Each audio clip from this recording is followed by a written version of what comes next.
Chapter 670. What is happening? Many turned to look at Gu Donglu. Some mysterious latent power within him seemed to have been awakened. His life spirit gradually metamorphosed, as if he was becoming even more powerful.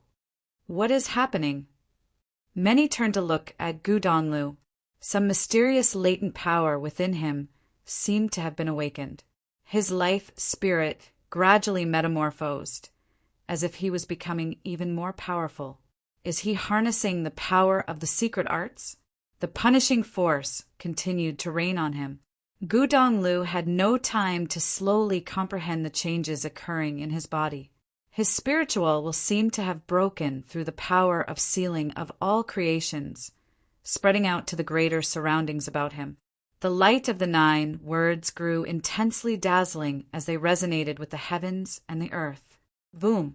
At that very second, the 9 words surrounding his life spirit went to bombard the 8 gods of war. Limitless power gushed into the ancient words, making every word seemingly infused with some mystical power as they rained down below. 8 earth-shaking rumbles were heard as the shadows of those gods of war were being torn apart. The power of sealing of all creations disintegrated, but that terrifying shadow of the ancient god attacked with its halberd still. The shadow of the life spirit behind Gu Donglu grew increasingly huge, becoming a true holy shadow. It lashed out with its giant palm at that ancient god. 9 Midras emerged as the palm continued on its path, with the powers of the world gushing into the Midra in the hand.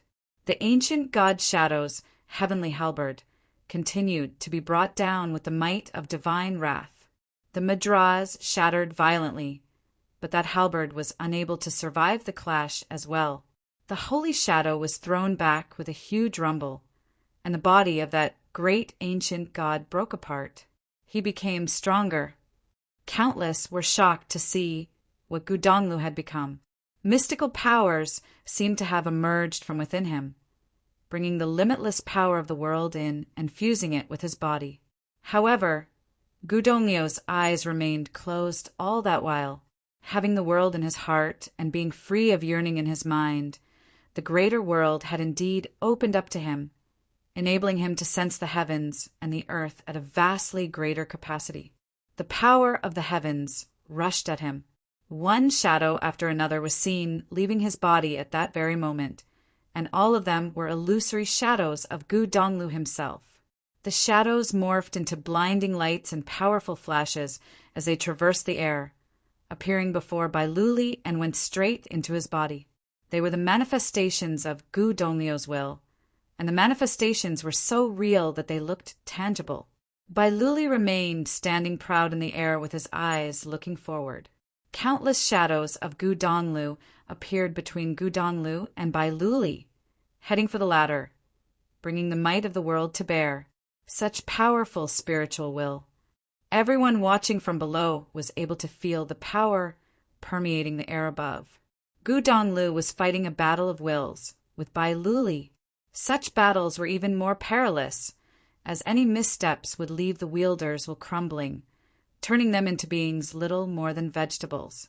Despite the mystical nature of the power welling up from within Gu Donglu, the man himself was still of a lower plane compared to Bailuli, and his crazed antics were deemed unthinkable. A pair of gigantic eyes seemed to have appeared behind Bailuli. The eye of devastation unleashed tremendously terrifying light. Bailuli's eyes themselves turned demonic. Everything in the world seemed to have been put under his will before, yet at that very moment, the will that was heading his way was something totally out of his control. A shadow of will of intense holiness walked out of Gu Donglu's body as if his very own will had left his body. All life signs in his body ceased, as all that holy brilliance gathered about the shadow of the spiritual will walking out. Thousands of others like it walked at the same time, bringing with them the resonance with the powers of the heavens and the earth. They seemed like the sharpest blades to ever be made in the world as they walked towards Bailuli. This guy is insane. Everyone watched Gu Donglu with stunned expressions. The consequences of that very move he pulled could have very probably led to utter destruction. Once one's own was completely destroyed, the person in question would be rendered a useless cripple, if they were able to even survive. Watching Gu Donglu walking towards him, Bai Luli was able to tell without a doubt that his opponent carried incredible willpower. At that very moment, he felt like there were endless sword wills hanging in the air, ready to penetrate his body. Fearsome will emerged from within, Bai Luli as well. A great will of an ancient god appeared, encasing his body. At that moment, Bai Luli looked like a god himself. My spiritual will has already been made flawless when I trained in the Sage Hall. Your plane is lower than mine. Do you think you have a chance at winning this? Bai Luli looked at Gu Donglu and continued, Have you ever thought about what will happen to you if you lose? With my mind flawless and my will steeled, I do not see how I will end up losing, Gu Donglu replied. That is your idea of flawless, Bai Luli said. If you fight, you will definitely lose. What is victory and what is defeat? Gu Donglio's gaze was locked onto Bai Luli. The lights of the 9 words shimmered around his body as the endless shadows melded into one and moved forward. He extended his finger and pointed forward. Power gushed at the extended finger in a frenzy, as a devastating storm whipped about where the finger pointed at, penetrating everything as the mighty finger remained extended. The eyes of the shadow of the ancient god turned completely gray. A devastating will out to tear everything apart invaded Gu Donglio's mystical, divine body, yet he was totally unfazed as he continued to move forward. He headed straight for that devastating storm, and with his finger lowered, the powers of the heavens and earth seemed to have melded at the tip of his finger before raining down on the body of that ancient god. At that very instant, countless streaks of light appeared on that body, resembling an ancient god, forming like cracks. I walk the great path alone, and my mind remains adamant. So long as I remain firm in the righteousness of my actions, I will not be defeated. Gu Donglio's voice penetrated everything. The hearts of many trembled below, yet Bai Luli remained standing where he was, looking at Gu Donglu. The ancient god's shadow formed by Bai Luli's spiritual will looked increasingly cracked. Streaks of devastating light leaked from within, as if the construct itself would shatter soon. The expressions of Lu Chan and the city lord of White Cloud City turned somewhat in response. A moment was stretched to feel like an eternity. Bai Luli stared at Gu Donglu. While Gu Donglu seemed to be at the verge of destruction, it seemed at the same time that he was not going to be destroyed. Gu Donglio's eyes remained forward as he said, My mind is flawless. His divine body clashed with the shadow of the ancient god shortly after. Appalling might encompass the air above. Everyone below and outside crouching Dragon Mountain watched in astonishment the battle raging on. They had no words to describe what they were seeing, and the appalling nature of the battle was felt only in their hearts. A powerful beam of light shot out, and the body of the ancient god seemed to have been penetrated. The holy shadow dissipated and withdrew into Gu Donglu in an instant. Blood spouted from his mouth as the seemingly lifeless body of Gu Donglu opened his eyes, falling down onto crouching Dragon Mountain below. Third brother! Yi Futian and the others shouted.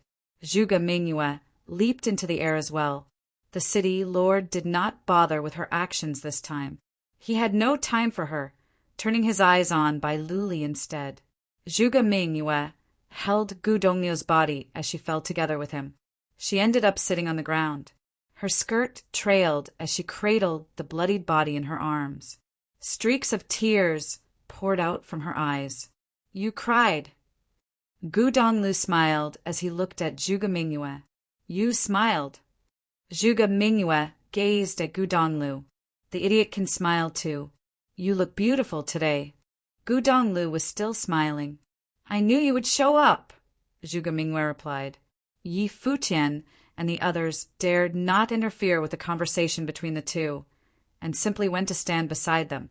On the other side, Bai Luli's eyes were shut as his body fell straight down from the air, hitting the ground hard. The life signs of his body were intact, but they turned weak at frightening speed as if Bailuli was incredibly exhausted. Cultivators were always filled with vigor, and exhaustion was something that was deemed impossible. It became apparent that Bailuli was severely injured as well. Gu Donglu, as a mid-level sage, had actually managed to damage Bailuli. What did he do that enabled him to awaken that mystical power within? Bailuli's eyes opened soon. "Are you all right?" Lu Chan asked Bailuli. Bailuli shook his head lightly as he turned his eyes at Gu Donglu. A streak of murderous intent was seen in the eyes of Bai Gu, the city lord of White Cloud City, as Zhuge Mingyue cradled Gu Donglu. He said coldly, "This is Crouching Dragon Mountain. Are you trying to force my hand here?" Some members of the Zhuge family wanted to move against him, but halted as they turned to look at Zhuge Qingfeng, who ordered everyone to stand down. Yi Futian turned his eyes at Bai Gu, as he remained at the side of Zhuge Mingyue and Gu Donglu, staring at the city lord coldly. Many great figures looked at Zhuge Mingyue and Gu Donglu. Their sentiments for each other were something to be empathized on, yet those same sentiments were apparently seen to be unforgivable to White Cloud City. Their predicament remained intact and difficult. City Lord Bai, the events have turned. There is no need to cling to it. A clear, enlightened, and composed voice was heard. Many turned around and saw the one who spoke the words. It was an old monk.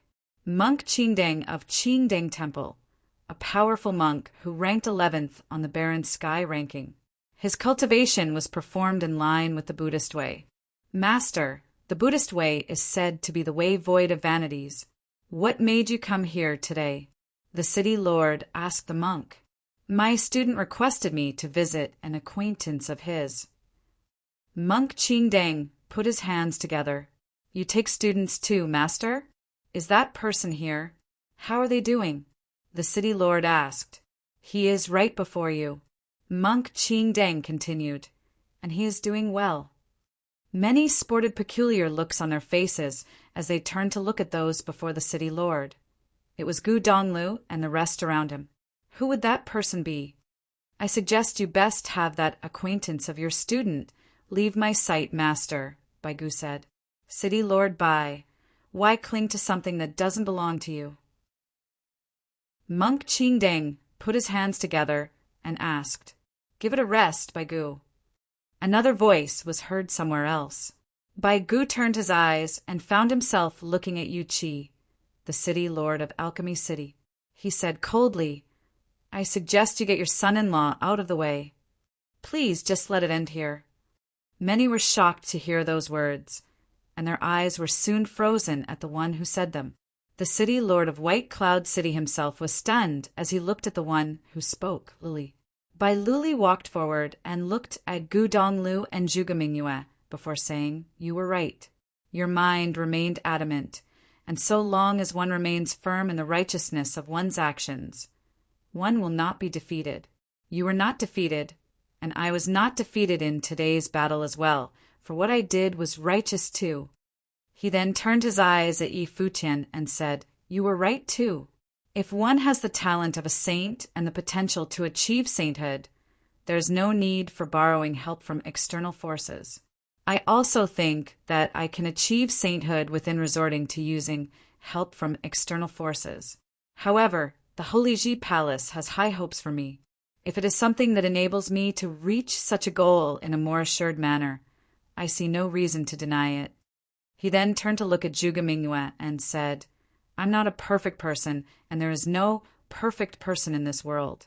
I would not have needed to explain anything, but in this battle, if he had not earned respect for himself, I would have killed him without hesitation. I need to do something for myself for what happened today." Finally, he turned around and said to Lu Chan, "Teacher, let's go." Lu Chan looked at Bai Luli with eyes of admiration. This is indeed Bai Luli, the genius of his generation like none other. Indeed. Lu Chan nodded. He did not say anything further and did nothing to blame anyone. If Bai Luli himself wanted to end things that way, then so be it. Bai Luli nodded and leaped into the air. His silhouette was high in the air as he said, "I walk the great path alone, and while I'm not perfect, my mind is flawless." Chapter 671. In the venue of the banquet, the eyes of many saw Bai Luli off.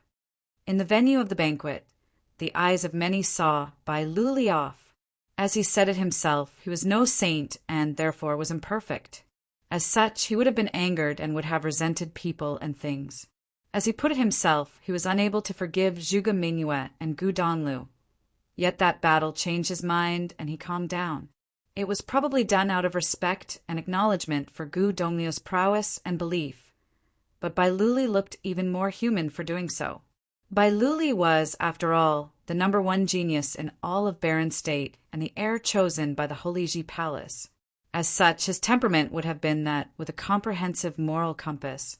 Bai Luli was a person worthy of respect, and so was Gu Donlu.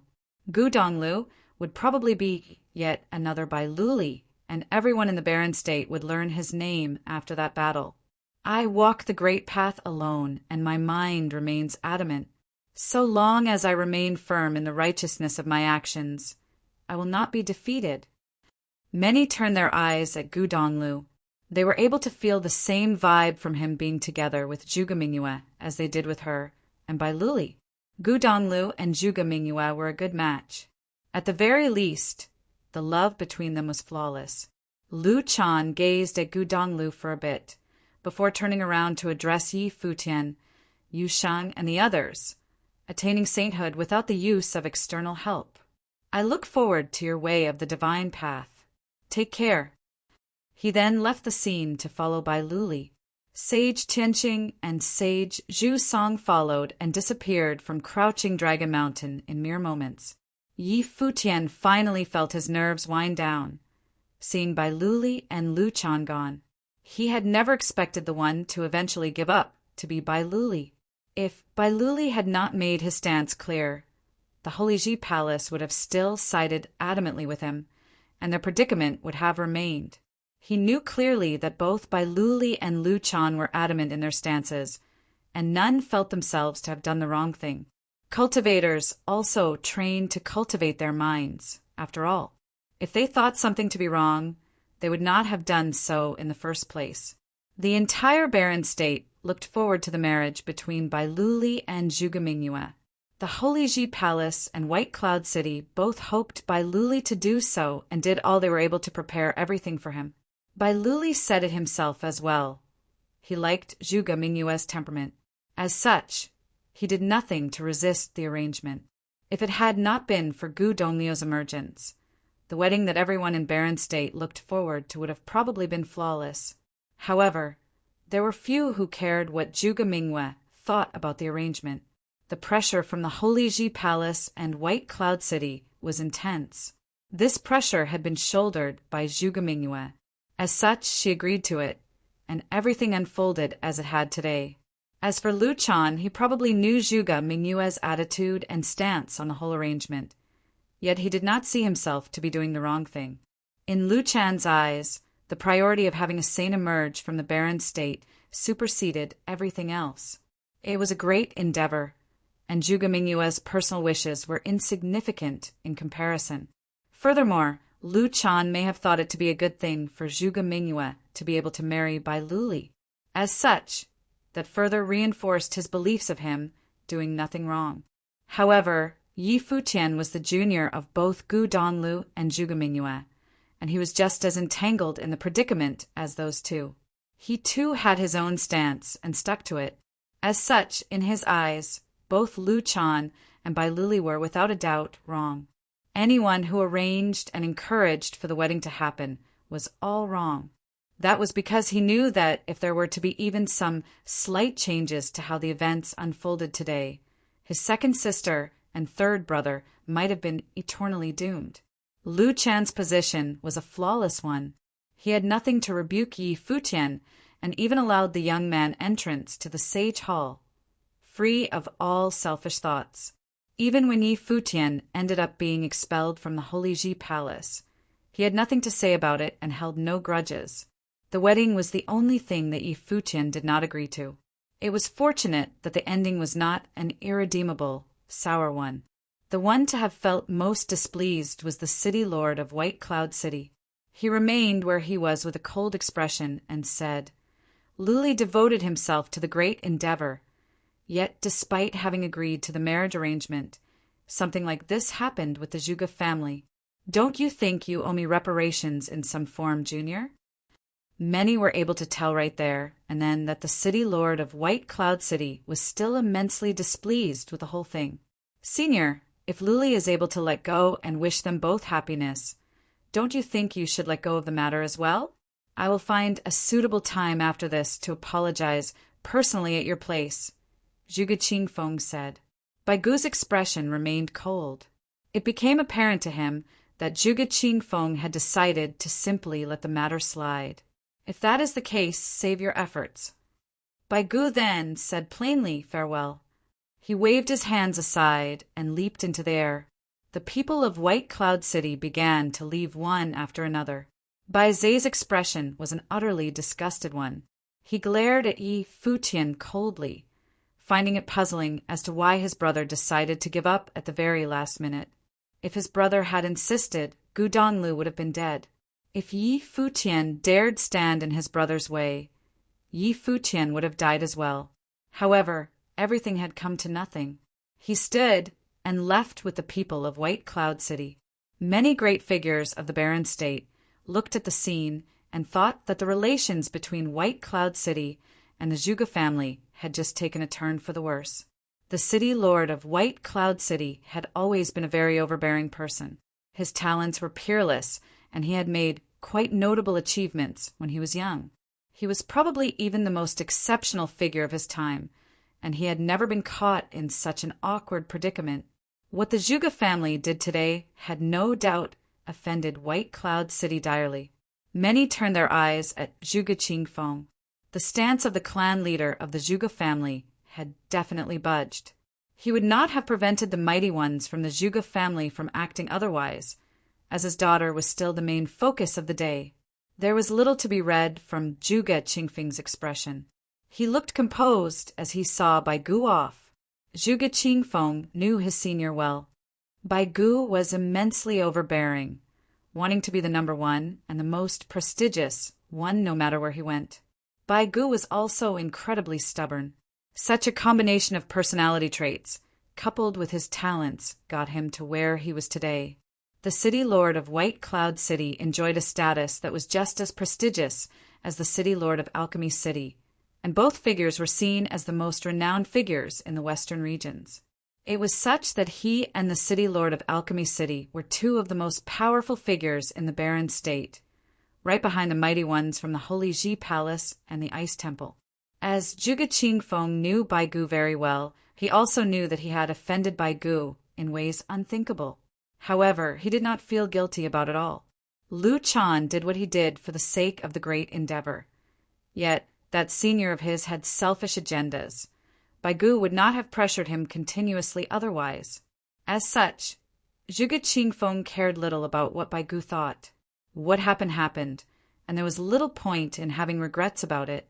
Furthermore, despite having lost quite a bit, Zhuge Qingfeng had a lot to gain that day. What there was for the taking needed to be taken. At the very least, that was the action befitting his status as the clan leader. Master Zhuge, I see that the case has ended, and I bid you farewell, the head of the sovereign family, Huang Shi said. There is no need to hurry, brother Huang Shi. Zhuge Qingfeng continued, we, the Zhuge family, have thrown the banquet here in Crouching Dragon Mountain to celebrate the engagement of my daughter. While there have been some untoward incidents, the event will continue. Many were shocked to hear Zhuge Qingfeng's words. They all turned their eyes at Zhuge Mingyue and Gu Donglu and came to realize right there, and then what he meant. Huang, she looked rather funny at the response. Zhuge Qingfeng does know how to get things done quickly, and he sure has no qualms about offending Baigu further. He obviously sees himself guilty as charged now, so he can at least take what is there to take. The battle between Gu Donglu and Bai Luli demonstrated Gu Dongliu's talents and prowess in ways that could not have been done any better. Having him replaced by Luli was seen to be a sound option for the Zhuge family. Furthermore, they did not forget all those people of the younger generation standing behind Gu Donglu. The former number 1 and number 2 on the law rank, Yi Futian and Yu Shang, as well as the son-in-law of Yu Qi, the city lord of Alchemy City, all stood by Gu Donglu. It was apparent that they respected that senior of theirs very much. If Gu Donglu were to become a son-in-law of the Zhuge family, rallying behind Gu Donglu and Zhuge Mingyue meant that Yi Futian and the rest of them were made their family as well. Zhuge Qingfeng literally wasted no time with his new decision. Even those old farts from the Zhuge family would have been rendered speechless at that point. Zhuge Mingyue lifted her head to look at her father, then lowered her head to look at Gu Donglu and smiled. Yi Futian and the others smiled as well, looking forward to it all. However, Gu Donglu's expression changed somewhat, and he said no.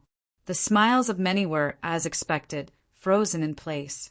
Zhuge Mingyue's smile disappeared as she looked at Gu Donglu. Father actually wanted us to get engaged, and you, Gu Donglu, object instead? What the hell are you thinking?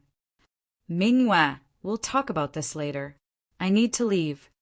Gu Donglu struggled to get up as he seemed to have recalled something. His expression was of the utmost seriousness. The expressions of everyone in Zhuge family turned ice cold. That bastard ruined by Luli and Zhuge Mingyue's wedding just to bail right afterward?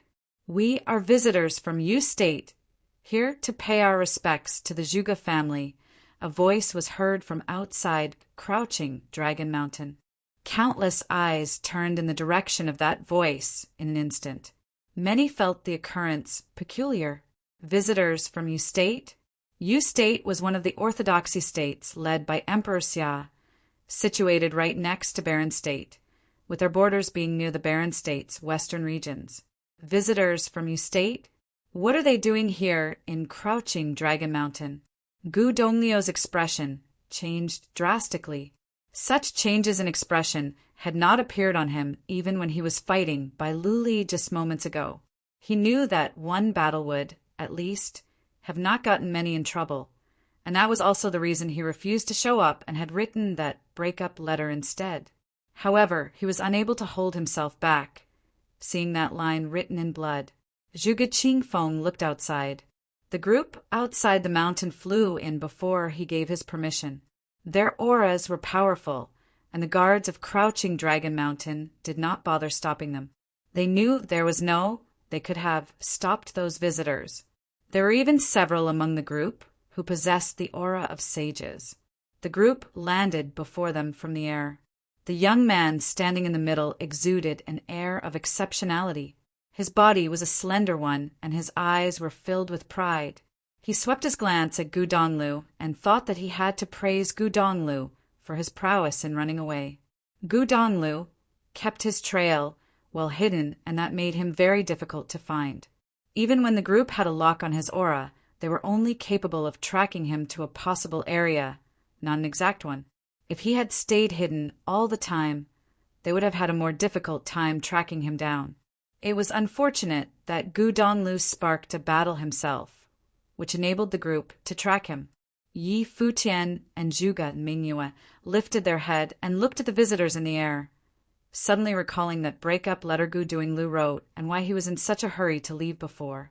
They came to realize something at that very moment. Those visitors were the true reason why that letter was written in the first place. Chapter 672. Everyone's eyes were on the group that showed up out of nowhere. The young man who seemed to be the leader glanced at Gu Donglu and Zhuge Mingyue, smirking in his mind. He is doing this for a girl. Hardly surprising.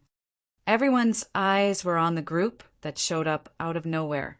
The young man who seemed to be the leader glanced at Gu Donglu and Zhuge Mingyue, smirking in his mind. He is doing this for a girl. Hardly surprising. The impasse of love had always been the downfall of heroes. Gu Donglu was one exceptional figure himself, who dared steal from that young man and had been on the run since. It was unfortunate that Gu Donglu was caught eventually. Girls always the weakness. And you would be? Zhuge Qingfeng looked at the group that just showed up. They gradually landed on the ground, and the young man bowed and said, I heard that the Zhuge family of Crouching Dragon Mountain was throwing a banquet, and there were many senior figures of the Baron State here. I sincerely apologize for any disruption caused. My name is Zhan Xiao, from the Jisheng Cliffs of Yu State. Jisheng Cliffs. Many great figures at the scene felt rather surprised. Throughout every single one of the 9 states, any place or force bearing a word implying holiness or divinity in its name was something to be reckoned with, as such naming conventions were never taken lightly. The Holy Ji Palace and the Ice Temple had all once been sacred grounds. It was only due to the circumstances of the times that they gradually fell into decay, and hardly saints appeared in this generation. The Jisheng Cliffs were one of such sacred grounds in Yu State, and it was a place enjoying prestige like none other in Yu State. You are all visitors from sacred grounds, I see. Please take a seat, Zhuge Qingfeng said. My pleasure. Zhan Xiao cupped his hands and said, but I only came for one person on this trip, and I will bother you all no longer after I'm done. Zhan Xiao set eyes on Gu Donglu. He then added, this person has done something despicable in Yu State. He stole some treasure that belonged to me. I'm about to take him away, and I assume you all will not mind that. I stole something. Gu Donglu glared at Zhan Xiao with cold eyes. He knew well where that piece of treasure actually came from. Many turned their eyes at Gu Donglu. While there was no way they would have just believed Zhan Zhao's words, they were curious as to what Gu Donglu did to actually have mighty ones from Jisheng Cliffs chasing him all the way to the Baron State. What was the treasure that he stole? Zhuge Qingfeng turned his eyes to Gu Donglu, who stood up and glared at Zhan Xiao, saying, I'll hand you the piece that you seek. Would you settle the matter then? If it had not been for the circumstances right there and then, there was no way he would have simply handed the piece over. He was only able to make compromises as he did not want to involve Mingyue and the rest in his mess. The score between them would be settled at a later date. Of course, Gu Donglu also knew that the probability of Zhan Xiao agreeing was close to 0. Zhan Xiao glanced at Gu Donglu sarcastically and said, I'm taking you away as well. Gu Donglu continued glaring at him. Things turned out just the way he had predicted. Zhuge Mingyue stood beside him and glared at the visitor with cold eyes as well. I will need to know the situation better before I make any judgments, Zhuge Qingfeng said. Zhan Xiao and the rest of his party turned their attention to Zhuge Qingfeng, and he added, Sir, this person stole something of mine and ran away with it. There is nothing to explain about the situation, as I can't be accusing him without solid reasons. I hope you understand, sir. You expect to take someone away from the Zhuge family just because you say so? I'm afraid that is not appropriate, Huangshi said. He was not saying what he said because he was friends with Zhuge Qingfeng. It was on the contrary instead, as he and Zhuge Qingfeng had been rivals for a very long time. However, it was still inappropriate for someone of the younger generation from Jisheng Cliffs, Yu State, to simply intrude into the Zhuge family and ask to take someone away in front of mighty ones ranked on the Baron Sky ranking. Furthermore, the visitor's attitude was a rather harsh one, and it was deemed to be a rude thing to do in front of one's seniors. Zhuge Qingfeng did not say anything further, as if he was acknowledging Huang Shi's stance. Does this person have some kind of relationship with all of you seniors? Zhan Xiao looked at everyone present and asked. He then continued after hearing no response. In that case, pardon my intrusion then. That person behaved in a vile manner and stole something from me. I will be taking him away. Farewell. The group turned around and left as soon as Zhan Xiao finished without any hesitation. Coldness was seen in Zhan Zhao's eyes as he turned around. They went investigating the happenings around the area after tracking Gu Donglu to the Zhuge family estate. Many top-notch individuals were found there, and the clan leader, Zhuge Qingfeng, was a figure ranked 6th on the Baron Sky, ranking himself, which spoke of his capabilities. While the group hailed from Jisheng Cliffs, they seemed rather short-handed, given the situation they found themselves in. since the opposing party insisted on keeping Gu Donglu around. It was apparent that they were not allowed to simply just take who they came for. Quite a surprise that you got someone so powerful to back you in the barren state. Head back to Jisheng Cliffs and tell my junior that I will be looking into that sacred item with him. Zhan Shao transmitted his voice to the one beside him, causing the mighty ones at his side to react abruptly. The person knew well who Junior Zhan Shao meant. There was no one else but him who would be able to move someone whom the top-notch figures in the barren state insisted on keeping with them. When the group of visitors left, the air on Crouching Dragon Mountain changed. While the visitors from the Jisheng Cliffs were dismissed, their words meant that the matter was far from over. Gu Donglu was probably made a target by the Jisheng Cliffs. Yi Futian stood there and he was at his wit's end. He knew third brother was in trouble when he read that letter, and that was why he went to reveal his secret to Zhuge Qingfeng when he went to see the clan leader.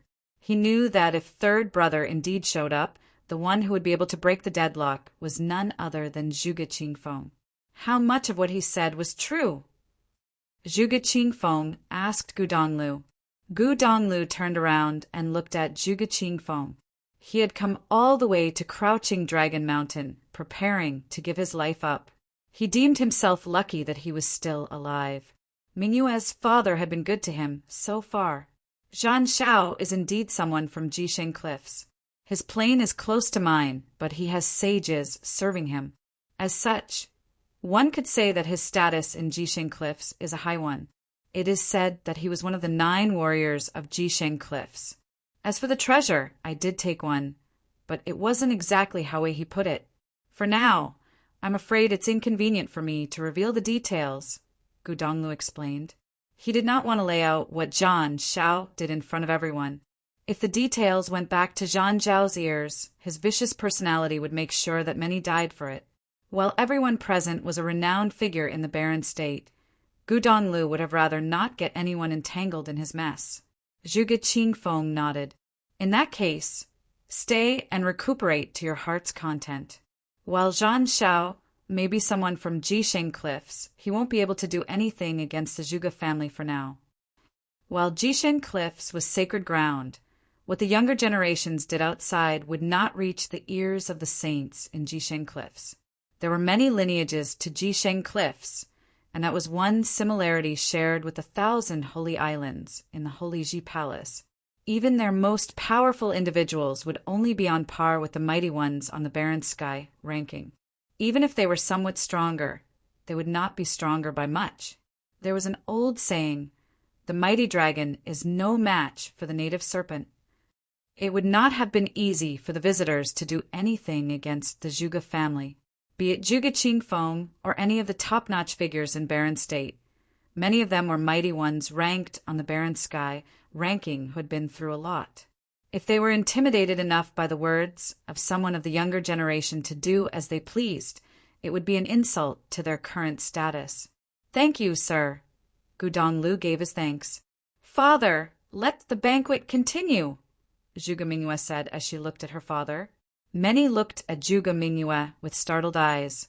No one had expected Zhuge Mingyue, a girl, to ask to be married to Gu Donglu. Her personality was indeed something else altogether. Mingyue. Gu Donglu looked at her. Zhuge Mingyue returned the gaze, staring straight at his eyes, smiling. She said firmly, if you are unwilling, I'll just go find someone else. Yi Futian was baffled, thinking that his second sister was definitely someone that no one would be able to keep in check. Third brother simply had no way out of this. Gu Donglu sighed in his mind as he looked at Zhuge Mingyue's eyes. He knew that Zhuge Mingyue's mind was all made up. I'll never forgive you if you don't show up today. But since you're here, I'll be wherever you go from here on out. Be it living free and unfettered or on the run for the rest of my life, it will be my choice. Zhuge Mingyue looked at him, then turned around to say to her father, I won't regret this. Gu Donglu held her hand and felt warmth in his heart. All right. Both of them smiled at each other. Putting all worries aside, their hearts were connected as one at the moment. They gazed at each other warmly and sought comfort within each other. Yi Futian beamed with a bright smile. He felt warm deep down as well. While he definitely was able to feel a tinge of pressure, at the moment he was truly carefree and had put all worries behind him. His second sister and third brother finally ended up together after all. This is just beautiful. The same smile was seen on Hua Ji's face as well, and it was a pretty one like none other. She looked at Yi Futian with her beautiful eyes. Their hands were held tight together, and both of them were able to sense the other's thoughts. If that is how it is, Zhuge Qingfeng, just let them have it their way then, Huang, she said. Everyone who was there practically served as a witness to Gu Donlu and Zhuge Mingyue. Their love was one that deserved to be made whole. Leader, I think it is best to handle this with more caution. It can't be done in such a messy manner, some elder from the Zhuge family said. While the Zhuge family did not fear the people of Jixing Cliffs, it was undeniable that there were risks to deal with. Furthermore, despite Gu Donglu having demonstrated his exceptional talents, the arrival of visitors from the Jixing Cliffs irked them. If they had completed their alliance with White Cloud City, having Zhuge Mingyue married to Bai Luli instead, things would have turned out very differently. The Zhuge family would have truly stood at the pinnacle of the barren state. The state of affairs now, however, had too many uncertainties in it. The family ended up offending both White Cloud City and the Holy Ji Palace. Now they had Jixing Cliffs added to their list of enemies. My second sister and third brother are in love with each other. How is this messy in any way? Yi Futian said. He then looked at Zhuge Qingfeng and continued, I hope that you will give your blessings to them, uncle. If there are any risks to be had, third brother will definitely not drag the Zhuge family into the mess. When everything is settled, my third brother's talents will prove that he is no way inferior to Bai Luli. I will leave the Zhuge family, Gu Donglu said. Since Zhuge Mingyue made it clear that she was willing to travel the world with him, Gu Donglu had no intentions of letting her down. If something untoward was to happen, he had no intentions of dragging the Zhuge family into it. Zhuge Qingfeng looked at Yi Futian. Despite him singing praises about Gu Dongliu's talents, Zhuge Qingfeng knew a thing or two about Yi Futian's own talents. He also, of course, had great admiration for Gu Donglu. Since when do you get to say anything about the affairs of the Zhuge family? A youth berated. Ms. Mingyue is the very treasure of the Zhuge family. How can her marriage be set with just a few words? Yi Futian, you are no longer a student of the Holy Ji Palace. Who are you to tell the Zhuge family what to do? Zhuge Xing added coldly. First, he went kidnapping Huajiu, and now he egged his third brother on to marry his second sister. He is something indeed. He is now just a worm expelled from the Holy Ji Palace. Of course, he'd want to look for another backing. And what better could that backing be other than the Zhuge family? The younger generations of the Zhuge family erupted in an uproar with their dissatisfaction towards Yi Futian. The score over what happened a month ago had yet to be settled. He openly insulted the Zhuge family as a bunch of good-for-nothing idiots. Back then, Yi Futian was still a student of the Holy Ji Palace, the number one on the law rank, and a student of Sage Dojan. His status was totally different back then. Now he turned his back on the will of the Holy Ji Palace and stood at the opposite side of the palace. It was unthinkable that he had the gall to interfere with the affairs of the Zhuge family. The elders said nothing as the younger generation went on attacking Yi Futian with sarcastic words. The great figures looked at the scene and saw that the Zhuge family's younger generation harbored a very deep grudge against Yi Futian. Chapter 673. Yi Futian scanned them and felt anger welling up inside. But it was not anger at how those people berated him sarcastically. It was anger caused by how they only saw their own interests and the interests of their family. They never gave any thoughts about what second sister wanted herself. The marriage arrangement between Bai Luli and his second sister was something everyone in the Zhuge family agreed to. Zhuge Xing and Bai Zhe got close as if they became brothers. His third brother showed up, demonstrating talents that were in no way inferior to Bai Luli, and it was his second sister who asked to be married. But everyone else jumped out in objection. Yi Futian scanned them and felt anger welling up inside. But it was not anger at how those people berated him sarcastically. It was anger caused by how they only saw their own interests and the interests of their family. They never gave any thoughts about what second sister wanted herself. The marriage arrangement between Bai Luli and his second sister was something everyone in the Zhuge family agreed to. Zhuge Xing and Bai Zhe got close as if they became brothers. His third brother showed up, demonstrating talents that were in no way inferior to Bai Luli, and it was his second sister who asked to be married. But everyone else jumped out in objection. What are these people taking my second sister for?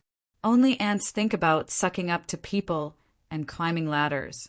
I would sooner spare myself the shame and agony of being around filthy, wretched beings like you all, Yi Futian said coldly at the younger generation of the Zhuge family, giving them no face at all.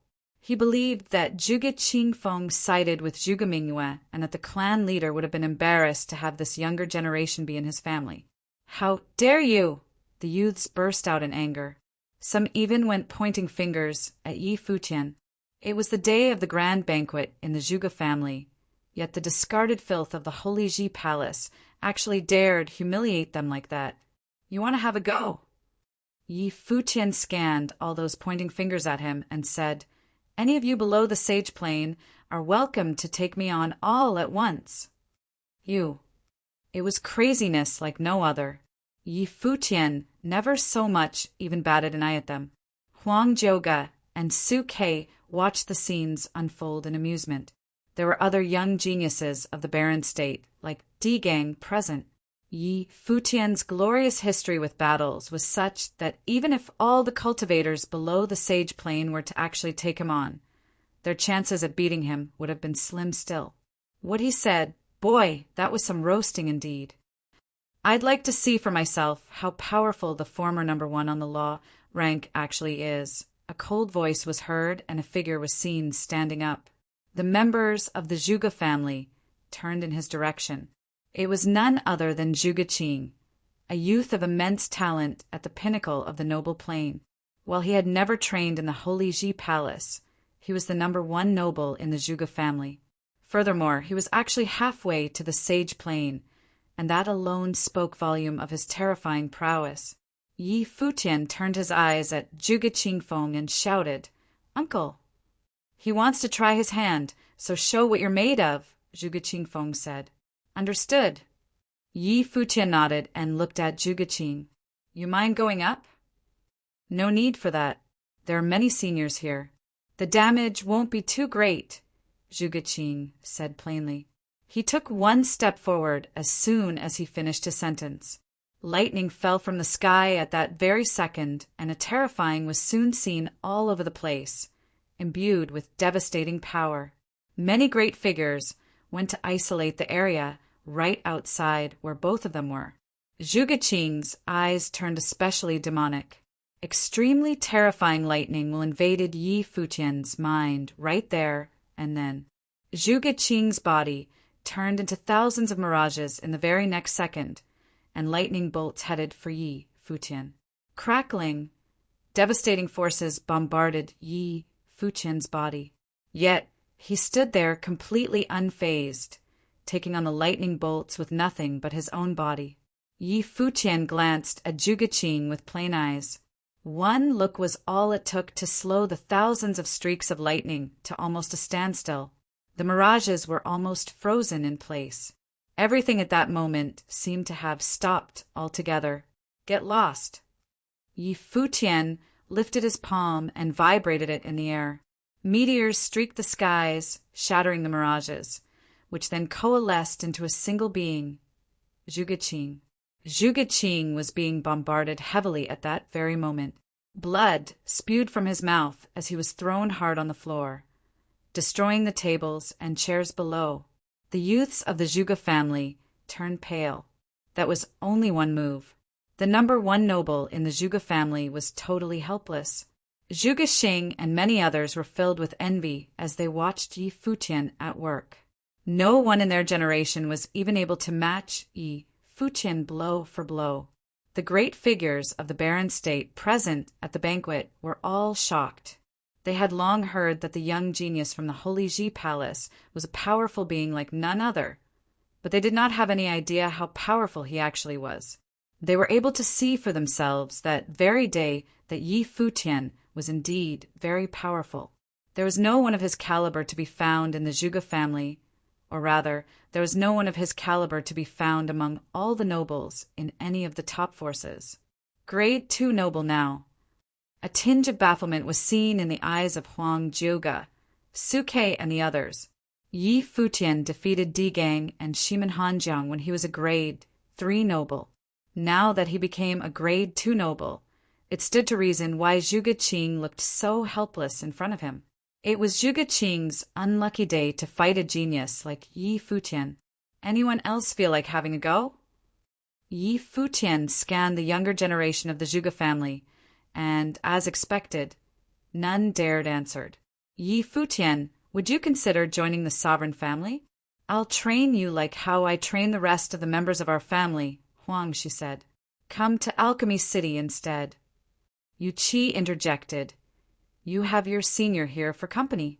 The faces of the younger generation of Zhuge family turned even more sour as the two great figures extended their invitations. The burn was intense. Discarded filth of the Holy Ji Palace? Dreaming of sucking up to the Zhuge family? A genius like Yi Futian would have doors open for him throughout every single top force in the barren state, even if he was indeed expelled from the Holy Ji Palace. I thank you both for your kind invitations. However, I currently do not have any thoughts of joining any force, Yi Futian said. The two nodded while smiling. They were not actually being serious to begin with. Of course, if Yi Futian had actually said yes to any one of them, they would have been very happy nonetheless. Uncle! Yi Futian looked at Zhuge Qingfeng and said, I do not have any intentions of interfering with the affairs of the Zhuge family. I showed my concern because the matter at hand involved my second sister and third brother. Zhuge Qingfeng had, of course, understood his intentions. Yi Futian practically handed his life to Zhuge Qingfeng the day before. His relationship with Mingyue was that so long as the Zhuge family did not let Mingyue down, it was all the same whether he ended up joining the Zhuge family or not. Zhuge Qingfeng turned to look at his daughter. The eyes he saw said that even if he were to object, it would all turn out the same anyway.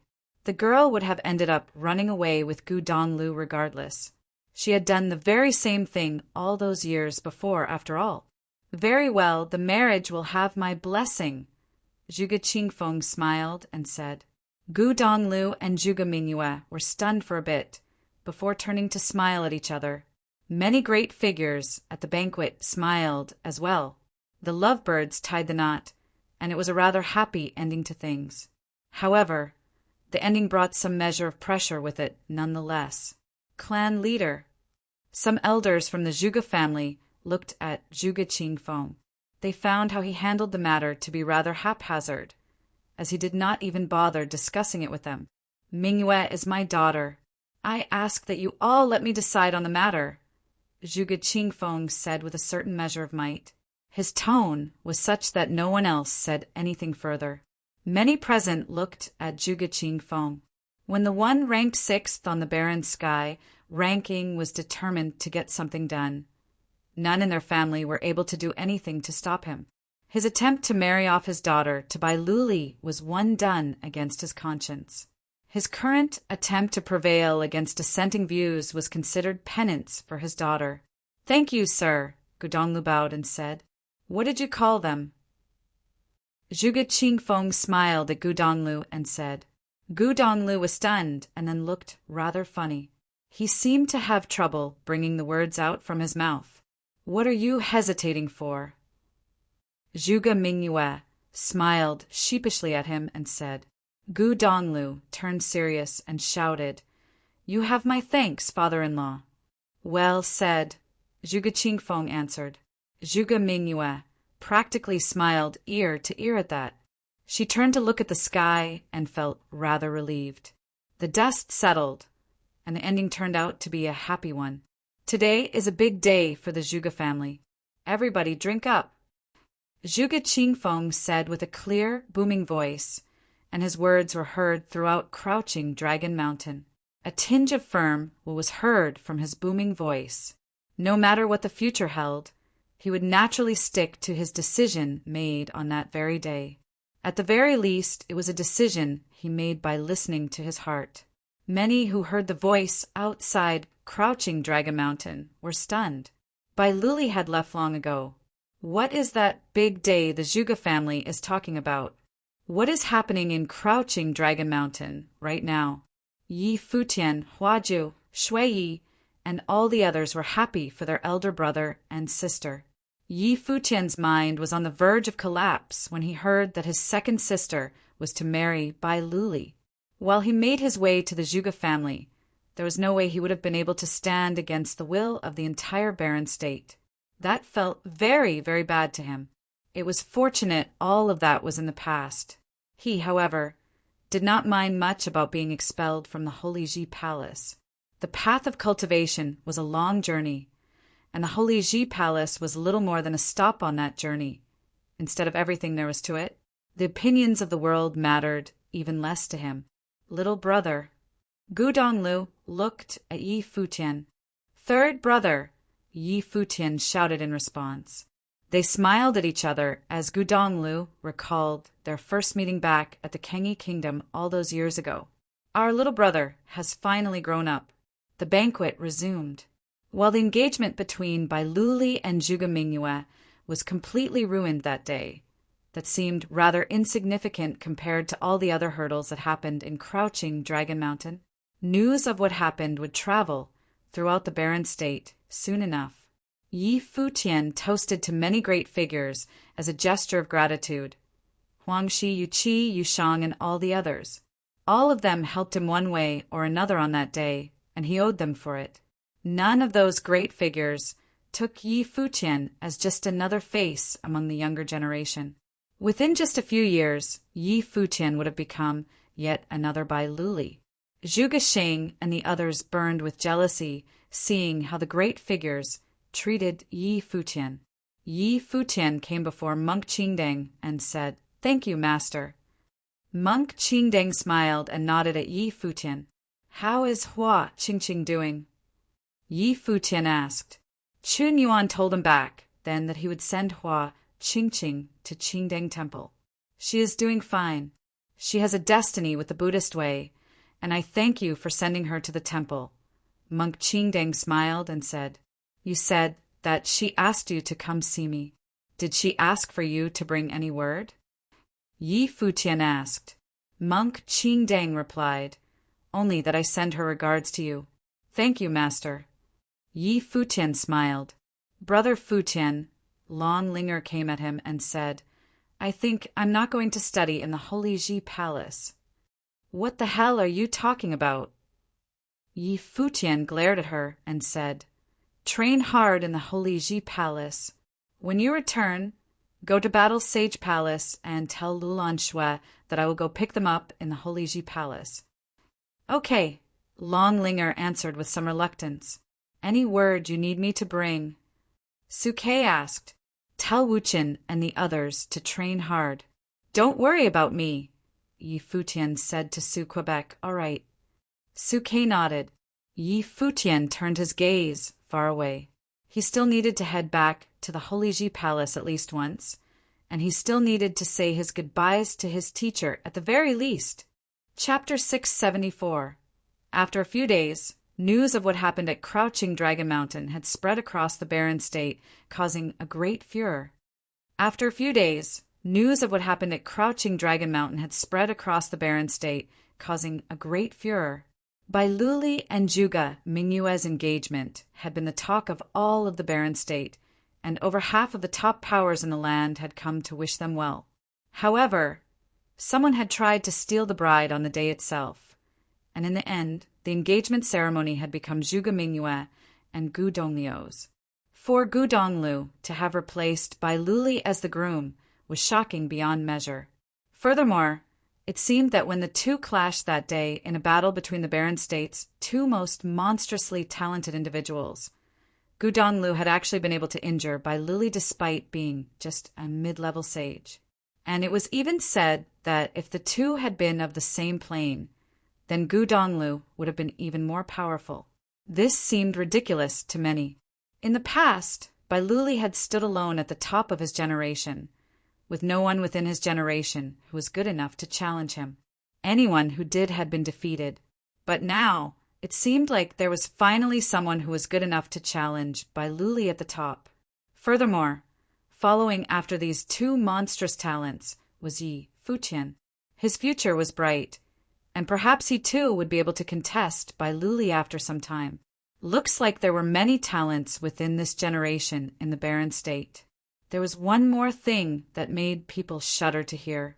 Gu Donglu, who is now the son-in-law of the Zhuge family, had offended the cultivators of Jisheng Cliffs, which was in the Yu State.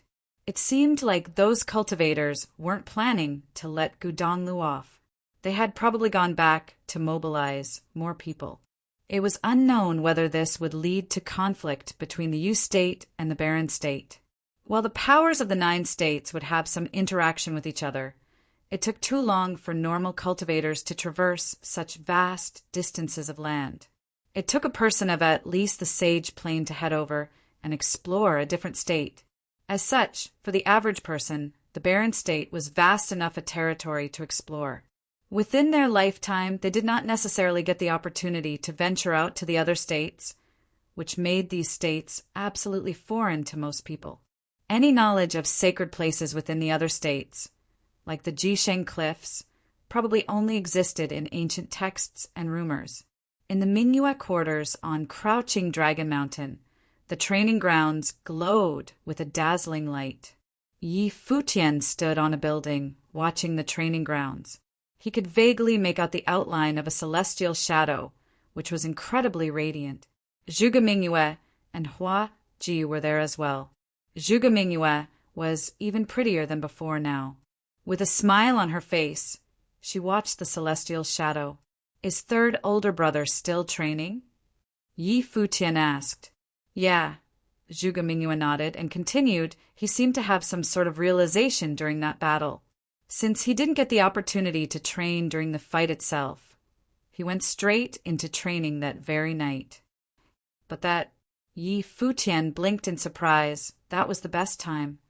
Every moment in a night of passion was priceless, but his third older brother had shut himself off to go and train instead.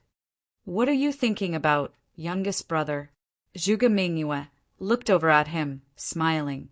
Yi Futian shuddered before answering, and nothing. I just feel it's a bit of a pity. Fourth older brother and fifth older brother went to such trouble to come visit, but third older brother has shut himself away like this. He's really missed out on this reunion. Shui Yi and Luo Fan had already returned to Alchemy City with Yuqi. Zhuge Mingyue looked at him with a half-smile. This rascal dared to make fun of his second older sister and his third older brother. He was really getting bolder nowadays. Older sister, do you think third older brother will break through to the next plane? Yi Futian asked. He was excited about the prospects of that happening. If his third older brother were to break through to the next plane, he would be at the same level as Bai Luli. If they were to battle again, then who knew how things could turn out this time? Maybe. But according to him, something has changed in his life spirit, Zhuge Mingyue replied. Right, Yi Futian nodded. Looks like third older brother is going to be training on his own for a while. I won't wait for him then. I'm planning to make a trip back to the Holy Ji Palace. Do you want me to get my father to send some people along with you? Zhuge Mingyue asked. There's no need to. I'm not a child, and in any case I'm the strongest person under the sage level now. Yi Futian shook his head and chuckled, not being humble at all. The Zhuge family already had issues with him over things like this. Back then, he had been publicly accused by many of wanting to make use of the Zhuge family's power. If he were to receive help from the Zhuge family now, he would definitely be laughed at behind his back. Furthermore, it would only bring trouble to Zhuge Qingfeng. All right then. Zhuge Mingyue smiled and nodded. I'll take my leave now then. Yi Futian left to find Yu Sheng, Hua Jiu, and the rest, before leaving the Zhuge household together. At the Holy Ji Palace, an equally huge furor had ensued the moment news of what happened at Crouching Dragon Mountain reached their ears. Yi Futian had been implicated in the battle between Bai Luli and Gu Donglu. As a result, he was expelled from the palace. Both his and Yu Sheng's names were removed from the law rank, and Shimin Hanjiang had become first in the law rank again. However, becoming first in the law rank this way seemed a little uneventful. It had been a lot more exciting the first time Shimin Hanjiang had reached the top of the rank before Yi Futian had taken over him. Many months ago, Yi Futian had faced Shimin Hanjiang and won in a battle they had after he had risen to the top. Many people were anticipating the day where they would be able to compare Yi Futian and Bai Luli. But life was full of surprises, and in just a few months Yi Futian was no longer a disciple of the Holy Ji Palace. He set a historic precedent for being the first disciple who had been first in both the law battle and the law rank to be expelled from the palace. Right then, Yi Futian was being blocked by a guard outside the palace. I'm here to say goodbye to my teacher and to pick up my family. Please help me report this to them, Yi Futian requested. All right. The guard naturally knew about Yi Futian as well, and he went forth to announce his arrival. Soon he came back and told Yi Futian, go ahead. Thank you. Yi Futian thanked the guard before heading straight for the Battle Sage Palace. Hua Jiu went to visit the Daozong Palace instead. Sage Daozong had been kind to her, and so she wanted to bid him farewell as well. In the Battle Sage Palace, Yi Futian first returned to his old living quarters. Lulan Shui and Yi Qingxian had been waiting for them over the past few days. Yuan Zhan had arrived as well, saying, I'll leave with you as well. All right, you should come and see teacher with me. Yi Futian nodded at him. This was also something that Senior Yuan Hong had asked of him as well. Right. Yuan Zhan nodded, and they set off towards the Battle Sage Hall, where both Sage Dozhan and Sage Jingang were. It was as if they had been waiting for the two. Teacher, I've been very unfilial to you. Yi Futian bowed to Sage Dozhan as he spoke. Sage Dozhan was a large, burly man. He watched Yi Futian very calmly and replied, Back then when you asked to go visit the Zhuge family, your will was unshakable. I thought about it, but concluded you wouldn't regret anything. Since you acted out of your own will, there is no question of you being unfilial. Will Yuan Zhan leave with you too? Sage Jingang asked. Yes, uncle. I'm sorry, Yi Futian replied apologetically. Don't worry about it. Sage Jingang shook his head and chuckled. You and Yu Sheng were previously first and second in the law rank, with few worthy competitors in the noble plane. Sage Dozhan mused. Your next aim should be to reach the Sage Plane. It's just a pity you didn't manage to train inside the Sage Palace. But since this was a choice you made on your own, there isn't much to be sorry or regretful over. The world is vast.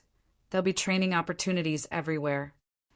Thank you, teacher, Yi Futian replied, his heart warm. His three teachers, Hua Fenglu, Mr. Du from the cottage, and Sage Dozhan, had all been individuals with unique personalities. They all had an important influence on various periods of time in his life, offering him help and advice. They had been very kind to him, and he was extremely grateful for that.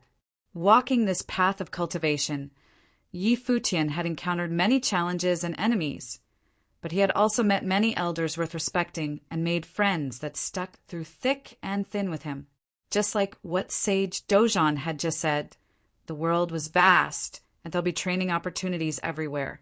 You may have left the palace, but you'll still be a disciple of mine. The barren state isn't the limit of your cultivations. Many people struggle to leave this vast land throughout their entire life. Some manage to leave, but are forced to come back in the end. But I hope your names will become famous, not just in the barren state. But throughout the 9 states, Sage Dojan told Yi Futian he had high hopes for the two of them. No, Yi Futian shook his head, and Sage Dojan looked at him. It'll be the divine prefecture and the world beyond.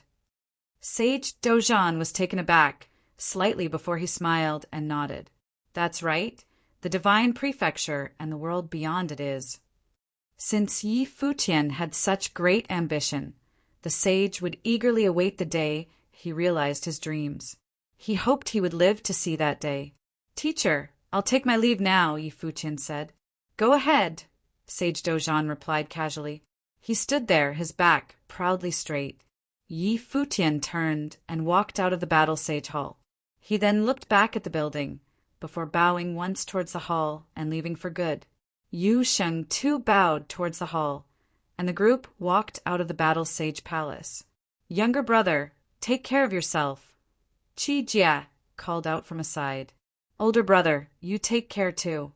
Yi Futian waved casually at him. Many people had gathered outside the battle sage palace. From the sword palace, there was Yi Wuchen, Lu Qinyu, Zui Qianqiu, and Su Quebec. Many people had come from the Daozong Palace as well. There was Hua Jiyu, Yun Shuisheng, and Phoenix. Even Xiang Jiqin had come as well. Mu Jiqiu and Zhongli were here too, and many people stood watching from afar.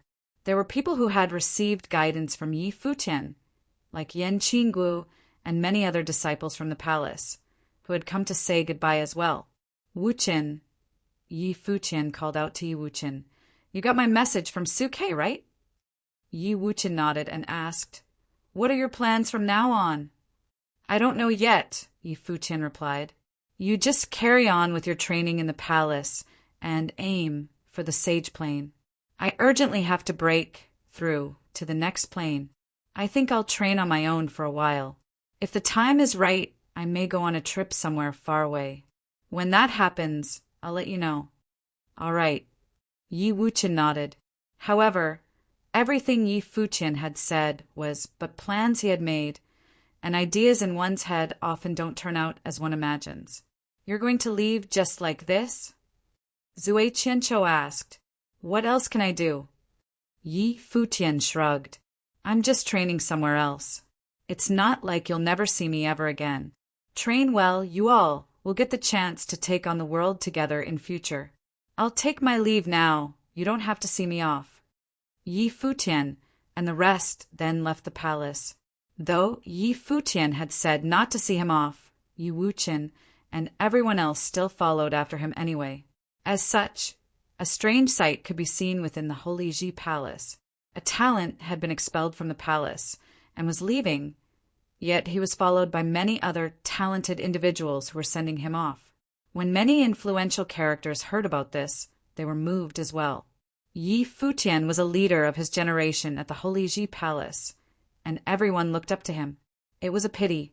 In a part of the Wanxiang Pavilion, stars dotted the sky, lighting it up with a soft glow. The constellations seemed to revolve around the world. This was the Wanxiang Hall, and a figure sat amidst the endless starlight.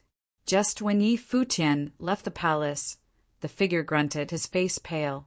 As he opened his eyes, a flash of dazzling light burst across the hall. In the next moment, the glowing stars had disappeared. The man stood up, and instantly he seemed so much more impressive. He then walked out of this place. Very soon, news spread through the Wanxiang Pavilion that Sage Wanxiang had finally left the hall. Chapter 675. In the Holy Sage Pavilion, Lu Chan sat cross-legged, taking a break. Right then, someone walked towards him. Lu Chan opened his eyes to look at the person, asking, You finally left! In the Holy Sage Pavilion, Lu Chan sat cross-legged, taking a break. Right then, someone walked towards him.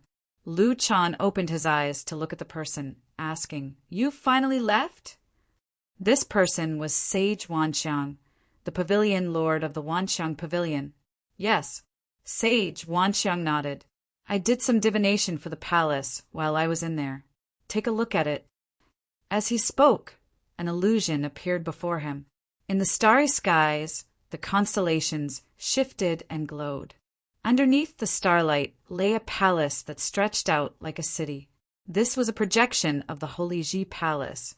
Then several streaks of dark light shot down from the sky, striking the palace. It was like the end of the world, with a hint of darkness pressing down upon everything, as if a huge crisis was about to happen. Lu Chan was not an astrologer, but he could still somewhat understand this sort of divination. His expression turned extremely concerned and serious, and he asked, "What sort of divination is this?" "It's a divination of crisis," Sage Wanxiang replied. "There'll be a crisis at the palace soon." "What will be the result?" Lu Chan's expression grew graver. Sage Wanxiang shook his head. "Don't you know that astrologers aren't prophets? We can't predict the future. But what we can do is to use astrology to deduce a rough idea of what might happen. Since this is a divination of crisis, that means the palace is about to face one soon. Whether or not the palace will be destroyed within this crisis, or if it'll find a new lease of life, is unknown. Many things can happen and change this one reading. However, this reading seems to match one that we had some years back." "Are you referring to?" Lu Chan's eyes were alert. "I thought that would have been a crisis related to the divine path. Could it be a crisis related to the palace instead?" His heart heavy, Lu Chan continued, "People from the Jisheng cliffs of the Yu state came by the barren state not long ago. Could that have all been a sign?" "People from the Jisheng cliffs came to the barren state?" Sage Wanxiang questioned, a gleam flashing through his eyes. "The 9 states all coexisted under the rule of Emperor Xia. However, as this generation of the barren state appeared weaker, the other states were beginning to position themselves in a way that would eventually push the barren state out of the picture and have its sacred learning grounds replaced. As such, those from the Jisheng cliffs were definitely not in the barren state just to train. This was definitely not a good sign at all." "Yes, there was an incident several days ago." Lu Chan nodded. "Could this crisis be related to there being no saint in the barren state?" "I can't say for sure, but that is definitely possible." Sage Wanxiang sighed. "As there is no saint in the barren state, the Holy Ji Palace could be replaced at any time. Luli is currently aiming for the Magi plane. We should help him as much as we can, such that at the next battle for supremacy, he'll be at a place where he can aspire toward sainthood," Lu Chan said. His gaze grew determined. There wasn't much time left for the barren state. The black winged condor soared through the sky above the 1,000 holy islands. Yi Futian, Yu Shang, Huaju, Yuanzhan, Yi Shaoshi, Lulan Shui, and Yi Qingxian were all there. Long Linger had come along too. The girl had insisted on sending them off. The many islands in the divine sea made for a beautiful sight. The island cities hung above the mountain, and weaving through them was like going through a magical, celestial world. Despite the beautiful view, Yi Futian was still somewhat downcast. He wasn't too affected by his expulsion from the palace, but he still felt a sense of reluctance in saying goodbye to a place where he had trained at over the past 4 years. Furthermore, he had made many friends at the palace, all of whom he had to bid farewell to as well. "Linger, you take good care of yourself now that Jiu and I won't be at the palace anymore. If anything happens, you can always go to your older sister Phoenix and Yin Shuisheng," Yi Futian told the girl. "All right, big brother Futian." Long Linger let out a mischievous expression. "Okay, we've gone past the 1,000 holy islands already. You should go back," Yi Futian said. "Let me go with you all a little further," Long Linger protested, reluctant to leave them. "It's not as if we'll never see each other ever again." Yi Futian patted her head. Long Linger was all grown up now, but she was still so clingy. "But I can't bear to watch you all go. Just let me follow you for a while longer." Long Linger grinned at him. Yi Futian gave up on persuading her, and the group went past the 1,000 holy islands to enter a mountainous region as they traveled straight ahead. Right then, Yi Futian's brow creased slightly. The mountainous area ahead of them was filled with brown sand, giving it a barren feel. With his sharp senses, Yi Futian couldn't help but have the feeling that they were being watched. "May I know which senior has arrived?" Yi Futian looked up into the sky and asked. There was no reply, not even a hint of any new energy. Yi Futian's expression darkened. At the sage plane, one spiritual could cover vast distances. To kill someone from a distance away while being completely out of their sight would not be a difficult feat for a sage.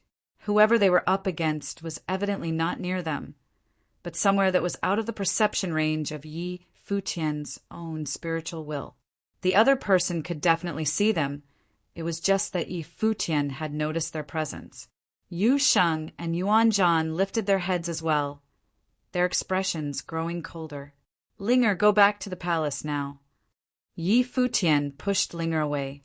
This new presence could be targeting him. "I won't." Long Linger looked towards the skies. At this juncture, she couldn't bear to leave even more. "Listen to me, please." Yi Futian's tone grew urgent. Long Linger did not reply, but shook her head stubbornly. The energy grew even more prominent. It was as if the person realized they had been discovered and was now making no effort to hide. The black-winged condor continued onwards. Yi Futian's expression was cold. He had only just left the palace, but here he was, already caught in an ambush. He wondered who it was that wanted to attack him. Could it be the Holy Ji Palace? Looking at Lu Chan, while he was insistent on nurturing Bai Luli to help him achieve sainthood, there was no need for Lu Chan to kill Yi Futian. Yi Futian was only just a noble, even if he had been expelled from the palace. For Lu Chan to attack him with such underhanded means would be incredibly ungracious of him. But then, who was it exactly that wanted him dead? "Prepare to fight," Yi Futian murmured, his voice low. Ritual implements appeared in his hands at the same time. In his left hand, he held the pagoda that Yu Qi had given him, while in his right hand was the divine destruction polearm. Powerful energy emanated from his being. Everyone in the barren state knew that no one of the noble plane would be able to go up against him. If one were to attack him, they could only do so using an individual of the sage plane. Armor appeared on Yu Sheng's body, and instantly a frightening energy appeared all over his being. The black-winged condor let out a powerful magical aura and shifted into its demonic beast form, its gaze frosty. A strong wind started blowing, and the brown sand was sent flying through the air, turning into a terrifying sandstorm. Caught within the storm, the group's vision was blurred, causing them to almost be unable to see the path ahead. Surges of murderous intent reached them. Whoever sent them had not bothered to hide their intentions. It was evident that they were here for Yi Futian's life. Yi Futian had only just been expelled by the palace, but the moment he left the territory of the palace, his life was instantly being targeted, not just by a person, but by a group, he realized. "You can come out now," Yi Futian lifted his head and said coldly. He could perceive a few blurry figures appear within the sandstorm, all of them emanating a frightening energy from their beings. These were 4 powerful individuals of the sage plane. It seems like whoever wanted him dead thought very highly of Yi Futian's capabilities, sending such a powerful group after him. Whatever happened in the sky was beyond everyone's concern at this point, but a frightening energy was beginning to manifest there as well. Within the sandstorm, a golden flash of lightning appeared, bringing with it a scarily destructive power. Yi Futian suddenly found himself in an illusion. It was as if the surroundings had been entirely covered by a destructive matrix. Within the sandstorm, he could see a vermilion bird spread its wings and fly. He also saw a Qilin race across the space and a terrifying golden halberd appear out of nowhere. An immense pressure descended upon them, and the black-winged condor was immediately slowed down. Its wings grew incredibly heavy, making it hard for it to move. Just then, with a long cry, the dazzling vermilion bird rushed down from the heavens, heading straight for the group. This enormous divine bird was surrounded by the light of punishment, which formed the shape of a cross and destroyed everything in its path. Immortal celestial bodies, absolute territory, ye Futian called out. With a flash of divine light, the divine destruction polearm in ye Futian's hand let out a blinding glow, and he was surrounded by starlight. A gust of frightening willpower was created, and the group was surrounded by the light from the stars. It was an incredibly dazzling sight. With a loud crack, the terrifying cross-shaped light of punishment made contact, shattering the immortal celestial bodies and shredding apart the absolute territory. The destructive light and the vermilion bird then continued its trajectory towards the group. The power of a sage contained the natural order itself. They were on a completely different level. As such, even the strongest noble would not be able to go up against a sage. Even someone as strong as Bailuli had to be at the peak of the noble plane before he was able to defeat a lower-level sage. That was the battle that had sealed his reputation as a godly existence. However, Yi Futian and the rest were currently up against 4 sages. Without any hesitation, Yi Futian released his divine ape life spirit before activating his Dojan body. The gigantic divine ape stood proudly in the space, and as Yi Futian held on to the divine destruction polearm, a greater defensive energy was released. The group now seemed to be surrounded by an actual star itself, and as the frightening cross-shaped light continued its descent, only cracks appeared in the star. It was not torn apart by the light. At this moment, the vermilion bird suddenly rushed down, and with a crack, the star was broken apart once again. However, Yi Futian raised the divine destruction polearm, and it turned into a 100-meter polearm that covered the sky. The polearm slashed towards the sky with a destructive power. With a loud crash, the violent destructive power tore through the space and tore the vermilion bird into pieces. But a far scarier power began to descend from the heavens, seeming to turn everything into an image of destruction. Yuan Zhan stepped into the sky and roared. Wolf Fongbat in hand, Yuan Zhan charged straight for the Qilin pacing about in the sky. The Qilin was immense in size, and despite the great power of the wolf Fongbat, it felt like the attack had landed on the body of an actual divine beast. Yuan Zhan spat out a mouthful of blood, feeling his own body being suppressed. Even with a ritual implement, the increment in his power was limited, and he struggled to fight back against the attack of a sage. An even more savage, destructive power descended upon them. Dazzling golden halberds appeared in the sky, with each halberd being about 100 meters long. They spun down from the heavens, emanating an immense power that could destroy everything in their path. The next moment, the halberds descended all at once towards Yi Futian, in an attempt to suppress him immediately.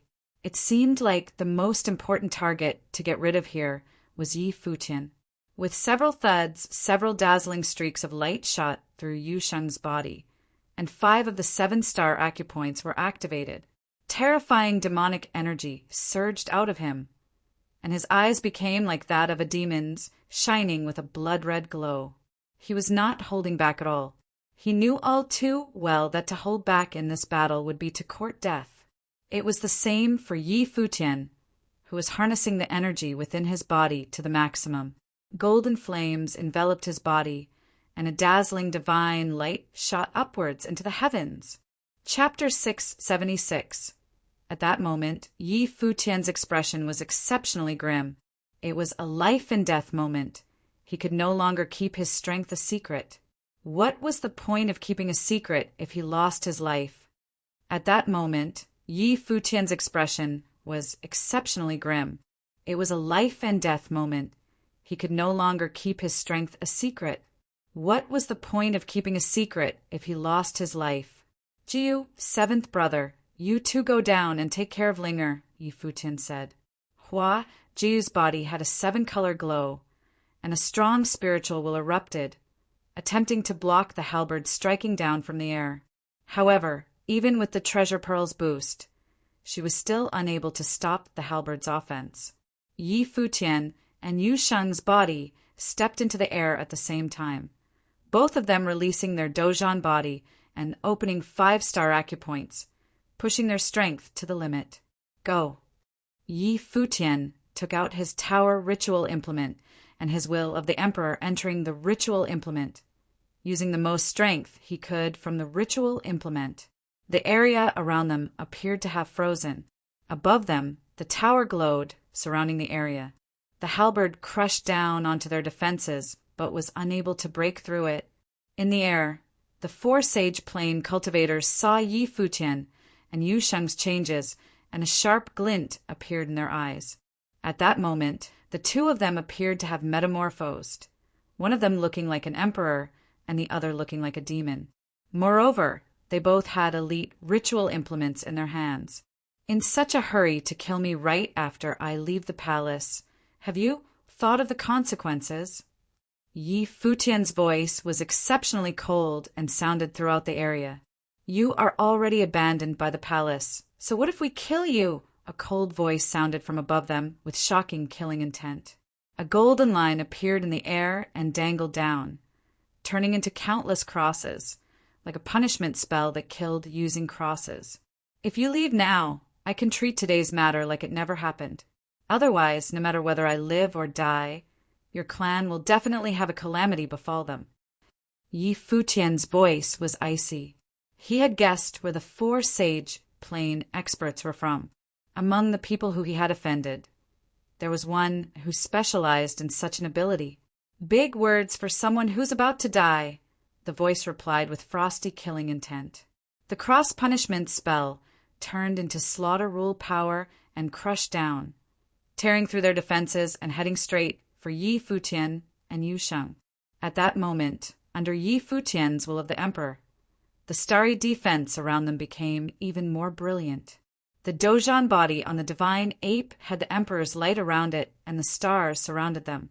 Moreover, rock wings appeared and rushed into the air. The cross-punishment spell struck towards them, causing cracks to appear in the starry defense. The spell tore it apart gradually, but was unable to break through it completely. Yu Sheng was the same. His body was like a demon's, and he flew into the air with a defensive ritual implement around his body. The 2 of them flew higher until they could see the 4 sage plane cultivators who were standing in the 4 major directions. As they saw this scene, the 4 people's expressions changed. After the 2 of them had released their secret techniques, their auras had nearly rivaled a sage plane cultivator. Adding on their ritual implements, they had the ability to match a sage plane. That was why they could ignore the punishment light. Who among the palace planned this? Yi Futian asked coldly. Lulan Shui and the rest were in the palace, so only those in the palace would know that he would come back and wait here to ambush him. Evidently, this was a premeditated assassination and not a haphazard decision. Since it was planned, there would naturally be a mastermind, and it was likely to be someone from the palace. Seeing the emperor's light on Yi Futian's body, making him look like the emperor's descendant, the 4 of them marveled internally. This person was indeed a genius. His potential might even be higher than Bai Luli's, and he had kept a huge secret. However, they had already come too far to give up. Their only choice was to kill him. Light of punishment, a cold voice sounded, and a prison made of punishment lights appeared in the air. The prison was created by countless punishment lights interweaving, and the brilliant light closed around Yi Futian and Yu Sheng at a surprising speed. It was attempting to slice them into countless pieces. Big Brother Futian. On the ground, Long Linger had a pale expression. Hua, Jieyu, and Lulan Shui also had worrying looks, but this was not a battle they could interfere with. Even Yi Futian had to sacrifice some of his potential to battle the other party. Yi Futian's expression was cold as he used the fatal entanglement spell. The vines flew towards the punishment light, but were sliced to shreds immediately. No matter how tough the vines were, this was a slaughter rule power light. Bang! At that moment, Yu Sheng stepped forward. His body was surrounded by the Dozhan body, and it made him look like a demon. He wore the defensive ritual implement on his body, and the air vibrated as he rushed outwards. When the terrifying punishment light sliced towards him, he ignored it and continued dashing forward. Yi Futian also rushed out, and he had an alarming defense around him. At the same time, he held the polearm of divine destruction in front of him and broke out of the prison. At that moment, a halberd crushed down towards them with boundless pressure. Yi Futian raised his polearm of divine destruction, and a rule power appeared in the heavens. It was unbelievably heavy, as though the power of the heavens had all culminated in one strike of his rod, crushing forward and shattering the halberd's light. On the other end, a gargantuan qilin rushed towards Yusheng. Yusheng let out a roar, and his huge dozhan body grabbed the qilin's claws, and the qilin bit towards the body's head. With a roaring bellow, the dozhan body's arms tore towards both sides. In an instant, the gargantuan qilin was torn into two halves from the middle. It was a shocking sight. However, at the same time, a vermilion bird rushed towards Yusheng's back, crashing into him, causing the huge dozhan body to tremble violently and vomit out blood. His huge body turned around, and his expression was extremely cold. With another roar, the power of his ritual implement gathered on his fists, and he stepped forward, causing crackling sounds to be heard in the heavens. His fists appeared to break through space itself, landing on the vermilion bird and shattering it. At that moment, in the battleground, the scenario that had formed was two Sage Plane experts targeting Yi Futian, and the other two surrounding Yusheng. Are you a disciple of the palace, or you have cultivated there previously? Yi Futian stared at a young Sage Plane cultivator who looked like he was in his 30s. Of course, his actual age was not so young, but the person had well-defined features and was extremely strong. He had definitely been in the Sage Plane for some time. The palace's spells would not be leaked, but the abilities that this teen was using looked like the Tianqing Palace's abilities. The other person was weaker, so he should be a low-level sage. Yi Futian was confident in killing him by using his will of the emperor and his polearm of divine destruction. The two of them had cold expressions. They did not expect that Yi Futian and Yusheng still had such hidden trumps. With 4 Sage Plane experts dealing with them, they had expected a one-sided massacre. Since you know now, you can die peacefully, the young Sage Plane cultivator said icily. As his voice landed, the rule power in the air circulated rampantly. At that moment, countless punishment lights tore through and air towards Yi Futian. Yi Futian felt the terrifying killing power and delivered an emperor's punch. It had a mysterious rhythm, and the heavens resonated with him, strengthening the defense around his body. At the same time, the divine ape swung the polearm of divine destruction, and a huge force appeared in the air. An unending stream of punishment lights tore through the air, killing towards them. However, they were kept out by the defensive barrier around Yi Futian. The teenage Sage Plane cultivator had a frigid expression as he stretched out his hand. In an instant, a wave of golden lightning appeared in the air above Yi Futian, a halberd appearing from within the wave. It spun around and hummed in the heavens, releasing a destructive might. The halberd's light appeared to have locked onto Yi Futian's body.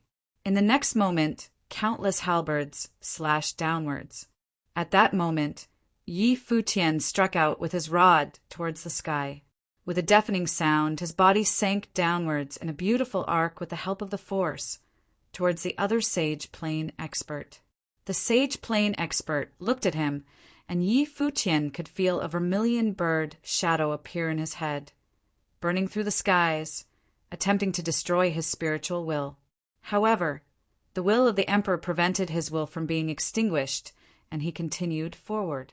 A huge vermilion bird flew towards him, blocking out the skies and surrounding him in endless flames. Yi Futian rushed straight towards it, surrounded by his starry defense. The divine ape roared and struck out towards the heavens onto the giant vermilion bird. A deafening crash sounded, and the vermilion bird cried in agony. its body exploding and flames burning throughout the skies. The sage plane expert attempted to retreat, but Futian threw out the tower ritual implement in his hand, and a terrifying force emitted from it. Futian's spiritual will had assimilated into it, and at that moment, time and space appeared to have frozen. The sage plane expert could feel his body becoming slower, while Futian moved in an arc, assaulting him with another strike of the rod. His eyes widened as a terrifying vermilion bird flame rushed out from his pupils. However, Futian's eyes were like the Emperor's eyes, and as his gaze swept across, the divine ape swung down with the polearm, and it landed on the sage plane expert's body. In an instant, the sage plane cultivator's brain was cracked open, and his body fell to the ground. A sage plane expert dead. At the same time, a dangerous feeling came over Futian, and he turned around immediately, slashing out with his rod. However, he saw countless halberds rushing towards him, and his rod technique was unable to completely shield him. The halberd tore through his defenses, landing on his dojan body, causing it to quiver. He immediately retreated and coughed out a few mouthfuls of blood. Using the force to retreat, his body appeared in the area where Yu Shang was. He saw a sage plane cultivator who had been forced to retreat by Yu Sheng's fists and swung down at him with his rod. The sage plane expert suddenly felt as though his body was unable to move and raised his head. But what awaited him was the divine ape swinging a ritual implement down on him. With another thunderous crash, the second sage plane cultivator fell to the ground, dead. The other sage plane expert who had been fighting with Yu Shang retreated and created distance between them, his expression ghastly. They had actually allowed Futian to kill 2 sage plane experts. He had already grasped a speck of a sage's rule power. Now that he was possessed by an emperor-like will, his cultivation level had also entered that of a half-sage, and he had horrifying attack ability. The sage plane cultivator who had previously cultivated in the palace had an extremely grim expression. 2 of the sage plane experts had been killed, and they might not even be able to take down Futian and Yu Shang, as expected of the genius that rose up after by Luli. At that moment, an even more terrifying pressure wafted in the skies, and a figure bathing in flames gradually descended. Feeling the aura on him, Futian, who was bathed in the Emperor's light, was in despair. This was definitely not the aura of a sage. He was likely a magi. The difference in cultivation level was insurmountable. To kill them, they had sent out 4 sages and a magi. He could imagine how determined they were. They did not want to give him any opportunity to escape. The expert, who walked down from the air, looked at Futian with admiration. If this person did not die, his achievements would naturally be stunning. It was a pity that he had to die today.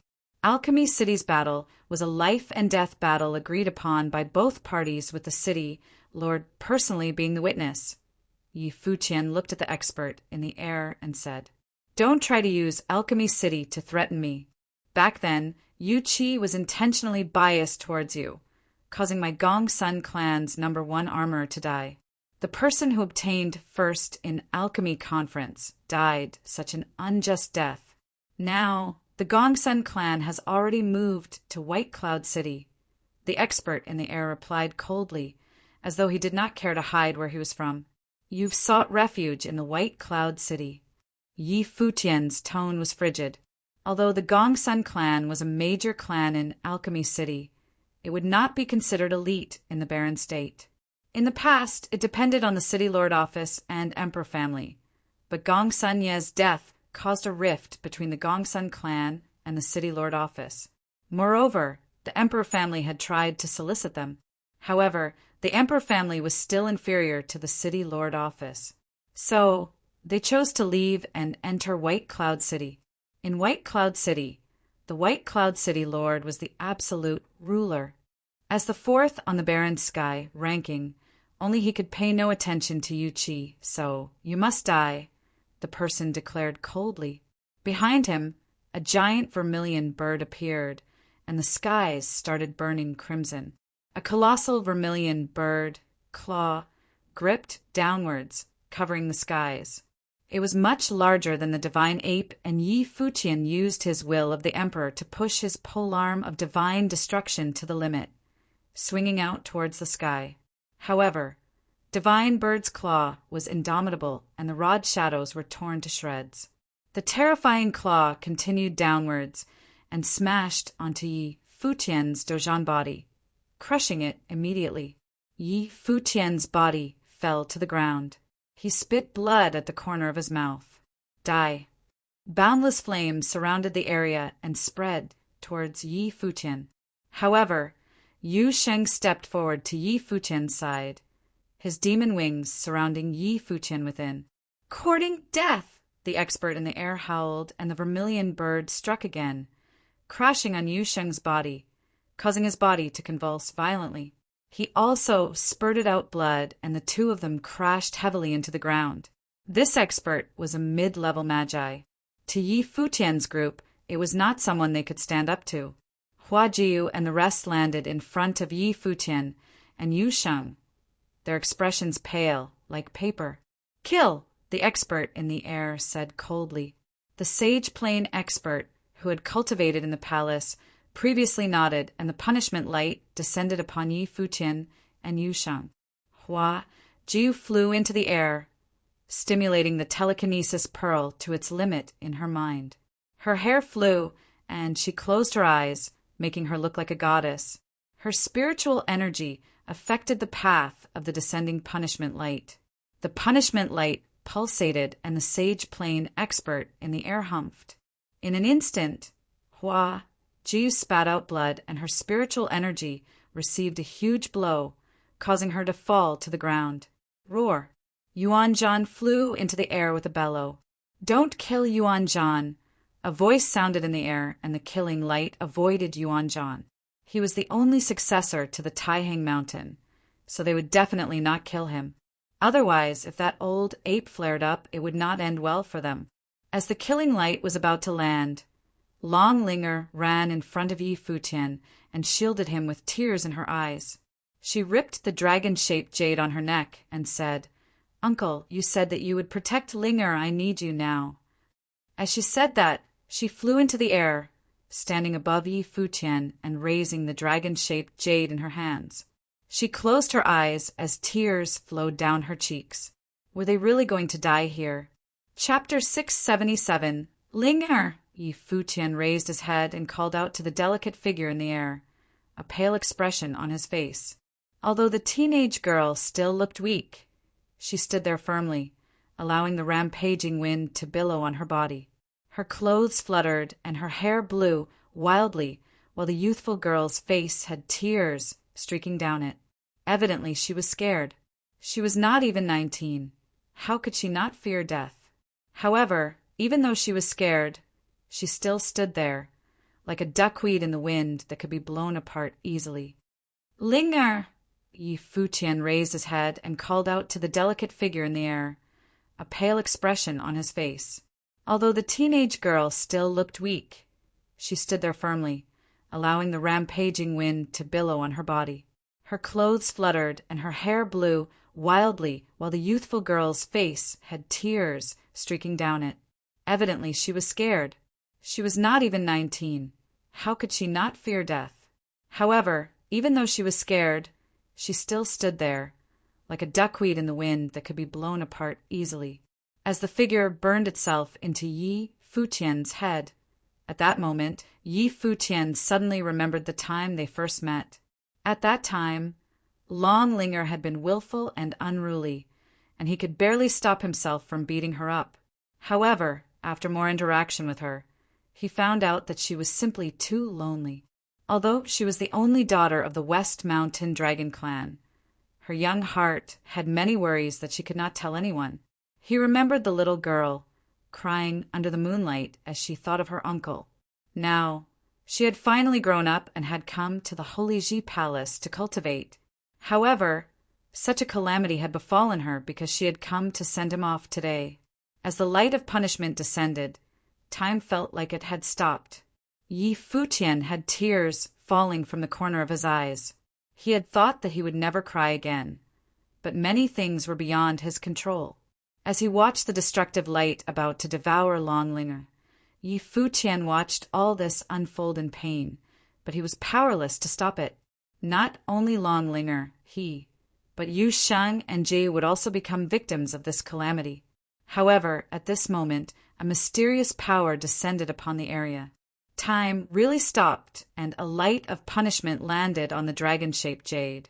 The pendant suddenly let out a brilliant glow, and an imposing matrix appeared in the sky above Longlinger's head. The matrix was formed by countless lines interweaving, and there appeared to be a dimension within the matrix. A terrifying aura emanated from the dimension. Next, rays of brilliant light glowed, and a divine purple-gold dragon emerged from the pendant's matrix under everyone's astounded gazes. The purple-gold dragon was humongous, and its gaze was imposing as it stared at the vermilion bird in the air. "Dragon's soul!" The Magi's expression changed as he uttered. This sudden reversal stunned Yi Futian as well. He did not expect that the jade pendant that Linger wore had a dragon's soul within it. The giant purple-gold dragon had a dominant aura, and on its head, they could faintly see a middle-aged man with his hands behind his back. This caused a huge visual impact on the onlookers. Longlinger was equally stunned as she raised her head and looked at the dragon. "Uncle Long," Longlinger mumbled as her heart raced. This was her uncle's dragon. She often rode on it when she was younger. As she looked further up the purple-gold dragon, Longlinger could no longer hold in her tears as they streaked down her face. She shouted out softly, "Uncle, have you returned?" The middle-aged figure turned and looked at Longling. He was dressed in green robes and had hair that was black like ink. His expressive eyes appeared to have the galaxy in them, and he looked at Longlinger with a doting gaze, then smiled and said, "Linger, you've already grown this big." "Uncle." Longlinger could not stop her tears as she replied, "I'm not dreaming, am I?" "Uncle, promise to protect you." The middle-aged man smiled and replied. He then turned around and looked at the three sage plane experts in the air, his expression turning cold abruptly and his eyes filled with killing intent. "Senior, this is a misunderstanding," the Magi in the air explained. He could already guess who the person who had appeared in front of them was.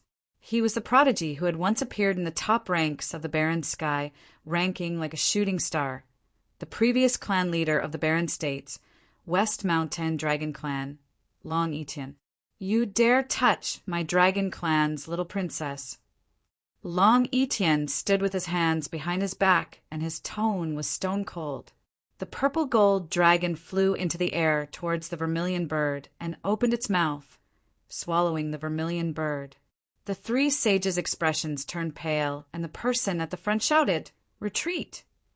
Long Etienne's expression was cold as an ancient guqin appeared. He strummed the guqin strings, and the heavens resonated with it. The dragon he was on resonated with the heavens as well, and in an instant there were three large dragon shadows rushing towards the three sage plane cultivators. The three sage plane cultivators were shocked, and they turned around to unleash their strongest defenses.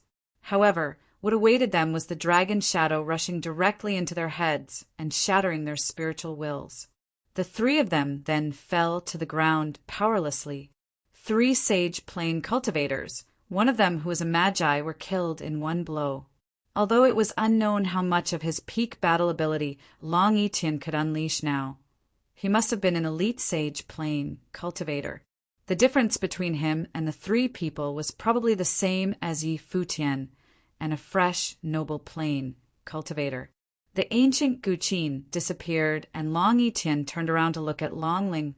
Longlinger descended directly onto the purple-gold dragon and walked to Long Etienne's side. "Uncle, I missed you so much." Longlinger pounced into Long Etienne's embrace, and he rubbed her head with a doting expression. "What a silly lass, you're already so big. Why are you still crying?"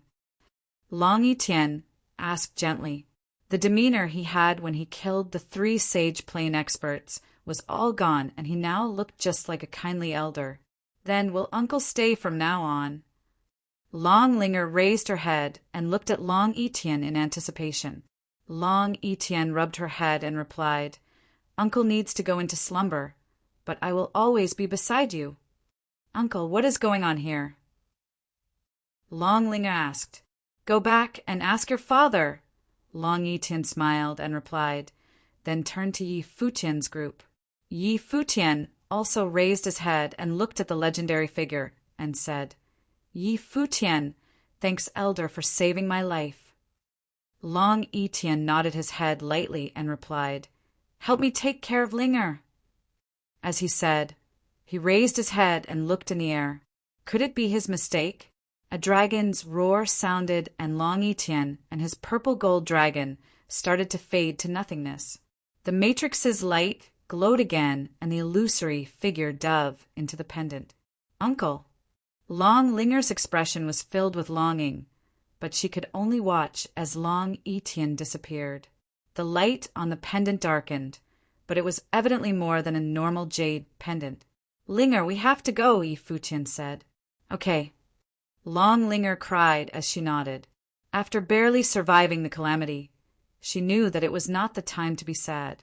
"Let's go," Yi Futian said, and the demonized black wind condor took to the skies, carrying them and leaving like a flash of black lightning. Yi Futian, Yu Shang Huajiu, and the others all had weak auras. If another sage plane cultivator came, it would definitely be their end.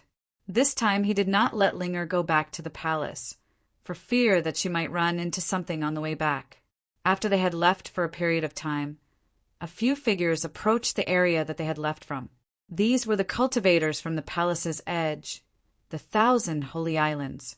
They saw the corpse on the ground and had curious expressions. What on earth had happened here? "It's Ning Yuan," someone exclaimed. One of the sage plane cultivators who had been killed had been recognized. It was one of the disciples who had previously cultivated in the palace, the Ning clan's Ning Yuan. "Let's go and report this to the palace," one of the persons suggested. They knew that it was not a small matter and they could not make the decision. At that moment, in the White Cloud City, the Gongsun clan leader stared at the shattered jade totems in front of him with a grim expression. The sage, plane cultivators they had sent out had died. Did this mean that they had failed? To kill Yi Futian, they had even sent a magi. How could they have failed? This was already after considering the greatest extent of Yi Futian's abilities and even factoring in unexpected circumstances. Moreover, the assassination was not planned solely by the Gongsun clan. It had people from within the palace participating in the planning, so the plan should have been perfect. It was not just the Gongsun clan. At the same time in the Zhongzhou city's eastern region, the same scene happened in the Ning clan. The Ning clan leader held the broken jade totems in his hand with a steely expression. They were all waiting for news. What on earth had happened? A few days later, news had spread in the barren state. On the day Yi Futian and his friends had left the palace, there had been a fierce battle in the mountain ranges outside the 1,000 Holy Islands. A few sage plane cultivators had died, including a disciple of the palace, the Ning clan's Ning Yuan. The other sage plane cultivators were rumored to be the Gongsun clan's sage plane figures. The news spread quickly throughout the barren state and caused a huge uproar. Many people guessed that Yi Futian might have been the target of an assassination.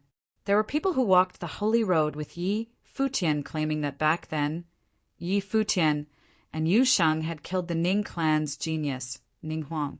Ning Huang was reputed to be the elite genius of the Ning clan in the current generation. However, he died a tragic death before he had even entered the palace.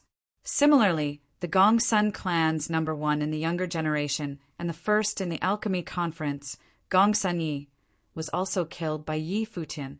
So, it was not surprising that the Ning clan and Gongsun clan would take revenge on Yi Futian after he had been expelled by the palace. However, why were the 5 sage plane cultivators who carried out the assassination dead? 3 of them even had their spiritual wills shattered and were forcefully killed. This evidently could not have been done by Yi Futian. It had to be someone especially strong who specialized in spiritual will attacks. who had protected Yi Futian and his friends. Where were Yi Futian and his friends now? It was like they had disappeared from the barren state.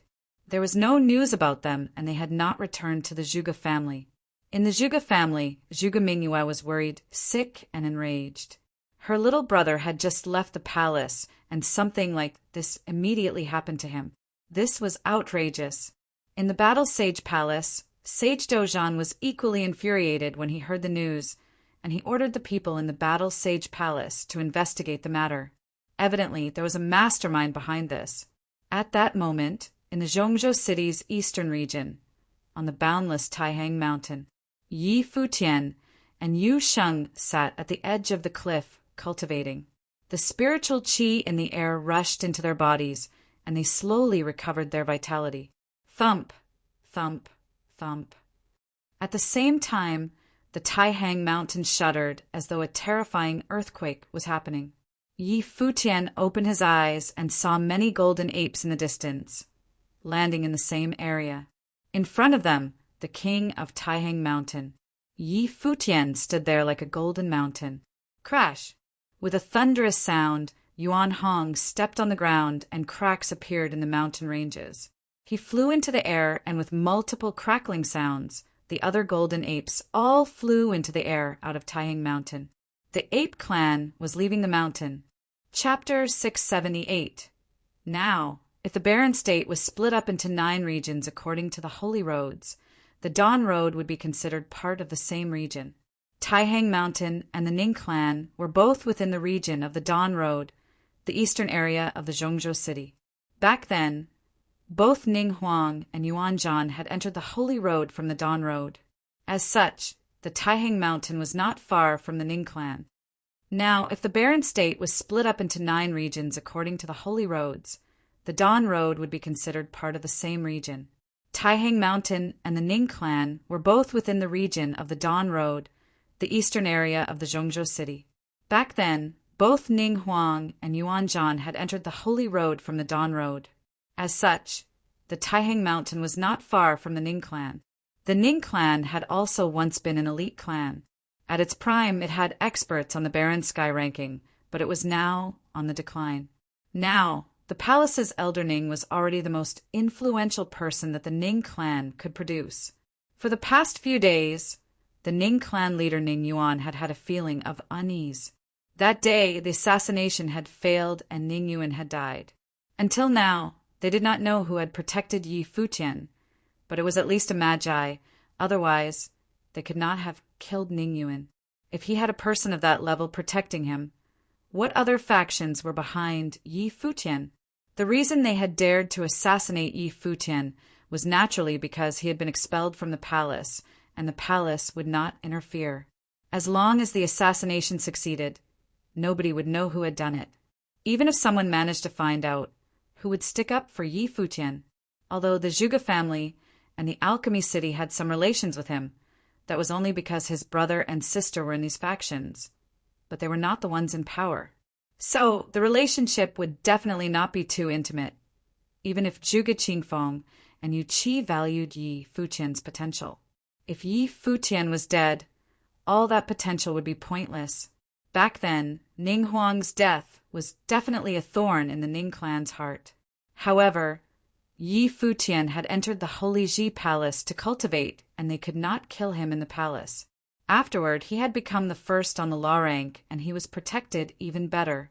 The Ning clan had once thought that revenge was impossible until Yi Futian had been expelled from the palace. That was when the assassination plan had begun. However, they had failed. The corpses of the 5 sage plane experts were left there, so they would know who did it at a glance. Thud! A dull sound was heard, and Ning Yuan frowned. What was happening? It was not only him who had heard the sound. At that moment, within the huge Ning clan residence, many people felt the ground shake. Outside the Ning clan residence, the people within the city looked dumbfoundedly at the scene before them. It was a herd of golden apes. On the ground, rampaging golden apes trampled the ground, causing cracks to appear. The golden apes had violent demonic qi around their bodies and in the front. The golden ape bodies rapidly grew to a size of 10 meters, each of them looking like a mountain, crushing the ground beyond their feet as they walked forward. There were also immensely strong golden apes walking in the air. The golden ape at the forefront appeared to be the king of the apes, its golden body standing tall at tens of meters, giving people an immovable, divine feel. Many people started escaping in all directions. They had realized that the golden apes appeared to be heading for the Ning clan residence. At that moment, there were people flying into the air from the Ning clan residence. When they saw the grand sight before their eyes, they were startled and their bodies started to shiver. It was the Golden Ape clan from the Taihang Mountain. What were they here for? There were people flying into the air in succession, and even sage plain figures appeared.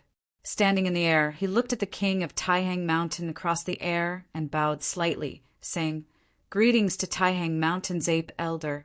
What has elder come for?" "Kill," Yuan Hong said with an extremely cold voice, completely devoid of emotion.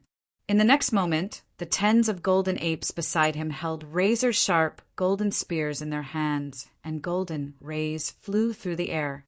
The golden spears then flew towards the sage, plain expert below, like golden lightning. It was too quick. Those who had thrown their spears were all strong golden apes from Taihang Mountain. The sage plain expert was horrified and retreated immediately, but the sky of raining spears rained down, and he could not dodge them. With a giant sound, the giant golden spears impaled his body, pinning him to the ground. A sage plain expert dead on the spot. In the Ning clan, countless people watched the scene with trepidation, fear filling their minds. The Taihang Mountain had sent out all its experts to kill them. "Elder Yuan Hong, when has my Ning clan ever offended the Taihang Mountain?" Someone roared, only to see a golden ape land right in front of him and crushing him with its golden palm, killing him in the air. As deafening rumbling sounds were heard, the Ning clan's main door was smashed to dust. Next, the buildings in the Ning clan's residence were rapidly destroyed, and the golden apes landed on the area above the residence, their might surrounding the entire residence. "Yuan Hong!" a voice shouted. The Ning clan leader, Ning Yuan, flew into the air with an extremely grim expression and held at Yuan Hong. I did not know that Yuan Zhan was there at that time, but I guarantee that Ning Yuan would definitely not have laid a hand on Yuan Zhan. He had already knew that Yuan Zhan had left the palace with Futian. Ning Yuan naturally had his own insight and would not kill Yuan Zhan. After all, they had no grudge with Yuan Zhan and did not want to, nor did they dare to offend Taihang Mountain. Yuan Hong's golden eyes swept across Ning Yuan. Even until now, Ning Yuan probably did not know why he was here. Since the Ning clan likes their outstanding sage plain figures, today, none of the Ning clan's sage plain figures will be left alive. If any noble plain dares to step in, kill them all. Yuan Hong's voice sounded like a storm in Ning Yuan's ears, leaving him in despair. None of the Ning clan's sage plain to be left alive. If noble plain cultivators interfered, they would all be killed. This was akin to severing the Ning clan's lifeline. In the barren state, the sage plain cultivators were the elite figures. A faction could only be considered elite unless it had a sage plain cultivator. Some small cities could not even hold their own in the barren state without a sage plain cultivator, not to mention a clan. Moreover, the Ning clan was a strong clan and would definitely have offended many people. The clan also had many treasures. If their sage plain experts were all killed, how would the Ning clan survive? Bang, bang, bang. The huge golden apes stepped forward and started killing. The Golden Ape clan was renowned for its strong battle ability. How could the declining Ning clan be a match for them? It was absolutely a one-sided massacre. In another part of the battlefield, there were strong sage plain experts holding halberds in their hands, riding cheelins and assaulting a golden ape. However, the golden ape did not move and allowed the halberd to pierce its body, but the halberd could not even pierce through its skin. The golden apes naturally had invincible bodies that were forged by gold. His giant hand grabbed the halberd, snapping it in half, then slashed downwards and split the other party into two. He did not use much technique and chose to use tyrannical force to crush the other person instead.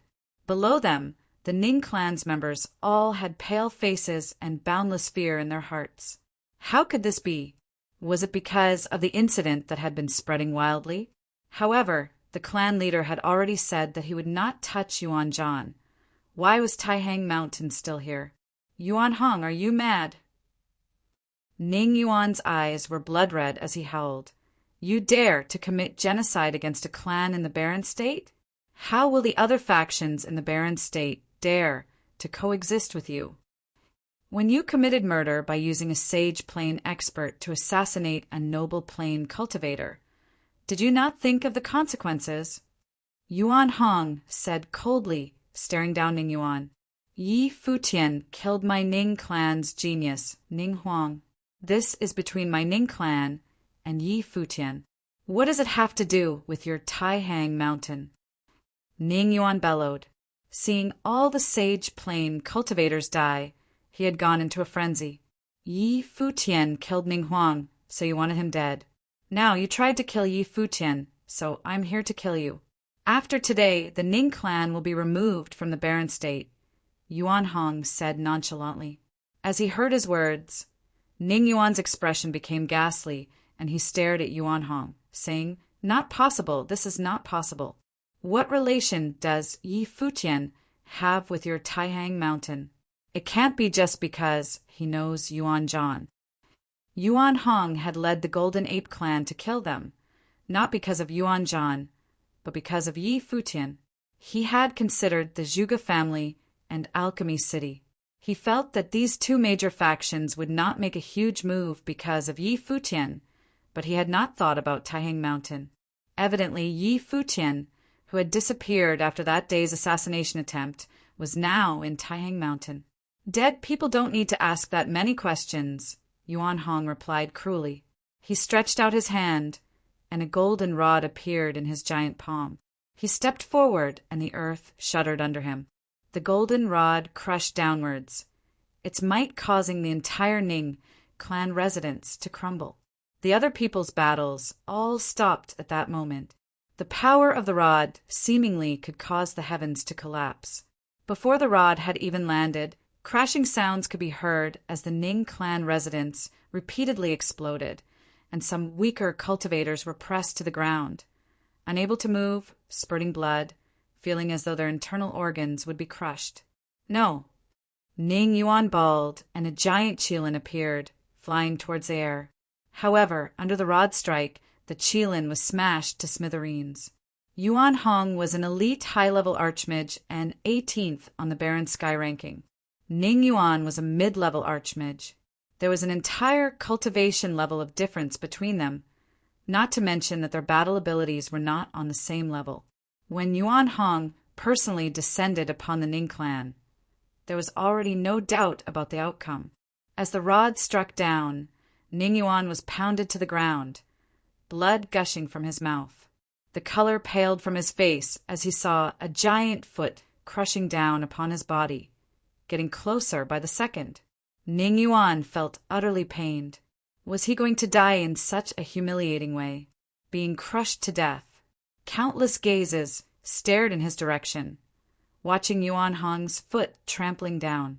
With a thunderous clap, the ground ruptured and cracks appeared in the entire residence as the Ning clan members watched with looks of despair. Their clan leader had been stepped on and crushed to death. What a humiliating way to die. Do your job. Yuan Hong raised his head and looked at the golden apes in the air. The golden apes immediately went on a killing spree, and howls of agony could be heard all over the Ning clan. The noble plain cultivators all shivered, not daring to participate in the battle, their cries being completely drowned out by the battle. The Ning clan was finished. After today, they would be removed from the Barren State, all because their clan leader had ordered an assassination on Yi Futian.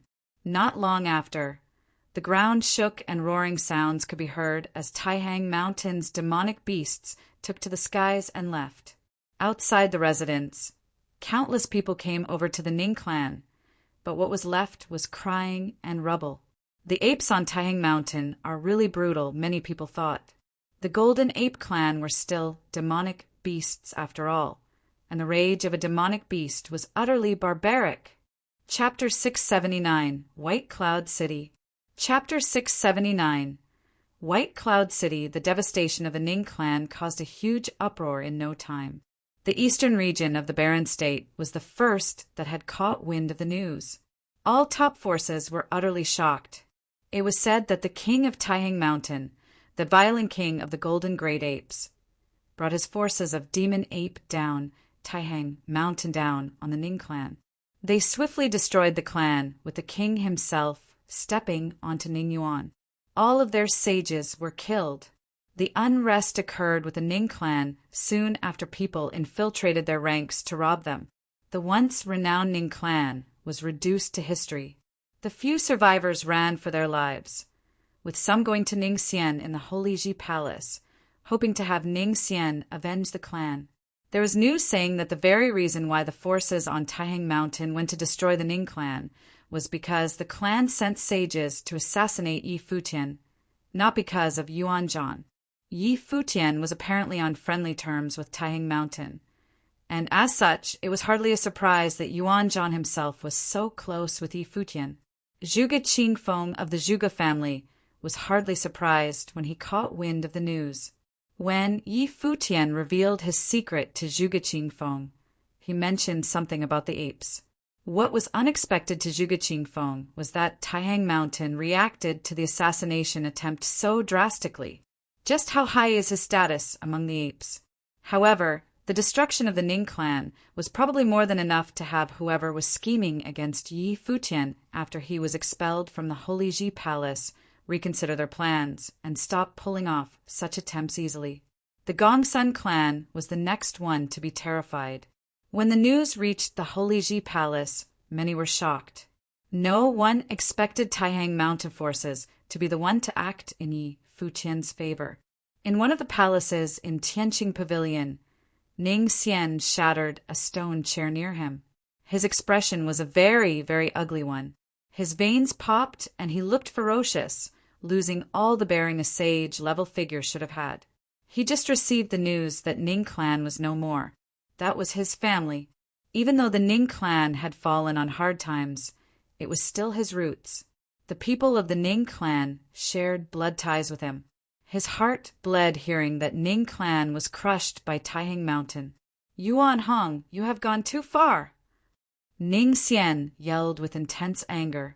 He wanted little more than to invade Taihang Mountain right there and then. However, Yuan Hong was a mighty one ranked 18th on the low rank.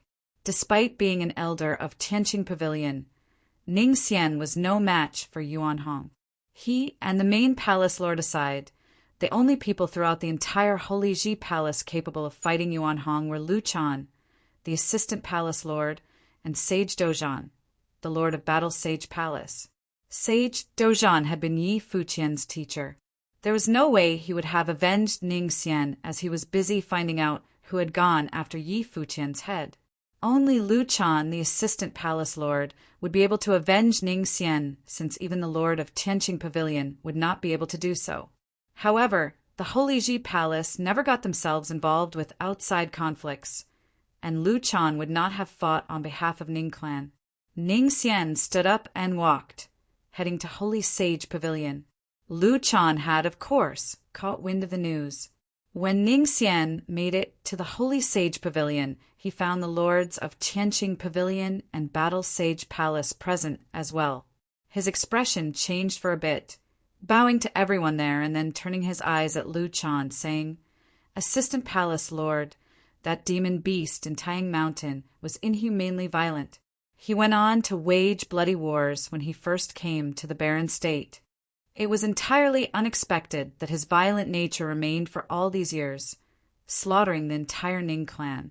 Despite being amongst humans for so long, they were still devoid of humaneness. I suggest that you call upon all forces of the Barren State to destroy Taihang Mountain in order to be rid of this menace once and for all." Lu Chan looked at him for quite a bit and said, "Ning Xian, were you the one behind what happened outside the 1,000 holy islands?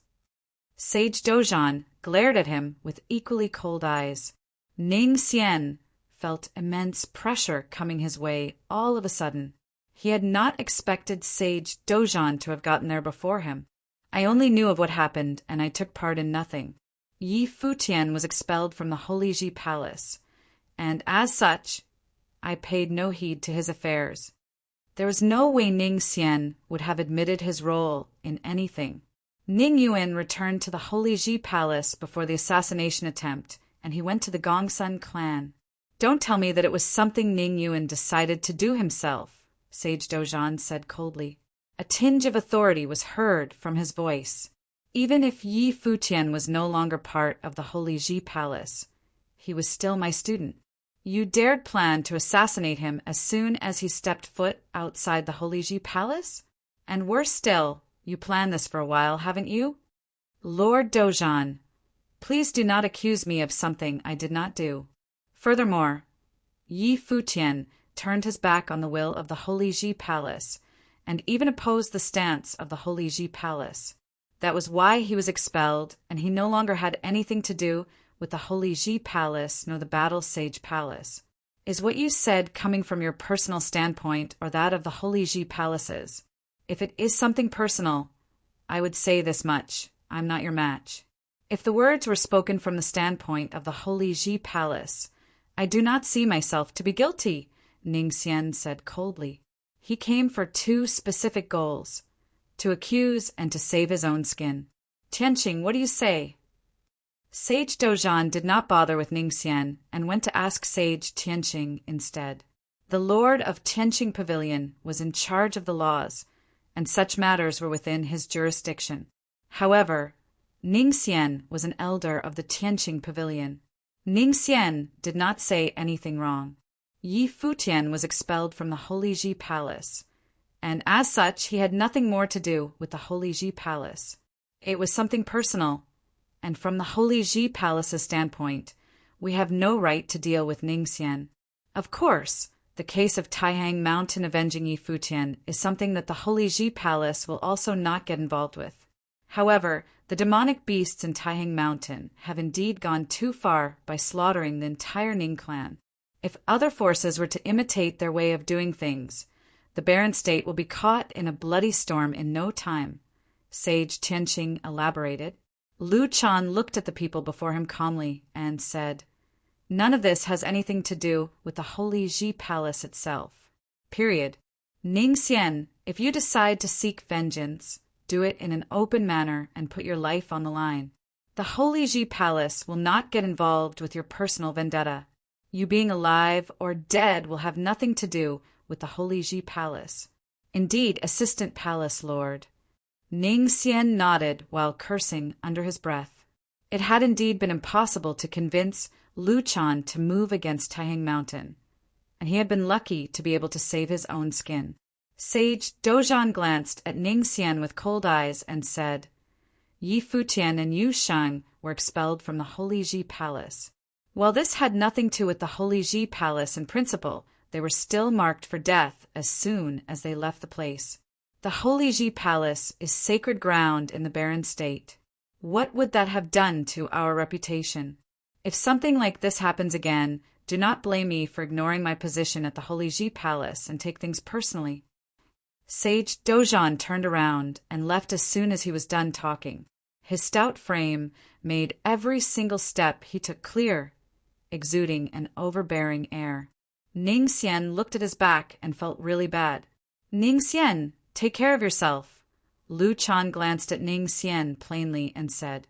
It was apparent that he found what Ning Xian did to be displeasing, but he did not pursue the matter further. White Cloud City was one of the two cities in the western region of the barren state with similar renown to Alchemy City. It had always been one of the top forces in all of the barren state. Mighty ones prowled the streets of that magnificent, grand city, and the place was an incredibly prosperous one. Golden light showered from above, right outside the city itself. Many looked up and felt their hearts jumping out of their chests. The lights came from one golden great ape after another. They were huge, and they looked as if they were made of gold. It had not long ago that there was news from the eastern region, saying that the Ning clan had been slaughtered by a bunch of demonic creatures from Taihang Mountain. The same golden great apes had now made it to White Cloud City, and everyone knew what they came from. However, the Gongsun clan had submitted to White Cloud City, yet Taihang Mountain forces still dared to come with impunity. It was seen to be an act of utmost insolence. "Quick, inform the city lord," the guards outside the city said. It was a matter of utmost seriousness. Yuan Hong had come all the way from Taihang Mountain, and no one other than Bai Gu, the city lord of White Cloud City, would have been able to stand against Yuan Hong. A vast, regal, and luxurious estate had just been finished within White Cloud City. The place served as the residence of the Gongsun clan. However, members of the Gongsun family felt troubled, and the reason was an obvious one. The news of the Ning clan being totally destroyed was simply too shocking. They had thought the assassination attempt was something no one would dare to do or able to interfere with. They never expected Taihang Mountain forces to bring their might to bear on them, crushing the Ning clan to stand up for Yi Futian. As Taihang Mountain dared move against Ning clan, it was a given that they dared move against Gongsun clan. There were two people playing chess in the vast estate, one of them being Gong Sun Jing, the clan leader of the Gongsun clan, while the other was a top-notch mighty one renowned in White Cloud City, Yun Hao, clan leader of Yun clan. While White Cloud City was ruled by clan, in actuality, many of the affairs in the city were taken care of by the Yun clan. Yun Hao was a force to be reckoned with in White Cloud City. He was a mighty one ranked on the barren sky, ranking at 98th place. Relax, brother Gongsun. White Cloud City is not the Ning clan. Since you are here in White Cloud City, Yuan Hong will not dare to just kill his way into White Cloud City. This place still the turf of the city lord after all. Yun Hao said to Gong Sun Jing openly with a loud, brimming voice. Right. Gong Sun Jing nodded, but he still could not help but worried about things. Boom! The earth shook violently for a brief moment. Yun Hao frowned while Gong Sun Jing was immediately and extremely distressed. Boom, boom. There seemed to be something like an earthquake happening as the shaking continued. Both of them spread their spiritual will out far and wide, and both of them went pale soon after. Yun Hao looked distressed and embarrassed, while Gong Sun Jing stood up and gave an order with a loud voice. Everyone retreat! Yuan Hong had actually come for them. Gong Sun Ling, go get the city lord, he continued to shout.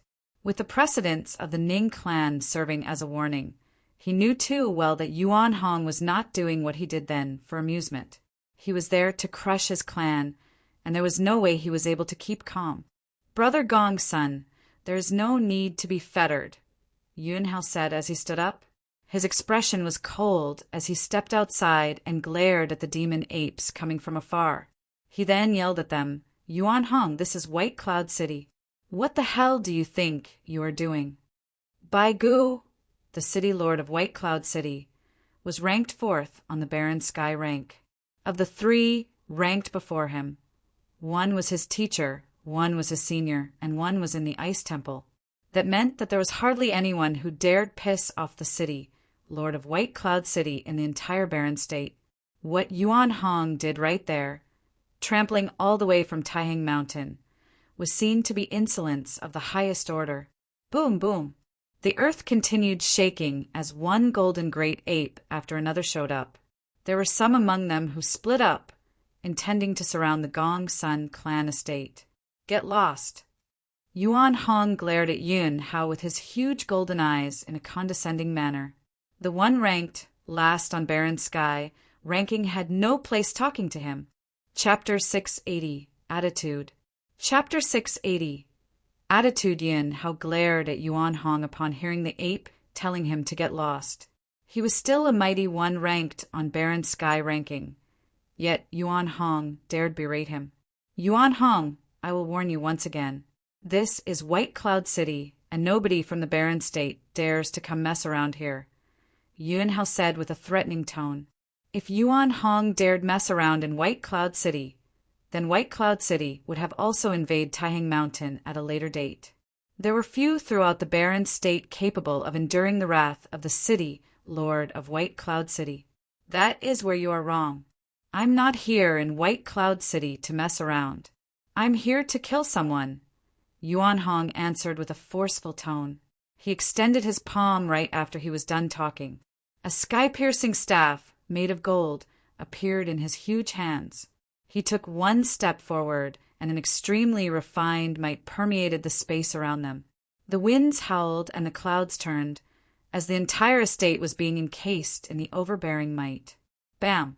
Yuan Hong took another forceful step forward, which seemed to be imbued with super-powerful martial arts will. Countless of the Gongsun clan fell flat on the ground. No one was allowed to escape. A regal, divine silhouette of a golden great ape appeared in all of their minds, which remained in their heads regardless if they were looking at it or not. Such was the might of the top-notch sage. Yun Hao, are you sure you want to get in my way? A strong wave of sound traversed the air and shook everything in its path. It was a might so powerful that even those far outside the estate were able to feel it. None dared go anyway near the estate, and all of them simply took to watch the events unfold from afar. An illusory shadow of a great ape seemed to have appeared in the sky. It blocked out the sky as its vast shadow encased everything in it as if it was something made out of pure will.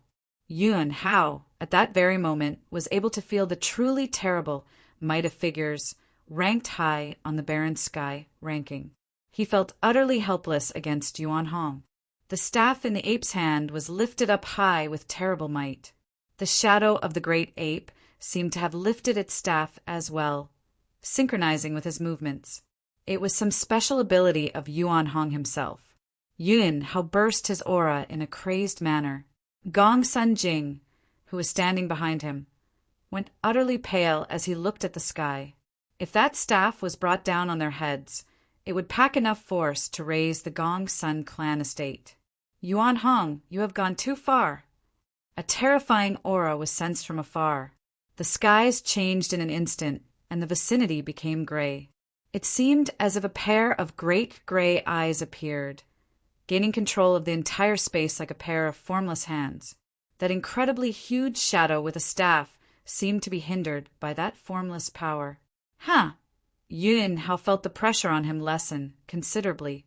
He let out a breath of stale air and relaxed for a bit. He came to know the terrifying might of that pressure when he was facing Yuan Hong. It was fortunate that the city lord showed up at the nick of time. The might that permeated the sky belonged to none other than the city lord himself. It was a power unleashed by the Eye of Devastation. The same spell, when used by the city lord, was several orders of magnitude more powerful than it had been when used by Bailuli. A terribly imposing figure dressed in white appeared in the air above the Gongsun clan estate. The city lord took his steps and was overflowing with terrible authority. He was practically clad in the powerful aura of one of the few top-notch figures. He addressed Yuan Hong, who stood before him with cold eyes. I care not for your affairs at Taihang Mountain. This is White Cloud City, and I will not tolerate any disrespectful acts here. Gong Sun Jing sighed a breath of relief as well. He was drenched in sweat all over. Being faced with an imminent threat of death, even sages would have felt fear. He had no doubt that if the city lord had not shown up, Yuan Hong would have crushed them right there and then. Those wretched beasts from Taihang Mountain. What business do they have with me killing Yi Futian? The two figures squared off against each other in the air. One ranked fourth on barren sky, ranking, while the other ranked 18th. It had been quite a while since such a battle happened in the barren state. A formless gale blew across the air. Yuan Hong's golden eyes were set straight at Bai Gu as he said coldly, I told you I'm coming to White Cloud City to kill the Gongsun clan today. Are you trying to cover for them by standing in my way? I'm telling you one more time, this is White Cloud City. If you think I'm going to cover them, very well then. What if I do? Bai Gu responded sternly. He was still a figure ranked fourth on the barren sky ranking, and there was hardly anyone in the barren state he took notice of. Yuan Hong is threatening me? What a joke! The assassination attempt on Yi Futian had nothing to do with him, but the case with Gu Donglu ruining the marriage arrangement in the Zhuge family estate had everything to do with Yi Futian.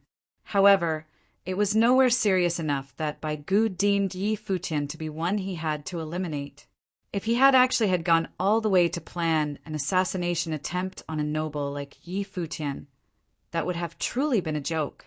If he had wanted to kill Yi Futian, all he had to do was simply slap the young man across the face. Bai Gu's status was such that assassinating Yi Futian was utterly beneath him. However, since the Gongsun clan had joined White Cloud City, it was only natural that they became Bai Gu's men. Yuan Hong asked if Bai Gu intended to cover the Gongsun clan, but there was hardly anything anyone could have done if Bai Gu actually did so. Your name has been the talk of Legends City, Lord of White Cloud City. I, Yuan Hong, will find out for myself how powerful the one ranked fourth on the barren sky ranking actually is. Yuan Hong's words sent shivers down the spines of everyone within earshot. Even Yin Hao and Gong Sun Jing felt themselves trembling inside. Yuan Hong of Taihang Mountain actually dared move against the city, Lord of White Cloud City. It was something utterly insane. So be it! The city lord glared at Yuan Hong as he said plainly. It was only 3 words, yet the pressure behind those 3 words was extremely intense. Bai Gu also wanted to see for himself how powerful the golden great ape of Taihang Mountain, said to be invincible in battle, truly was. This is spectacular. I never expected to be able to see this up close. A boisterous, laughing voice was heard. Several silhouettes were found at the side. Everyone turned their eyes in that direction. There were some among them who were not familiar faces, but to those who actually knew who those people were, their hearts trembled. Yu Qi, the city lord of Alchemy City, appeared in White Cloud City. Both White Cloud City and Alchemy City served as major symbols of the western regions of the Barren State. Both were true landmarks of the region, and at that moment, Bai Gu, ranked 4th on Barren Sky ranking, and Yu Qi, ranked 8th, were found at the same time in the same place. Bai Gu and Yuan Hong did not find his appearance to be surprising, as they obviously were able to sense him. They were of the same plane, Sage Plane, and it was only natural that they were able to sense each other's presence. Yet Gong Sun Jing's face changed. He had, after all, come all the way from Alchemy City to join White Cloud City. Yu Qi, I assume that you're not here in White Cloud City just for the show. Bai Gu asked. Of course not, Yu Qi said plainly. I came for the Gongsun clan. You want to meddle with that assassination attempt? Bai Gu asked as he frowned. Just because the victim is a junior of your son-in-law? Gong Sun Jing's face went pale. Yu Qi wants in on this as well. My business here actually has little to do with Yi Futian. Yu Qi said, It's just that back when Yi Futian and Gong Sun Yi fought, I was the one-bore witness and hosted the fight. Everyone there saw it, including your son, Bai Luli. Now that the Gong Sun clan wants revenge, they're practically throwing dirt on my face. He was being reserved with his words, but he needed not spell it all out for Bai Gu. Gong Sun clan did more than just that. They had come to join White Cloud City before they planned the assassination, and that embarrassed Yu Qi even further. So, Bai Gu asked, So, I'm here to ask you, do you mind handing Gong Sun Jing to me? Yu Qi asked with a smile. Gong Sun Jing's face went pale. Yu Qi had indeed come for him. Can't do. He is one of my people now, Bai Gu said casually. Gong Sun Jing was already one of his men. If he had simply handed Gong Sun Jing over just like that, that would have been an insult to his status as the city lord of White Cloud City. I knew you would say something like that, given your temperament and all. Yu Qi hardly minded. He continued with a smile. In that case, I'll just sit back and enjoy the show. Go on. Gong Sun Jing felt immensely distressed. Since when did Yu Qi become so easy to talk to? Bai Gu turned his attention back at Yuan Hong and said, "After you." Yuan Hong said nothing. He simply swung his staff, and in an instant conjured multiple shadows of the staff in the air, yet he did not attack. The shadow of the ape in the sky swung its staff around as well. An intense might was brought to bear on everything below, and many felt unable to even stand still. The shadows of the staffs grew increasingly intense, and it seemed to be the 81 strikes of heaven-traversing staff techniques of the apes. Multiple shadows of the staff were conjured in the air as a boundless air of terror hung above. It was just the might of the skill, yet many felt themselves crumbling under its pressure as if the sky was to be brought down on them soon. The city lord of White Cloud City looked up and cast his gaze high up in the air. There seemed to be pairs of formless, gray, huge hands interrupting with the flow of the might. At the same time, an incredibly huge golden shadow formed, as if an ancient god was standing between the heavens and the earth. It was a conjuration made entirely of gold, seemingly conjured out of spite against Yuan Hong. The summoned, huge, golden, ancient god extended multiple golden arms and lashed out in the air. It was a terrifying sight to behold. Boom! A thunderous rumble was heard. At the very next moment, the shadow of staff all over the air coalesced into one single weapon and was brought down on everything below.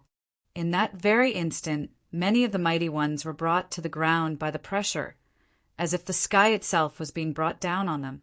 The staff went swiftly at them in the air. The golden ancient god's countless arms went on to grab the staff, but golden lights burst upon contact.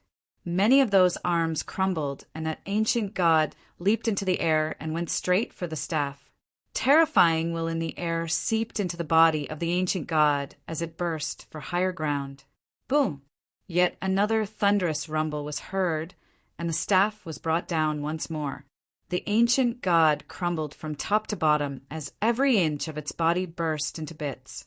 Yet the might of the staff was continuously weakened, gradually brought to a halt right on top of the city, lord of White Cloud City, before dissipating altogether. Buildings within the Gongsun clan estate on the ground were reduced to ashes. Many had blood around their mouths. The one strike was far more powerful than what was dealt to the Ning clan. "I see," Yuan Hong said plainly. The city lord of White Cloud City stared at Yuan Hong's shadow. The staff had incredible force. Yuan Hong's offensive capacity was far beyond what he had anticipated. "We'll meet again when the time comes. As for you all of the Gongsun clan, you would do well to cower forever in White Cloud City, never stepping outside ever again," Yuan Hong said as he turned around to leave. Many of the golden great apes followed, but then Yu Qi called Yuan Hong. Yuan Hong halted his steps and glanced at Yu Qi. "What business do you have with me, city lord you? Come visit Alchemy City sometime. That golden staff you conjured with spiritual qi, it was terrifyingly powerful, but the power it packed was limited. I can forge you a weapon-type ritual implement specifically for you," Yu Qi elaborated. The city lord of White Cloud City sparked with sharp flashes. "Is Yu Qi trying to mess with me here? Very well. I will visit Alchemy City sometime. Thank you." Yuan Hong turned around and left with the apes of Taiheng Mountain as soon as he finished. Yu Qi glanced at Bai Gu and said, "That's all for me, farewell." He then turned around and left as well. Bai Gu, city lord of White Cloud City, paid no heed to Yu Qi as such. Yu Qi deemed it unnecessary for him to pay much heed to Bai Gu. Yuan Hong naturally understood that if Bai Gu, the one ranked fourth on Baron Sky ranking, insisted on intervening, there was little else he could have done. However, Yuan Hong demonstrated his thoughts and attitude by showing up. He would have killed if he could, but even if he was unable to do so, he was sending a message to all in Baron State. Anyone who dared move against Yi Futian had better remember the fact that the Gongsun clan was reduced to having to spend the rest of their days in fear. Yu Qi understood it all the same, but it was unthinkable for him to simply wage a war against the city lord of White Cloud City. Both of them were top-notch figures in the barren state, and it would have been bad for them to simply go for each other's throats because of Gongsun Jing. However, he needed to make his stance on the matter clear, nonetheless. The Gongsun clan had deserted Alchemy City for White Cloud City and hired to assassinate Yi Futian. All that they did was seen as a severe slight against him, and he was compelled to make sure Gongsun Jing remembered that, or else everyone would think they could have their way with Yu Qi as they pleased. The forging of a weapon for Yuan Hong was a show of force. If you, City Lord of White Cloud City, insists on covering for Gongsun clan and will not show me any face, there is little I can do about that. But I need not give face to you as well. He was interested to see if the City Lord of White Cloud City found Gongsun Jing worth keeping around, and he wanted Gongsun Jing himself as well as the entire barren state to see that. Yu Qi and Yuan Hong both left White Cloud City. The demonic beasts of Taihang Mountain withdrew as they left behind rumble on the ground tea, but White Cloud City was far from quiet. It was especially so for the Gongsun clan. Gongsun Jing's face was ashen at that point. He began to have regrets, pondering if it had been worth it to try to assassinate Yi Futian simply because he had not been able to hold himself back. He never thought that not only did the attempt ended in failure, but it had also even kicked up such a great fuss with powerful figures. The Taihang Mountain forces went out of their way for him, and Yu Qi visited White Cloud City personally for him. What would happen to Gongsun clan from here on out? Were they really going to just cower in White Cloud City forever? Chapter 681. Sage and Saint Ranking of the 9 States. Chapter 681. Sage and Saint Ranking of the 9 States. What happened in White Cloud City shook barren state once again. Yuan Hong of Taihang Mountain had actually gone all the way there. If the city lord himself had not intervened, he would have slaughtered the Gongsun clan right there and then, just like how he did the Ning clan. It was an overwhelming show of force indeed. Furthermore, Yuan Hong had actually fought the city lord. Although both sides used only one move, many were able to feel that since none of the figures on the barren sky ranking actually fought each other straight up, if another such clash of the Titans type of battle was to ever be fought again, the rankings might actually see huge changes. Other than that, the appearance of Yu Qi in White Cloud City was also something that shocked many. It seemed that the Gongsun clan's good days were long over. The happenings also made it very clear for all the top forces in the barren state. There was yet another one of the younger generation that was deemed off-limits, the former number 1 on the law rank, the currently expelled student of the Holy Ji Palace, Yi Futian. The expedition of the mass of demonic beasts down Taihang Mountain served as a very good deterrent. The very individual who sparked all this commotion, Yi Futian, seemed to still be recuperating and training in Taihang Mountain. Knowing nothing about all that commotion he helped stir up. What he knew was only that Yuan Hong was definitely out to avenge him on that day when he led the golden great apes down the mountain. Time passed, and with the blink of an eye, it was the end of year 10009 of the divine prefecture calendar. The scorching sun was hanging above Taihang Mountain, casting intense light and heat on everything below. Yi Futian stood at the cliffs and practiced a set of techniques. Every breath filled his internal organs with bursting vigor. His martial arts practice had reached grade 2 noble plane and was as steady as bedrock. He was one step away from entering grade 1 noble plane. It was not just him. Many of his acquaintances and friends saw varying progress in their respective cultivations. Their planes had finally and actually equaled out more or less. Long Ao and Madame Long came to Taihang Mountain and took Linger away with them. They were right to worry after something like that happened. Furthermore, the end of the year was near. Hua Jiu came beside Yi Futian quietly, looking at the vast mountains that seemed to spread out without end. Having not been out for so long, I kind of wonder what the barren state is like these days, Hua Jiu said softly.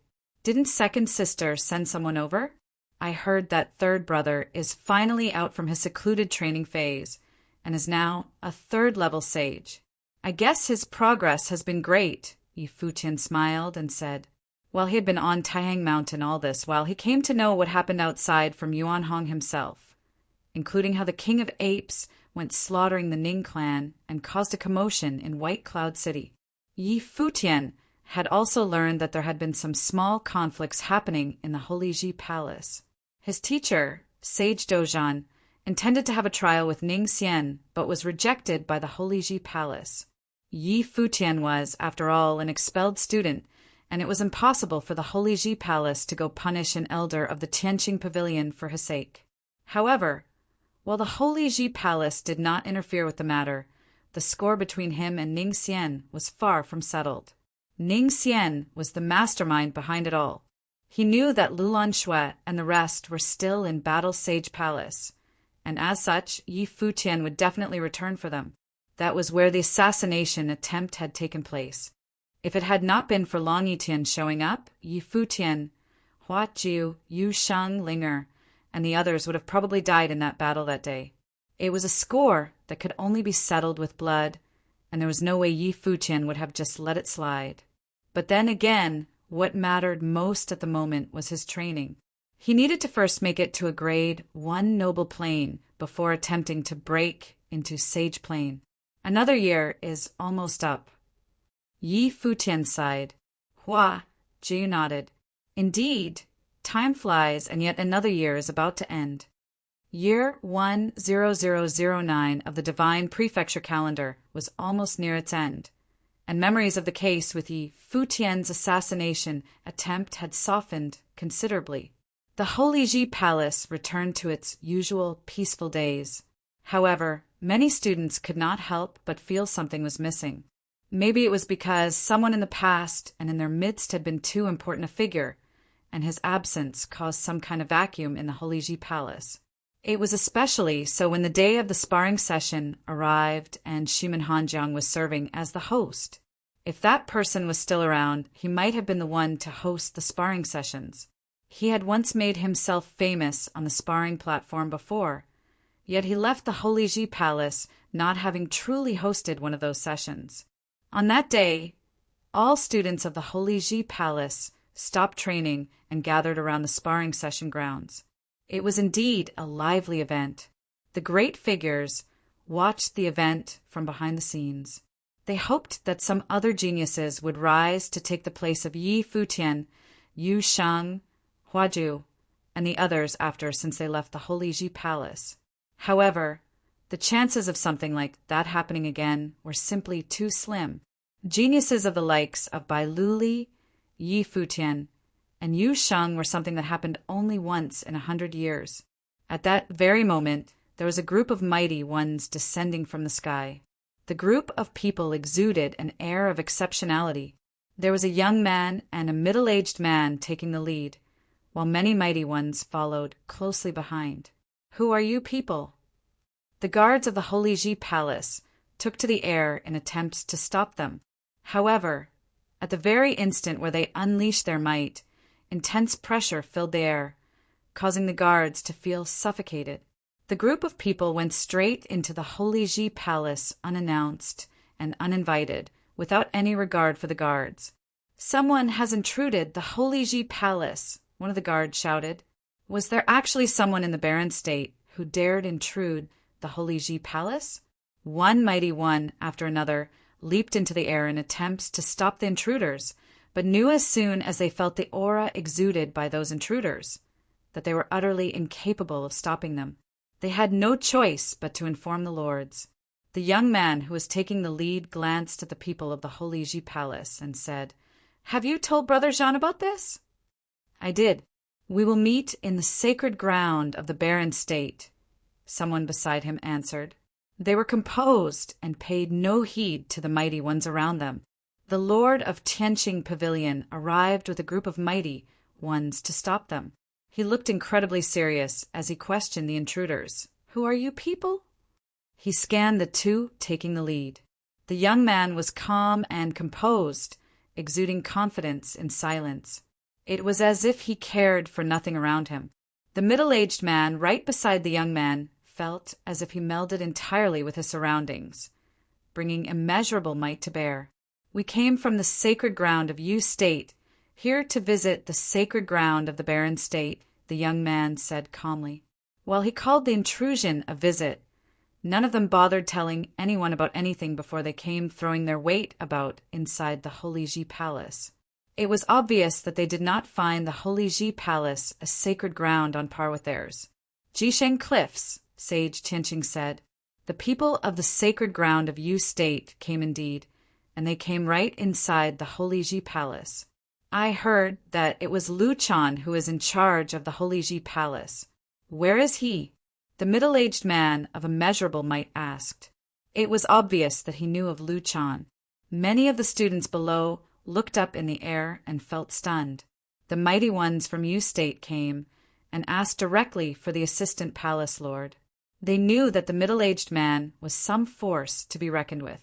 "Kong Yao," a voice was heard. Many turned their eyes in the voice's direction and saw Lu Chan heading their way. His eyes were locked on the middle-aged man. He indeed knew of Kong Yao from Jisheng Cliffs of Yu State, and Kong Yao was known to be the #1 figure below sainthood in Yu State. Many of the mighty ones ranked on the barren sky, ranking, had ventured outside the barren state before.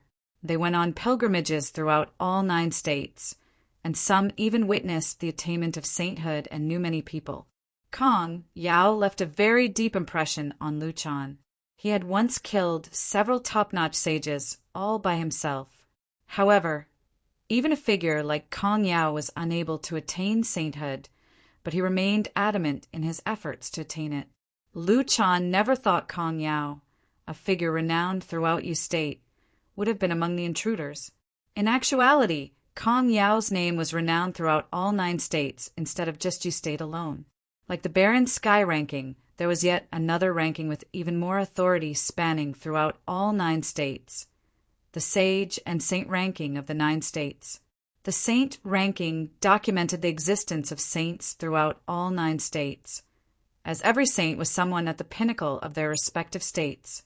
The number of saints in all 9 states was few and far between. As such, every single saint was documented on the saint ranking. The sage ranking consisted of 81 places, made so from 9 times 9 equaling 81, and the number 9 served as a standard for all 9 states. Any state with less than 9 members in the ranking was deemed weak, while a state with more than 9 members in the ranking was deemed strong. Right now, however, there was no one from barren state ranked in the sage and saint ranking of the 9 states. As there was no saint from the barren state, it was only natural they were unable to be ranked on the sage and saint ranking. As such, the right to even be ranked on said ranking was taken from them, and only the barren sky ranking was known throughout the barren state. In actual fact, however, the very ranking that was held in very high esteem throughout the barren state was seen as a lesser ranking in the eyes of other states. Lu Chan especially thought that to be quite a shame.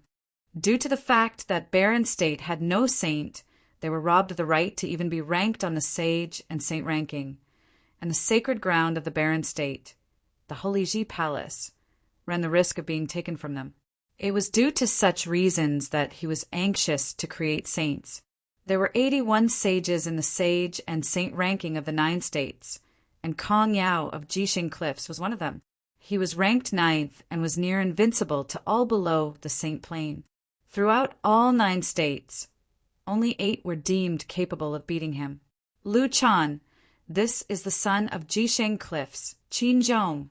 Kong Yao introduced the young man standing right beside him. "I'm honored to make your acquaintance, Senior Lu Chan." Qin Zhong nodded as a gesture of respect. While he exuded plain, gentle respectability, it was unable to overpower his brimming confidence. Qin Zhong, one of the 9 warriors of Jisheng Cliffs, was known to be the one most talented among the 9. While he was only at the pinnacle of the noble plane, he did nothing to mask the admiration and importance Jisheng Cliffs showed him. Kong Yao, the #1 on sage ranking, would not have been the one escorting him otherwise. Kong Yao himself was a figure who was standing right below the saint plane, and he was the most powerful one in the Jisheng Cliffs. There was only one explanation of having him escort a man who was his junior, This junior displayed potential for sainthood. Lu Chan nodded to Qin Zhong. He was able to tell that the youth before him was not some ordinary figure. Having Kong Yao by his side meant that he was probably the most exceptional one among the younger generations in Jisheng Cliffs.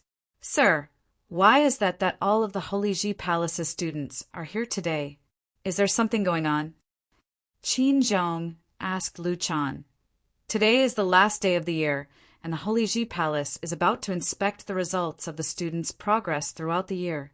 It was a sparring session to be held among the younger generation. Lu Chan elaborated. What a great coincidence indeed. Qin Zhong smiled. Now that we're here in the sacred ground of the barren state, and we meet under such circumstances, would you mind if I had a look, sir? Please. Lu Chan nodded. Qin Zhong knew his manners, and he knew there was no way Lu Chan could have refused him asking in such a way. The group made it to the grounds where the sparring sessions were held. The students saw the group arriving and knew that those were the visitors from the sacred ground of Yu State. Please continue, Lu Chan said plainly. Shimin Hanjiang nodded and began hosting the sessions. Chapter 682. The sparring sessions changed after the year Futian first appeared. There were no longer cases of seniors bullying juniors in the sessions, and outright fights were replaced with verifications. If one proved to be of a higher plane, verifications were done to check one's comprehension in one's training, just like how Futian battled Lian Yuqing, using only skills on the Guqin. The sparring sessions changed after the year Futian first appeared. There were no longer cases of seniors bullying juniors in the sessions, and outright fights were replaced with verifications. If one proved to be of a higher plane, verifications were done to check one's comprehension in one's training, just like how Futian battled Lian Yuqing, using only skills on the Guqin. Due to having mighty ones from Jisheng Cliffs in Yu State visiting, the sparring sessions would perhaps turn somewhat more aggressive, as the students gave it their all to show the best of what they were. At the very least, they deemed it unacceptable to have the Holy Ji Palace lose face in the presence of people from the sacred ground of Yu State. Lu Chan, Kong Yao, and the rest watched in silence. Qin Zhong was doing the same. His expression was as still as the surface of a lake on a fine day. There was nothing to be read. The Holy Ji Palace was the sacred ground imparting the lineage of saints in the barren state. The sparring sessions served as a showcase of the highest standards the youth of barren state had to offer. It was no surprise that there were no saints to be found in the barren state. What they were able to see so far said that the younger generation of barren state proved less than desirable with their prowess. They also knew that there were familiar sparring sessions among the younger generation students in Jisheng Cliffs.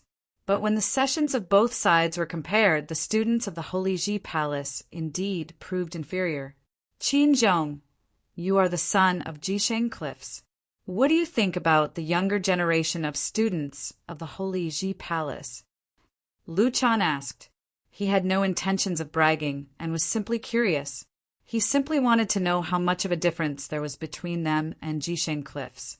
Knowing such differences would serve well as motivation going forward. Sitting in a well, looking at the sky would easily breed arrogance. He hoped that the students of the Holy Ji Palace got to know there was a wider world out there. As such, he did not mind Qin Zhong's presence in the sessions at all. Would you mind if I spoke my mind truthfully? Qin Zhong asked Lu Chan. Not at all, Lu Chan answered. From what I've seen so far, I have yet to find someone exceptional among them. Qin Zhong then continued. Of course, the best might have been saved for last. Qin Zhong did not bother lowering his voice as he said so, as his words were meant for all the students attending the sparring sessions. Many found his words to be hard on the ears. The sessions had been going on for some time, and many mighty ones on law, rank, demonstrated their abilities. Yet Qin Zhong claimed that he had yet found someone exceptional in their midst. Just how arrogant do you need to be to say something so blatantly insolent, paying no heed to the Holy Ji Palace?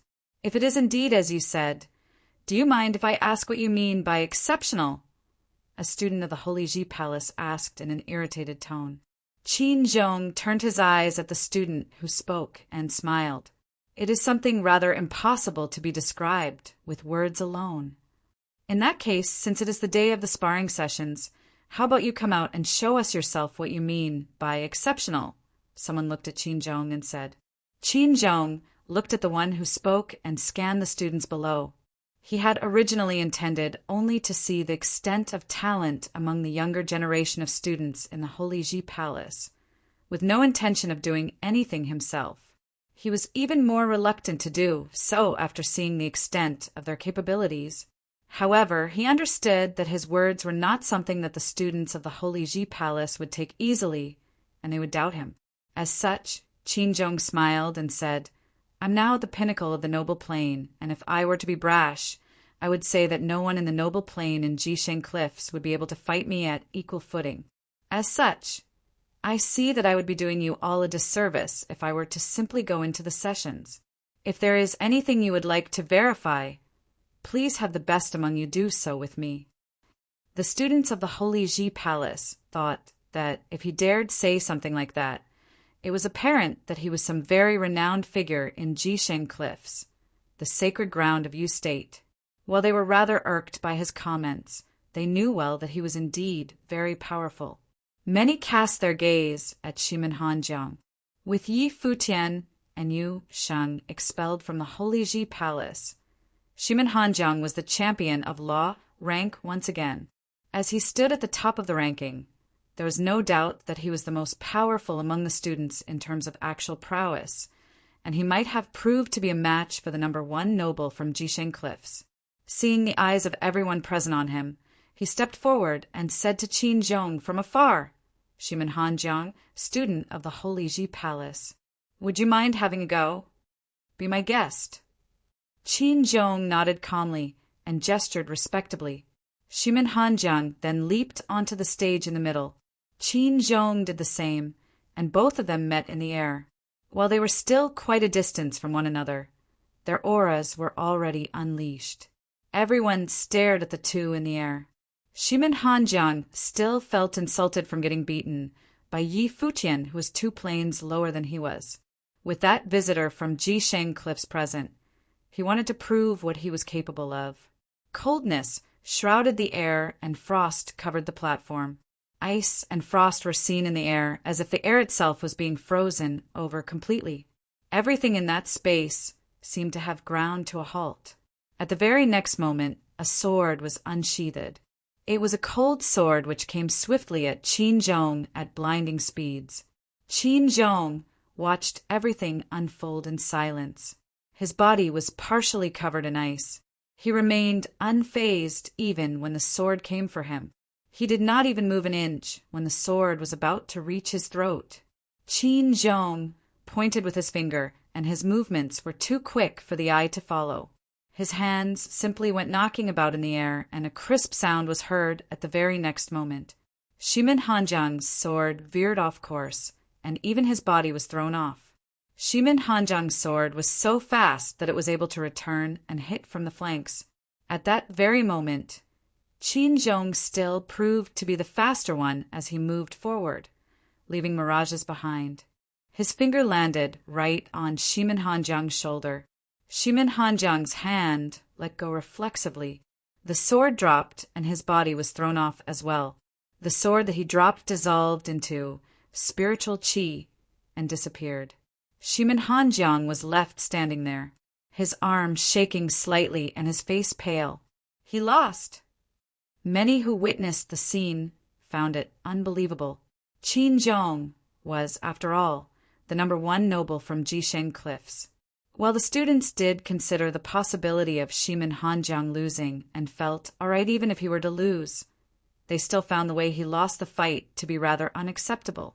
Shimen Hanjiang, the champion of the law rank, was not even given the chance to bring his full power to bear. His opponent simply hit him with his fingers, and he dropped his sword as a result. It was an insult like none other. Many looked at Shimen Hanjiang standing in the cold air. Is that really the genius of the Holy Ji Palace and the champion of the law rank? It was an irony like none other. It was as if everything that had just happened was nothing but a joke. Shimin Hanjiang considered the possibility of losing, but he never expected to lose in such a humiliating way. He lost without knowing why he lost. His opponent did not even bother fighting him. Is there even a more humiliating loss than this? Lu Chan felt himself trembling inside as he watched the events unfold. So that was how powerful the son of the Yu state's sacred ground was? The difference between Shimin Hanjiang and Qin Zhong was so great that Shimin Hanjiang was utterly helpless. Lu Chan's level was such that he understood that Qin Zhong was already halfway into the sage plane. It was entirely within reason that Shimin Hanjiang lost. When Hua Fan was in the period just before he broke into the sage plane, he might have had the ability to fight Qin Zhong. At the very least, the loss would have been a less humiliating one. Regardless, the fight allowed the students of the Holy Ji Palace to understand there was more to the outside world that met the eye, and they would have understood the Holy Ji Palace's pressure for it. If you are indeed the #1 noble in the Holy Ji Palace, I must say that I'm rather disappointed regarding the sacred ground of barren state, Qin Zhong said softly. Shimin Hanjiang went completely pale altogether. Many looked at Shimin Hanjiang in sympathy. That champion of the law rank was indeed going through hell at the moment. There was never a champion in law rank who was so humiliated like Shimin Hanjiang. However, Qin Zhong's tone was one that said that he did not seem to have any intention of humiliating Shimin Hanjiang. It was more like that he never considered his opponent in the first place. In Qin Zhong's eyes, the Holy Ji Palace was simply not worthy of his attention, which was why he was able to be so calm in the face of all that had happened. But then again, it was such an attitude that made the students of the Holy Ji Palace feel even more ashamed of themselves. Shimin Hanjiang's loss was their loss as well, as he was, after all, the champion of the law rank. Many could not help but recall that guy who was expelled from the Holy Ji Palace a while before. If he had been here, would he have been able to fight Qin Zhong on equal footing? Yi Futian might still have lost as he was of a lower plane, but at the very least, it would definitely have been one far less humiliating than the one Shimin Hanjiang suffered. Furthermore, if Yi Futian had been at the pinnacle of noble plane, there was no certainty that the sun would have been able to actually crush him. Yi Wuqin, Phoenix, Yun Shuisheng, and all the others were there as well.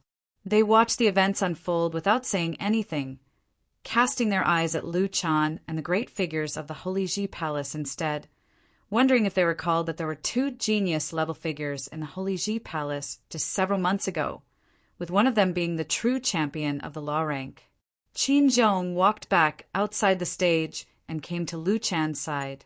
He then asked, "The students of the Holy Ji Palace represent the best barren state has to offer." Lu Chan was rendered silent for a while.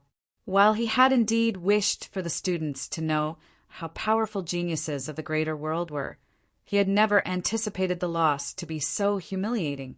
Qin Zhong's question sounded especially awkward under such circumstances. If Yi Futian and Yu Sheng were still in the Holy Ji Palace, he would have said yes to the question without hesitation. Yi Futian had, after all, crushed Digang, the champion of the Western region, Shimin Hanjiang, champion of law rank, and Huang Zhouge, the #1 of the sovereign family in Zhongzhou City, as just a grade 3 noble. Such a talent would have definitely been the best barren state had to offer. Yu Sheng was not far behind either. With both geniuses of such caliber expelled, the Holy Ji Palace had lost their right to claim such a thing. The students looked at Lu Chan, who was silent, and they knew that the battle was difficult for him to look at. Cultivation has no inherent limits, and I dare not say that the ones studying in the Holy Ji Palace are definitely the best. The barren state is a huge place, and there will definitely be other top-notch geniuses out there. As such, I dare not say that the Holy Ji Palace serves as the symbol of the very best. Of course, when you're talking about things as a whole, it is indeed so, Lu Chan replied in a tactful manner. Qin Zhong nodded without saying much. At that moment, there were others showing up with people of the Holy Ji Palace, leading the way. "Brother Qin, you're here." It was Zhang Shao and the others with him. They arrived by air and smiled as soon as they saw Kong Yao beside Qin Zhong. Since Kong Yao is here, all has been settled then. He knew that someone like him would not have been able to have Kong Yao show up. As such, he called for Qin Zhong instead. Brother Zhan. Qin Zhong nodded. Uncle Kong. Zhan Shao bowed slightly at Kong Yao. Kong Yao nodded in response. My name is Zhan Shao. It is my pleasure to meet all of you, seniors of the Holy Ji Palace. Zhan Shao nodded at Lu Chan and the others. His attitude towards them was noticeably different than what he showed Kong Yao. It was something Lu Chan and the others in the Holy Ji Palace took note of. That son of Jisheng Cliffs was obviously feeling rather superior in the sacred ground of the barren state. It was probably them who had arrived at the Zhuge family several months ago, intending to take Gu Donglu away. Brother Zhan, the Holy Ji Palace is the sacred ground of barren state, a place of similar lineage with Jisheng Cliffs, I'd say. We all descended from Emperor Xia's orthodoxy after all. As this is a matter concerning the barren state, it would be best to have Palace Lord Lu handle this. That would probably make things easier to handle. Qin Zhong looked at Zhan Shao and said, How about you tell Palace Lord Lu what happened? Indeed. Zhan Shao nodded and asked Lu Chan, Is it convenient for you here, sir? Walk with me, Lu Chan said. He told the students of the Holy Ji Palace, carry on. They left soon after. Chapter 683. Lu Chan, Sage Tianqing, and the group of mighty ones from Jisheng Cliffs walked into the Holy Ji Palace, heading for Holy Sage Pavilion.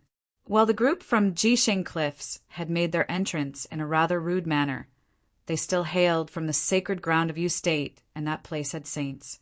With that said, the foreigners indeed proved superior when compared to the Holy Ji Palace's members.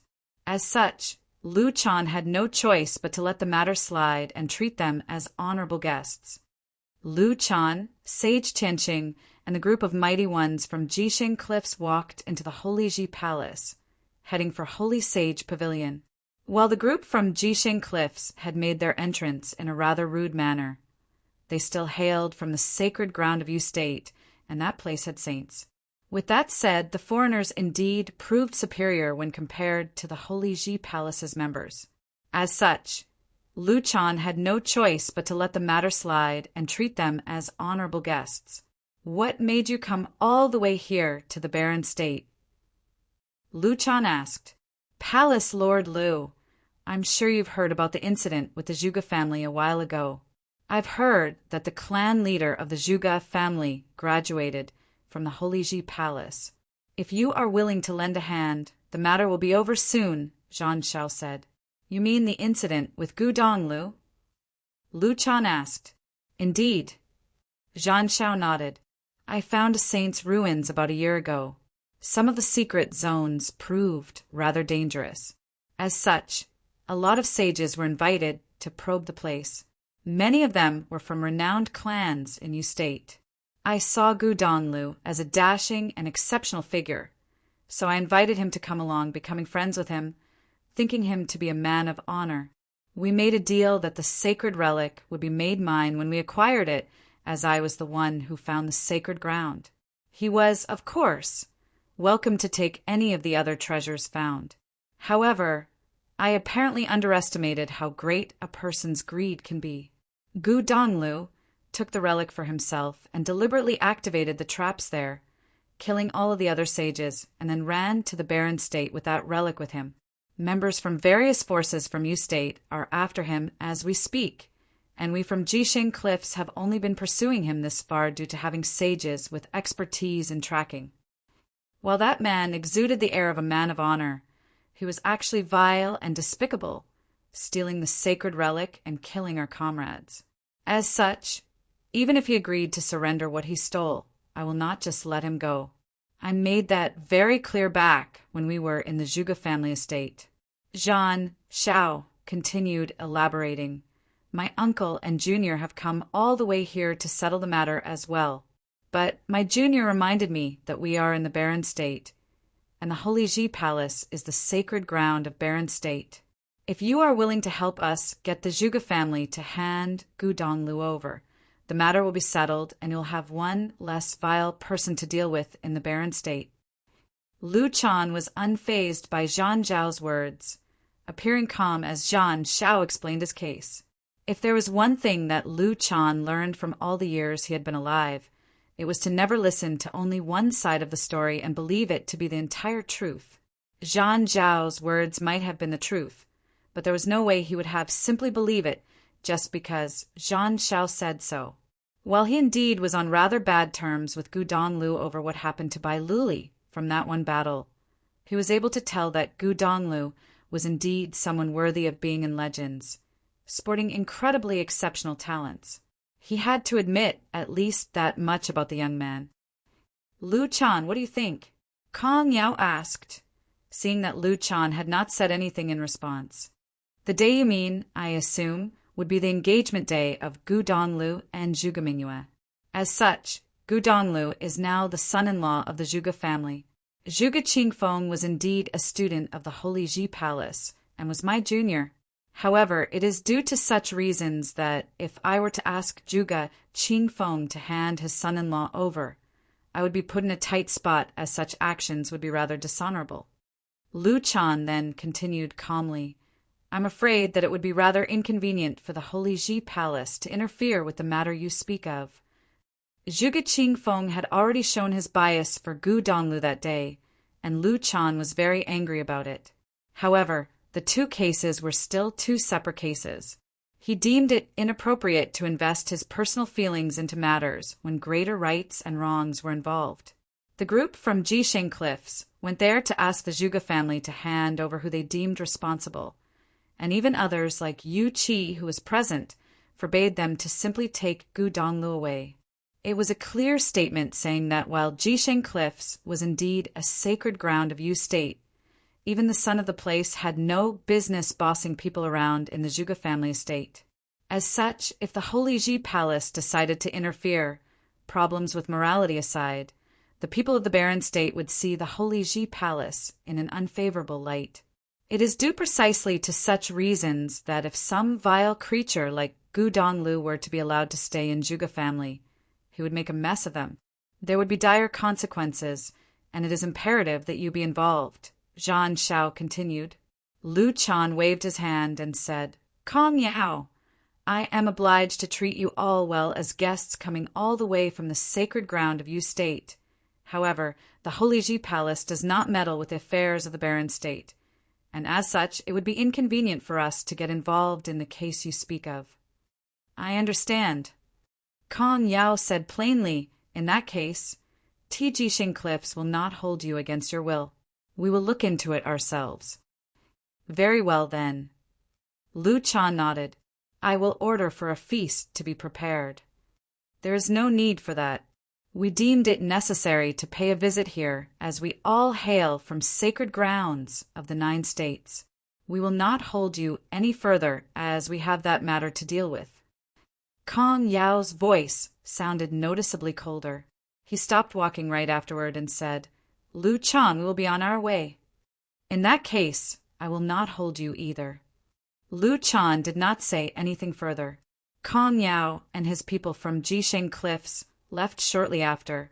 Lu Chan and Sage Tianqing stared at the figures leaving the place and felt rather uneasy within. It was especially so for Lu Chan. Kong Yao was known to be invincible to all below the Saint Plain. He had also witnessed firsthand what Kong Yao was capable of.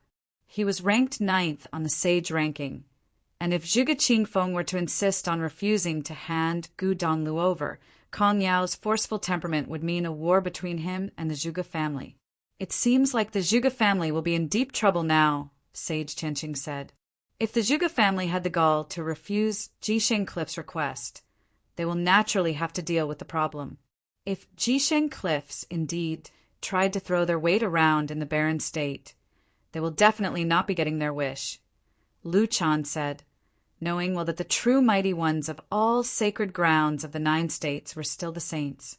The barren state needed saints to emerge as soon as possible. If there were saints among the ranks of the Holy Ji Palace, Kong Yao and the rest of his group would not have acted as rudely and arrogantly as they did.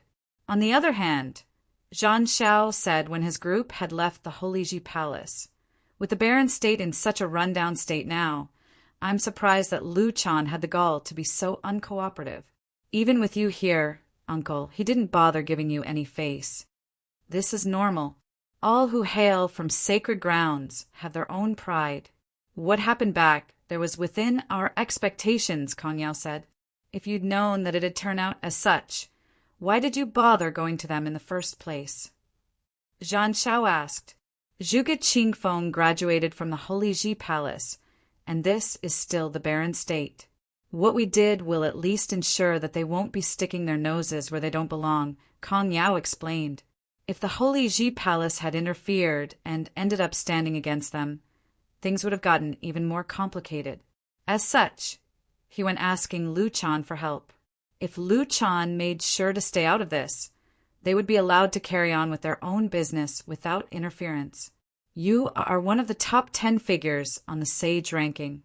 Why do you need to be concerned so much with the now run-down barren state?" Zhang Xiao asked. "The barren state is indeed not what it used to be, but it still bears the lineage of saints. The case is not as simple as you think," Kong Yao explained. "Sacred grounds definitely housed sacred relics. Jisheng Cliffs had saints.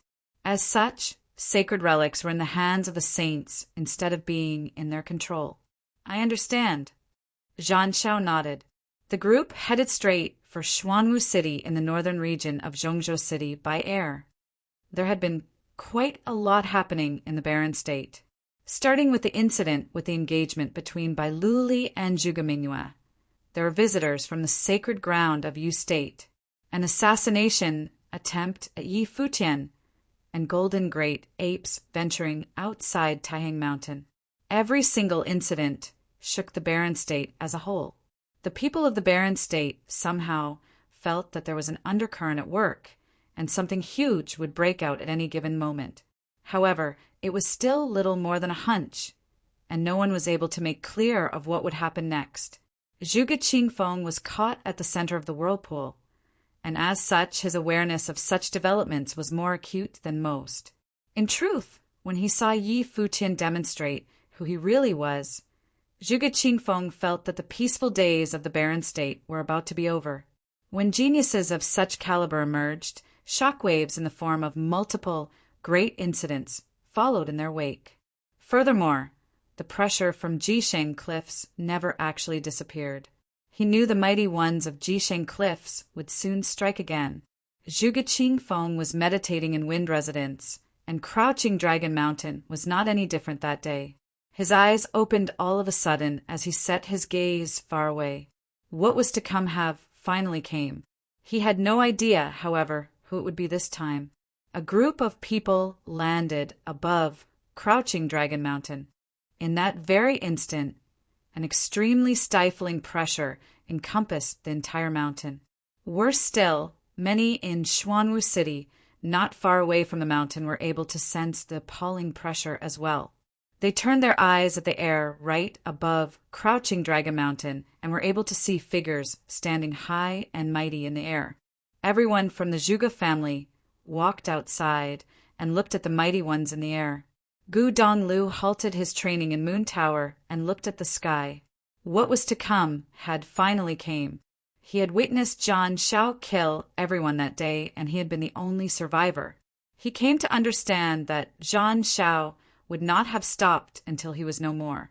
Jisheng Cliffs was a sacred ground of Yu State, and Zhang Xiao was the son of the place. Among the many sages that he killed, there were geniuses from renowned clans.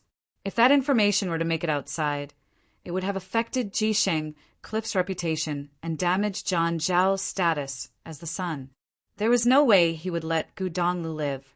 While Gu Donglu knew that Zhang Xiao would have lied, nothing would have put the villain at ease better than to see him dead.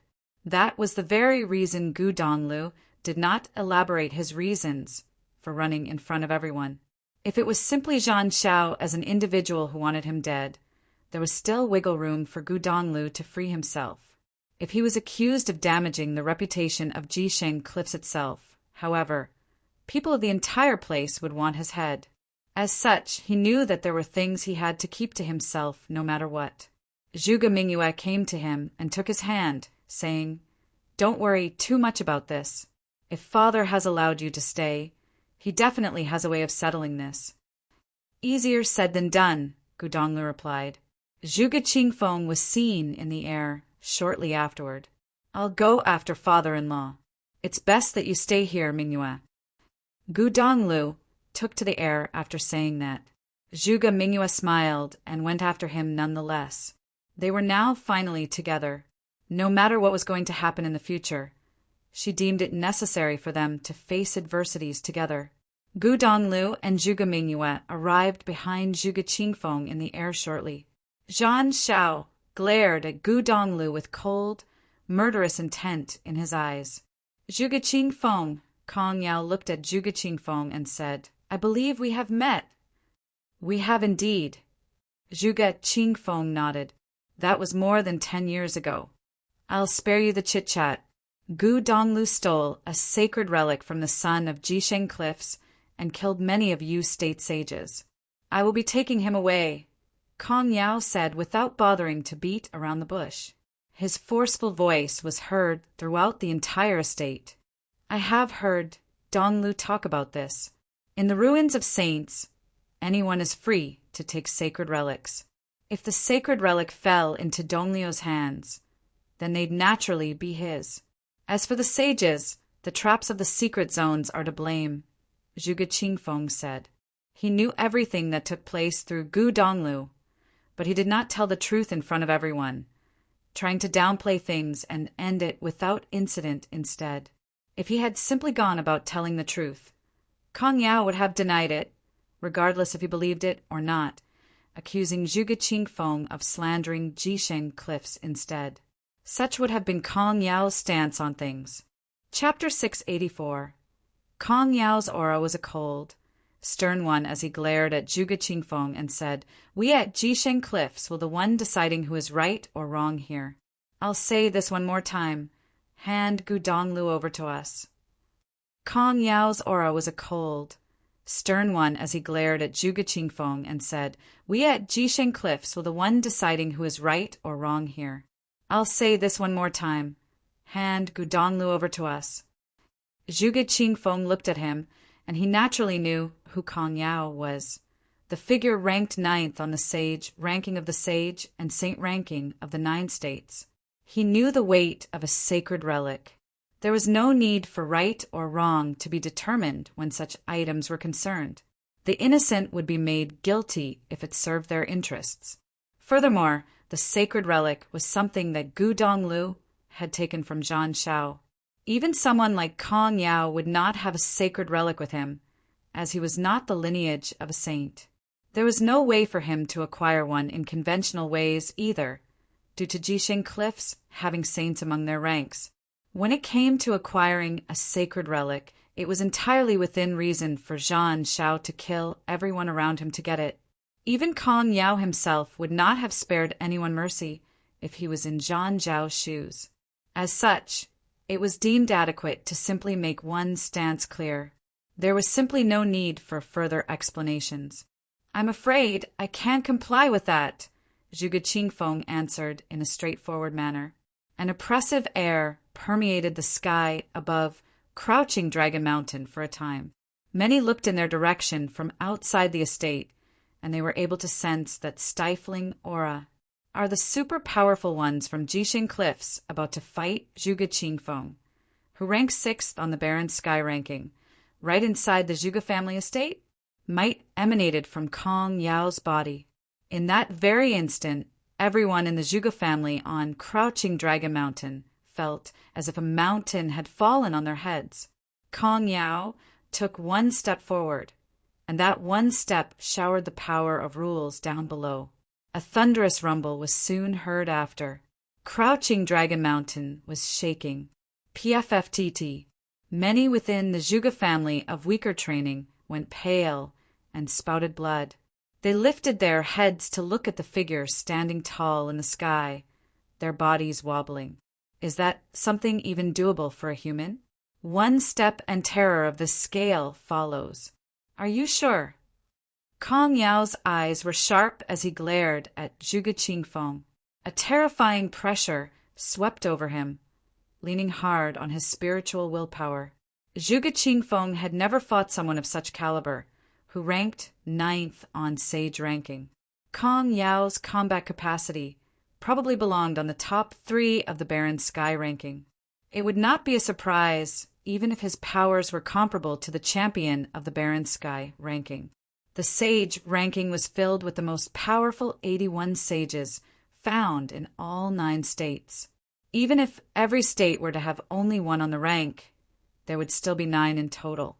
Even as the number 1 sage in the Barren State, there was no certainty he would have been ranked among the top 9 on the Sage ranking.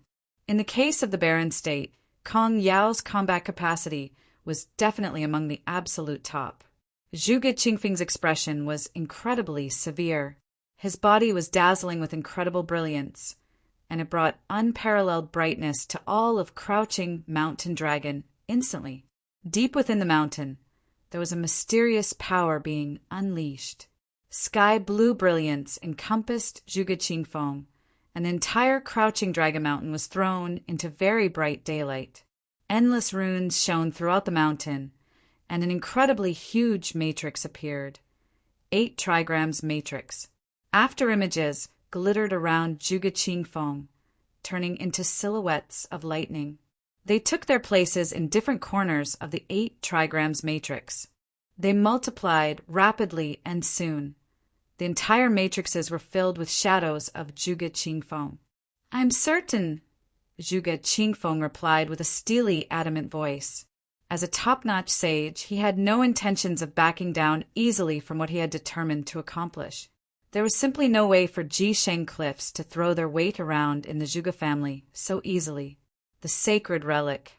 Kong Yao sensed the power and knew there was a sacred relic in the Zhuge family. While Zhuge Qingfeng was unable to wield the true power of the item, he was nonetheless able to borrow its powers to boost his own. That very 8 trigrams matrix that covered all of Crouching Dragon Mountain emanated an immovable feeling. Zhuge Qingfeng extended his hand, and all of his shadows followed suit in an instant. In the very next second, every shadow shone with the frightening power of lightning throughout the sky. His powers encompassed the group of mighty ones from Jisheng Cliffs. The devastating lightning flashed about like death-bringing bolts. Many mighty ones felt spiritual while rocking about. The light was infused with extremely devastating spiritual attacks, rampaging about in their minds. If Zhuge Qingfeng had gone through with it, the scene would have really turned into a disaster. It was apparent that what he pulled was in retaliation to what Kong Yao did earlier. It would have served at least as a reminder to Kong Yao. Boom! Kong Yao took another step forward. Godlike statues appeared in the air and brought their might down upon the 8 trigrams matrix. It shook violently as a result. However, the matrix burst with tremendous light. The force of the attacks it took was spread throughout the entire matrix, ensuring its integrity. At the very same time, Kong Yao vanished into thin air. The people below were unable to even track his movements, making it seem as if he disappeared from existence altogether. He then appeared in the air right before Zhuge Qingfeng. He clenched his fist and punched. Godly conjuring appeared around his fist, seemingly capable of moving the heavens and the earth. Zhuge Qingfeng responded with a punch himself without even flinching. Boom! The entire mountain shook as the punches connect. As both fists collided, light burst from the matrix on the mountain, shooting heavenward. The entire matrix's light coalesced on Zhuge Qingfeng's body, which had his robe and black hair billowing about. At the moment, Zhuge Qingfeng felt it was not Kong Yao who punched him, but an incredible, huge, godlike figure. Kong Yao's arm vibrated. 9 fists will exploded forth instantly. His godlike conjuring went on a stampede, howling in Zhuge Qingfeng's mind as if it was trying to stomp him to death. It was a harrowing sight to behold. At the same time, Kong Yao burst with endless brilliance of devastation, coursing about his body. Boom! A powerful light exploded, shattering Zhuge Qingfeng's shadows. Kong Yao's body returned to where it had been before, as if he never moved in the first place. Yet another illusory shadow coalesced and manifested into Zhuge Qingfeng. It was as if the person that was destroyed before was a shadow instead of his true body. However, the one who launched the attack was none other than Zhuge Qingfeng himself. I have to hand it to the sacred relic. Working under it renders one's defense impenetrable indeed. Kong Yao looked at Zhuge Qingfeng. With protection provided by a sacred relic, one was almost guaranteed victory and total immunity from being killed. The members of Zhuge family continued watching the battle in the air above crouching Dragon Mountain and were able to deeply feel the immense power of Kong Yao, as he was capable of holding himself well against the powers bestowed by a sacred relic. That was also the first time most of them came to know the power of the sacred relic. It was said that the relic was precisely what the Holy Ji Palace and the City Lord of White Cloud City were after from the Zhuge family, which was the very reason the marriage alliance between Bai Luli and Zhuge Mingyue was arranged in the first place. Bai Luli's talent was that if he were to reach the pinnacle of sages, armed with the sacred relic in the Holy Ji Palace, as well as the one in the Zhuge family to walk on the divine path, he might have very well ended up the most powerful, second only to saints. With that said, the probability of him attaining sainthood would be almost absolute. It was no surprise why all the great figures in the barren state wanted so badly to get the alliance up. They wanted to create a saint. You will not be taking Gu Donglu away. I advise you all to return to where you came from. Zhuge Qingfeng looked at Kong Yao and said, that one strike before was more than enough to have him experience how truly frightening the one ranked 9th on the sage ranking was. A simple punch that seemed to have been imbued with the might of major rules, capable of wiping everything in its path. If it had not been for the sacred relic boosting Zhuge Qingfeng's defenses earlier, it would have been very difficult for him to fight against Kong Yao. I have come all the way here, and I will not leave without taking who I came for, Kong Yao said with a forceful tone. He turned around once he was done and told the ones from Jixing Cliffs, let's go.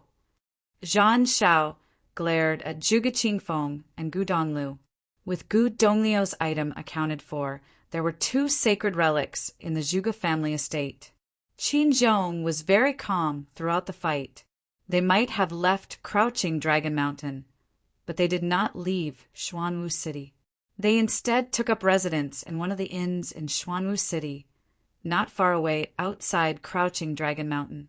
All of the guests checked out without hesitation, as they did not want any trouble with the big shots from Jixing City, fearing that they may have ended up offending those visitors somehow. So long as the Zhuge family is armed with such a relic, it will be very difficult for us, Qin Zhong said. Zhan Shao, you've been in barren state for quite a while now. Do you have any ideas on how to go about this? Kong Yao said to Zhan Shao. While it was possible for them to fight a war of attrition with the Zhuge family, he thought his energies could be better spent elsewhere. As such, it was still more preferable to get the matter settled as soon as possible. The day I found Gu Donglu was not during his engagement banquet. It was one meant for the proud son of White Cloud City, Bai Luli and Zhuge Mingyue. The very reason why the Holy Ji Palace formed an alliance with White Cloud City was due to the sacred relic on Zhuge Qingfeng. But Gu Donglu went to steal the bride that day, and Bai Luli ended up giving up. As such, the City Lord of White Cloud City, who ranks 4th on the Barren Sky ranking, definitely felt very frustrated. It was said that he held an intense grudge when he left that day, Zhan Shao elaborated. So Bai Luli was that proud student of the Holy Ji Palace who ranked 10th on the Barren Sky ranking and possesses huge potential for sainthood. It was obvious that Kong Yao knew a thing or two about the Barren Sky ranking. Indeed. Zhan Shao nodded. It seems that the Holy Ji Palace is very desperate to nurture a saint. The City Lord of White Cloud City is Bai Luli's father, and it's only natural for him to wish for his son to become a saint. Kong Yao smirked and continued, "Pay a visit to White Cloud City. Tell him that when the deed is done, I will help look after Bai Luli when he goes on his journey to sainthood. If this proves inadequate, tell him that the sacred relic in the Zhuge family will be his if we manage to get our hands on it." "Will do, uncle," Zhan Shao smirked and said. White Cloud City had been going after the Zhuge family's sacred relic all this while, and they would not simply let a chance like this slip through their fingers. Of course, it would have been better if White Cloud City would have simply agreed to their first proposal, as that would have meant them bagging 2 sacred relics. Zhan Shao left Xuanwu City and headed straight for White Cloud City. He went telling everyone of Gu Dongliu's crimes along the way. Since Gu Donglu had his reservations about telling the truth, he would simply need to claim his side of the story to be the true story, making his lie a complete truth. The news spread far and wide soon. Bai Gu left White Cloud City and headed for the Zhuge family's Xuanwu City months after he had last been there. The incident shook the barren state, and both Xuanwu City and Crouching Mountain Dragon quickly found themselves isolated. Forces gathered right under their noses, and they were in a crisis. It seemed as if both places could collapse soon. Yi Futian remained focused on his training at Taihang Mountain. He wanted to become a saint as soon as possible and had dedicated himself to comprehending the rules of Sage Plain, making good progress for the time being. However, when news from Crouching Dragon Mountain reached him, the tranquility within his mind was shattered in an instant. The city lord of White Cloud City had actually wanted in on this and had even allied with Jisheng Cliffs of Yu State to achieve it. A rumble was heard on Taihang Mountain. A group of golden great apes took to the air with a man standing on one of them. Yuan Hong descended the mountain once again, and this time with Yi Futian in tow. Chapter 685. The barren state appeared to show signs of turmoil. Since the previous incident, the White Cloud City Lord would definitely have a hatred for the Zhuge family. However, everyone did not expect that the White Cloud City would join forces with the Jisheng Cliffs to target the Zhuge family. The barren state appeared to show signs of turmoil. Since the previous incident, the White Cloud City Lord would definitely have a hatred for the Zhuge family. However, everyone did not expect that the White Cloud City would join forces with the Jisheng Cliffs to target the Zhuge family. This was probably their official falling out. The White Cloud City Lord and Zhuge Qingfeng were once the Holy Ji Palace's prodigies, but now they were on opposing sides because of a younger generation's marriage. This caused many people to sigh. Crouching Dragon Mountain currently appeared to be in a dire situation. No faction dared to interfere with Xuanwu City. Even factions that used to be affiliated with the Zhuge family only dared to watch from afar. Neither Jisheng Cliffs nor White Cloud City was a force that they could touch. After Bai Gu descended upon Xuanwu City, he did not immediately attack the Zhuge family with Jisheng Cliff. Zhuge Qingfeng had a saint-level defensive implement in his hands, so it was not easy to deal with him. As long as they were in Xuanwu City, they were already applying enough pressure on the Zhuge family. Now, the Zhuge family was already internally in a mess. After all, the majority of the Zhuge family had supported Bai Luli and Zhuge Mingyue's marriage not long ago. In the eastern region of the barren state, Alchemy City, City Lord Office, Yu Qi naturally knew about the unrest in Xuanwu City. He had even sent men to Xuanwu City, but today, a group of experts appeared suddenly within his office. A herd of giant golden apes had landed, and Yi Futian's group had jumped off them. Yu Qi had a suspicious expression as he looked at the many figures that had appeared before him. Xuanwu City was in unrest, and Crouching Dragon Mountain had been surrounded, but Yi Futian was still freely coming here. Little brother, Shui Yi, and Yushi appeared. Now, Yushi's belly was already quite big, as it was not long before the child would be born.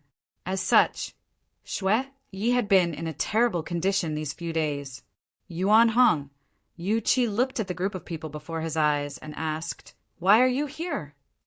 "I heard from Grandfather Ape that Senior has asked him to come to Alchemy City."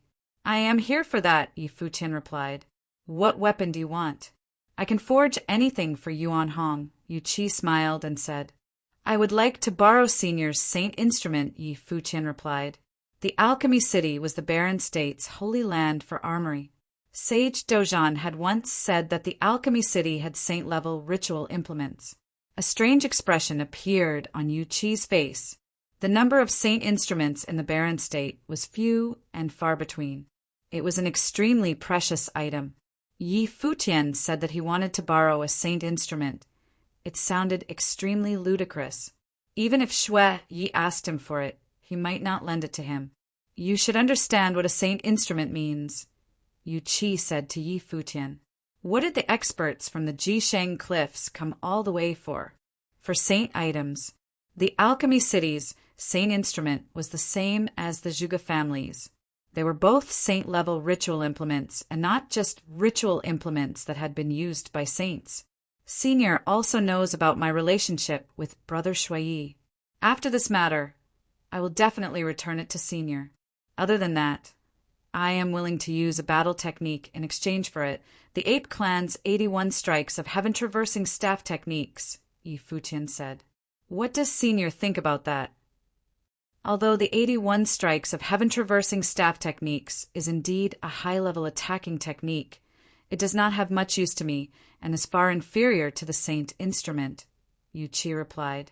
What he was saying was the truth. To them, they were all trapped in the same cultivation level, so no matter how strong their attack techniques were, they were superfluous.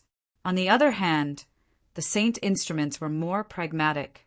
Moreover, you want to borrow my saint instrument to deal with Jisheng Cliffs. In that case, won't my alchemy city be dragged into it too?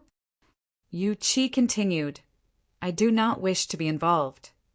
The alchemy city had a transcendent position in the Baron State and did not need to be involved in worldly affairs.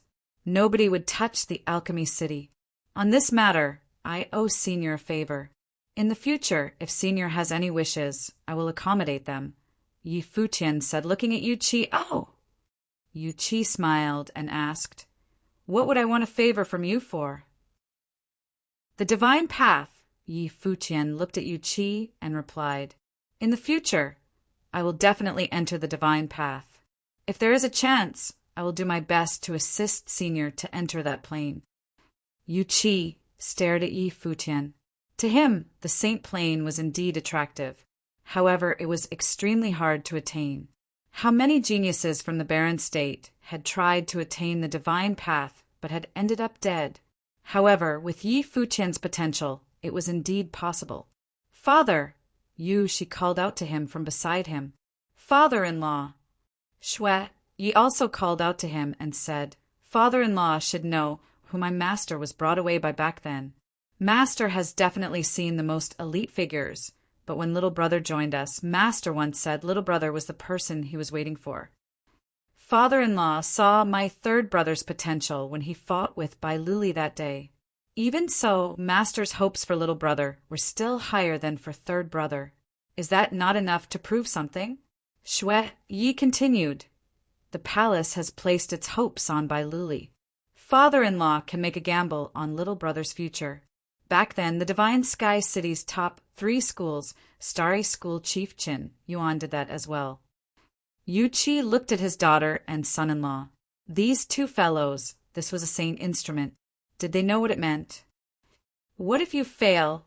Something happens to Yuan Hong and the saint instrument gets taken away. Yu Qi asked. If Senior lends us your saint instrument, what will happen? Do you not trust Grandfather Ape's strength? Yi Futian looked at Yuan Hong and asked, Yu Qi, even without the saint instrument, my combat ability is not beneath yours. Yuan Hong said as he looked at Yu Qi. Moreover, Grandfather Ape specializes in attacking. I have a saint item as well. Although it has only been used by a saint and is not an actual saint ritual implement, it still has a strand of saint will within it and has exceptional offensive ability. It is able to complement Grandfather Ape's attacking techniques. If he has another saint instrument, I believe that Grandfather Ape will be able to take on the Jisheng Cliffs expert by himself, Yi Futian said. The polearm of divine destruction was just right for Yuan Hong to use. Looking at Yi Futian, Yu Qi smiled and nodded, saying, "All right, I'll lend him a defensive ritual implement that is enough for him to stay undefeated, adding on to the attack ability that you're so confident in. Even if anything unexpected happens, he should be able to escape unscathed." "Thank you, City Lord." A smile appeared in Yi Futian's gaze. He had only come here to try his luck. He had not expected to be able to convince Yu Qi, "Come with me." Yu Qi turned around and brought Yi Futian's group into the most secret location of Alchemy City. Not long after, they all came out. "Will you be heading directly to Xuanwu City?" Yu Qi asked Yi Futian. "No." Yi Futian shook his head. "This is the western region. The White Cloud City is obviously closer." A glint appeared in Yu Qi's eyes as he looked at Yi Futian and said, "Treat this like you've never come here. This matter has nothing to do with me. Now, I'm just waiting to carry my grandson." His voice was lethargic. Who knew how long this battle would last for? "I understand. Goodbye." Yi Futian and Yuan Hong flew into the air without managing to say anything to his brother. "It looks like father-in-law originally wanted to lend it to little brother." Shui Yi was quite grateful as he said, "Did I?" Yu Qi looked at him, but was actually thinking now the situation in the Barren State is quite interesting. The Holy Ji Palace and White Cloud City wanted a saint to appear, and they chose Bai Luli. However, why was Taihang Mountain following Yi Futian? Also, Zhuge Qingfeng changing his stance definitely had Yi Futian's involvement. All this was rather intriguing. Perhaps many people also wanted Saint to appear, but the person they had chosen was Yi Futian. In White Cloud City, when a group of golden ape descended, countless people in the city tensed up. It had been a short while, but Taihang Mountain had set out once again, this time to the White Cloud City. "Hurry and inform the city lord," someone in White Cloud City said. "The city lord isn't around," someone else replied. At that moment, their expressions all hardened. The city lord should have been in Xuanwu City. Who would be able to stop the barren sky? Rankings 18th, Yuan Hong. The Gongsun clan is finished. This was the thought on many people's minds. At that moment, the Gongsun clan was completely oblivious to the danger that was befalling them. Previously, the White Cloud City Lord had stepped out and intimidated the Taihang Mountains experts, forcing Yuan Hong to retreat. Gongsun Jing had thought that he would be safe in White Cloud City. Crash! A loud sound was heard. Many people from the Gongsun clan were shocked. This sound seemed rather familiar. Next, the loud sounds continued. Gongsun Jing and a few other sage plane cultivators released their spiritual energy, and soon their faces became pale.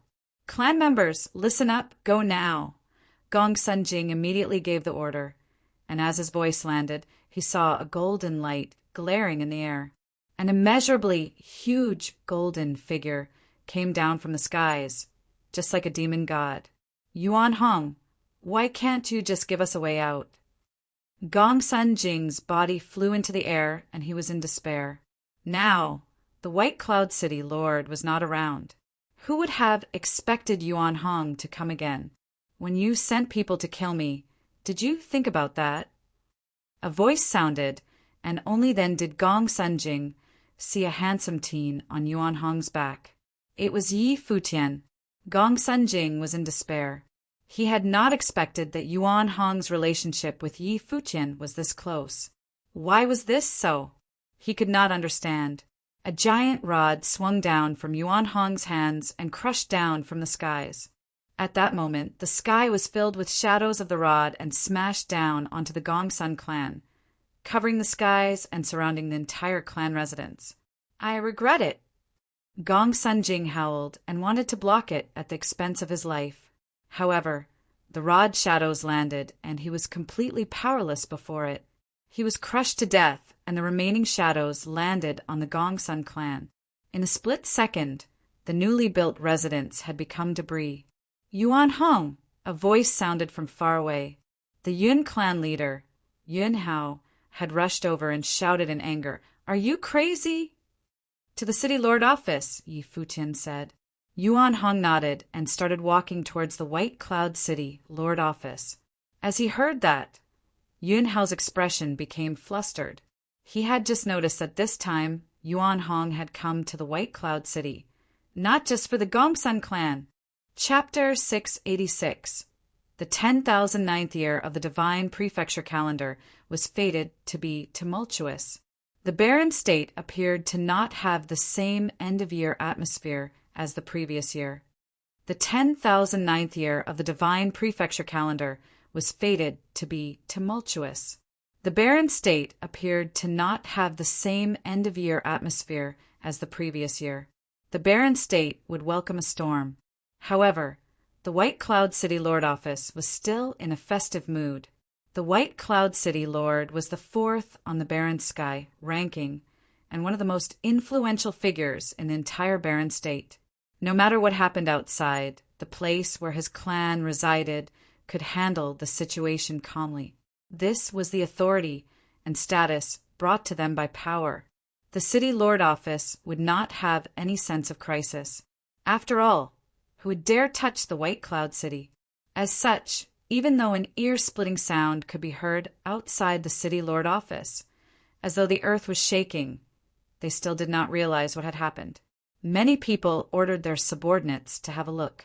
When the group of people flew into the air and looked into the distance, their gazes froze and they started shivering. It was the demonic beasts from Taihang Mountain. They naturally knew that the demonic beasts from Taihang Mountain had already come a few months ago. The White Cloud City Lord, Baigu, had stopped them from eradicating the Gongsun clan, but now the demonic beasts from Taihang Mountain had descended once again. What did this mean? Moreover, they were headed straight for the City Lord office. Soon, the influential figures in the City Lord office felt that something was off. They started flying into the air, and the sight that awaited them was the golden apes landing from the sky in the air above White Cloud City. A group of figures with strong auras moved towards them. They were the White Cloud City's experts and had extraordinary strength.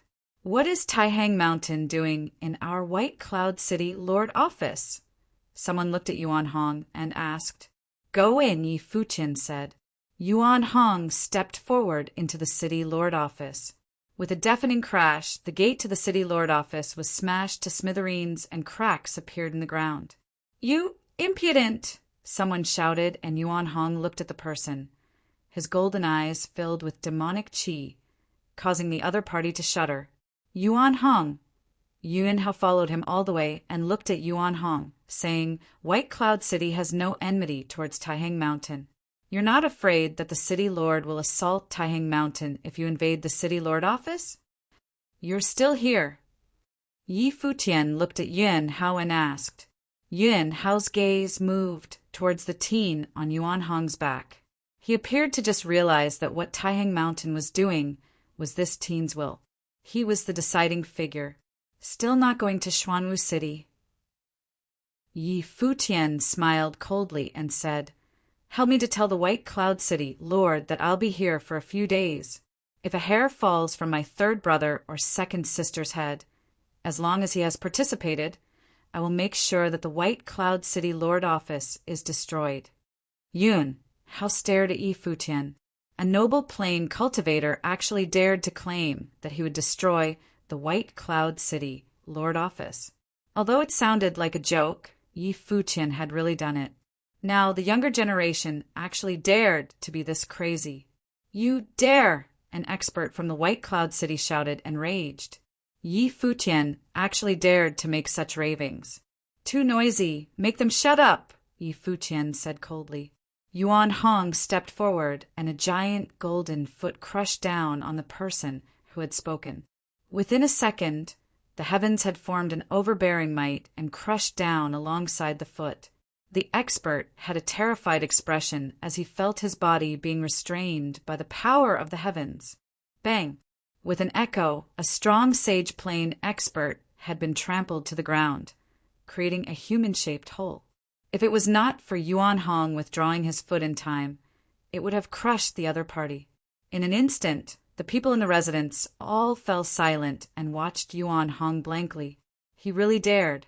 I'll go to Xuanwu City right now, but you better think carefully about what you're doing. If anything happens to the people in the office, you better think of the consequences, Yunhao said, then moved in a flash and left at the fastest speed he could towards Xuanwu City. Yi Futian's gaze swept across the other party. He naturally knew that with his current cultivation level, it was not a wise choice for him to clash with such a huge faction like White Cloud City. After all he could do now was to leverage others' strengths. The White Cloud City, Lord Baigu, could easily crush him. However, there were some things that he needed to do. The White Cloud City had actually joined forces with Jisheng Cliffs to deal with the Zhuge family. Now, Crouching Dragon Mountain was in peril, and the other party's objective was his third brother. If his third brother was taken away, he did not need to guess to know what would happen to him. What the White Cloud City Lord was doing was forcing his third brother and second sister to their deaths. Under such a situation, he had no choice but to be ruthless. Even if he was opposing the fourth on the Baron Sky ranking, he spared no expense. Of course, he also understood that although Yuan Hong's strength had increased substantially, he would not be favored in a match against the White Cloud City Lord. Moreover, there were strong figures from Jisheng Cliffs. Yi Futian naturally did not hope that his actions would implicate Taiyang Mountain, so he had gone to Alchemy City to borrow a saint ritual implement. Now he was unsure how the storm would play out, but Jisheng Cliffs appeared to be determined to achieve their goal, and that was something he would definitely not let happen. Countless cold gazes looked towards Yi Futian. They remembered this younger generation noble plain cultivator who was once the first on the law rank. You all best pray that the White Cloud City Lord doesn't do anything. Yi Futian saw them staring at him with killing intent and said ruthlessly. Yi Futian and the experts from Taihang Mountain entered the White Cloud City Lord office. White Cloud City was in unrest. For many years, there had not been someone who dared to be so audacious and kill their way into White Cloud City. The news spread very quickly and caused a huge commotion. When the Holy Ji Palace received the news, many people were furious, including a few experts from the Sage Palace. The White Cloud City's father and son trio all cultivated in the palace. Now, Bailuli was even the palace's future. That day, after his battle with Gu Donglu, Bailuli had left the barren state to go out and train by himself. Bai Zhe was still cultivating in the palace, but Yi Futian had actually led the demonic beasts from Taihang Mountain into White Cloud City, first eradicating the Gongsun clan, then entering the city Lord office. At that moment, the Sage Palace was filled with experts, and many influential figures had arrived. Ning Xian said, "Palace Lord, Yi Futian is so presumptuous. If the palace still does not step in, and he really does something, what will happen on Bailuli's side?" Lu Chan had a frigid expression. The day he knew that the White Cloud City Lord had entered Xuanwu City, he had sighed in pity. After all, both Baigu and Zhuge Qingfeng had graduated from the palace. However, Zhuge Qingfeng's actions on the day of the engagement must have made Baigu extremely displeased. Moreover, because of the saint item, Baigu completely broke off ties with Zhuge Qingfeng, but he had not done anything too out of line yet and had only asked the Zhuge family to hand over Gudonglu. However, Yi Futian's actions were going to light the entire barren state on fire. The reason the palace had such a huge reaction was naturally because of Bailuli. They felt that the White Cloud City Lord had not done anything too out of line. However, it was different when standing in Yi Futian's position. His third brother's position in his heart was similar to Bailuli's position in the hearts of the palace's influential figures. Making the Zhuge family hand over his third brother had evidently breached his bottom line. If someone asked the palace to hand over Bailuli, what would the palace do? Baigu headed to Xuanwu City. Since the palace did not interfere, we have let the storm brew. Now, why are we interfering with Yi Futian? Isn't this helping Baigu deal with the Zhuge family? Sage Dozhan said, "Could it be Zhuge Qingfeng is not a disciple of the palace? Zhuge Qingfeng's actions on the day of the engagement were already not in line with the palace's will, Ningxian said. That was because the palace stood in by Luli's position and wanted the Zhuge family to make a sacrifice. White Cloud City was naturally willing, Sage Dozhan replied coldly. In this matter, since the palace did not interfere from the start, we should not interfere at all. Lu Chan frowned. He turned toward Sage Wanxiang and asked, "What do you think?" Sage Wanxiang maintained his silence. He had did a divination for the palace the other day. It was a divination of crisis, the palace's crisis.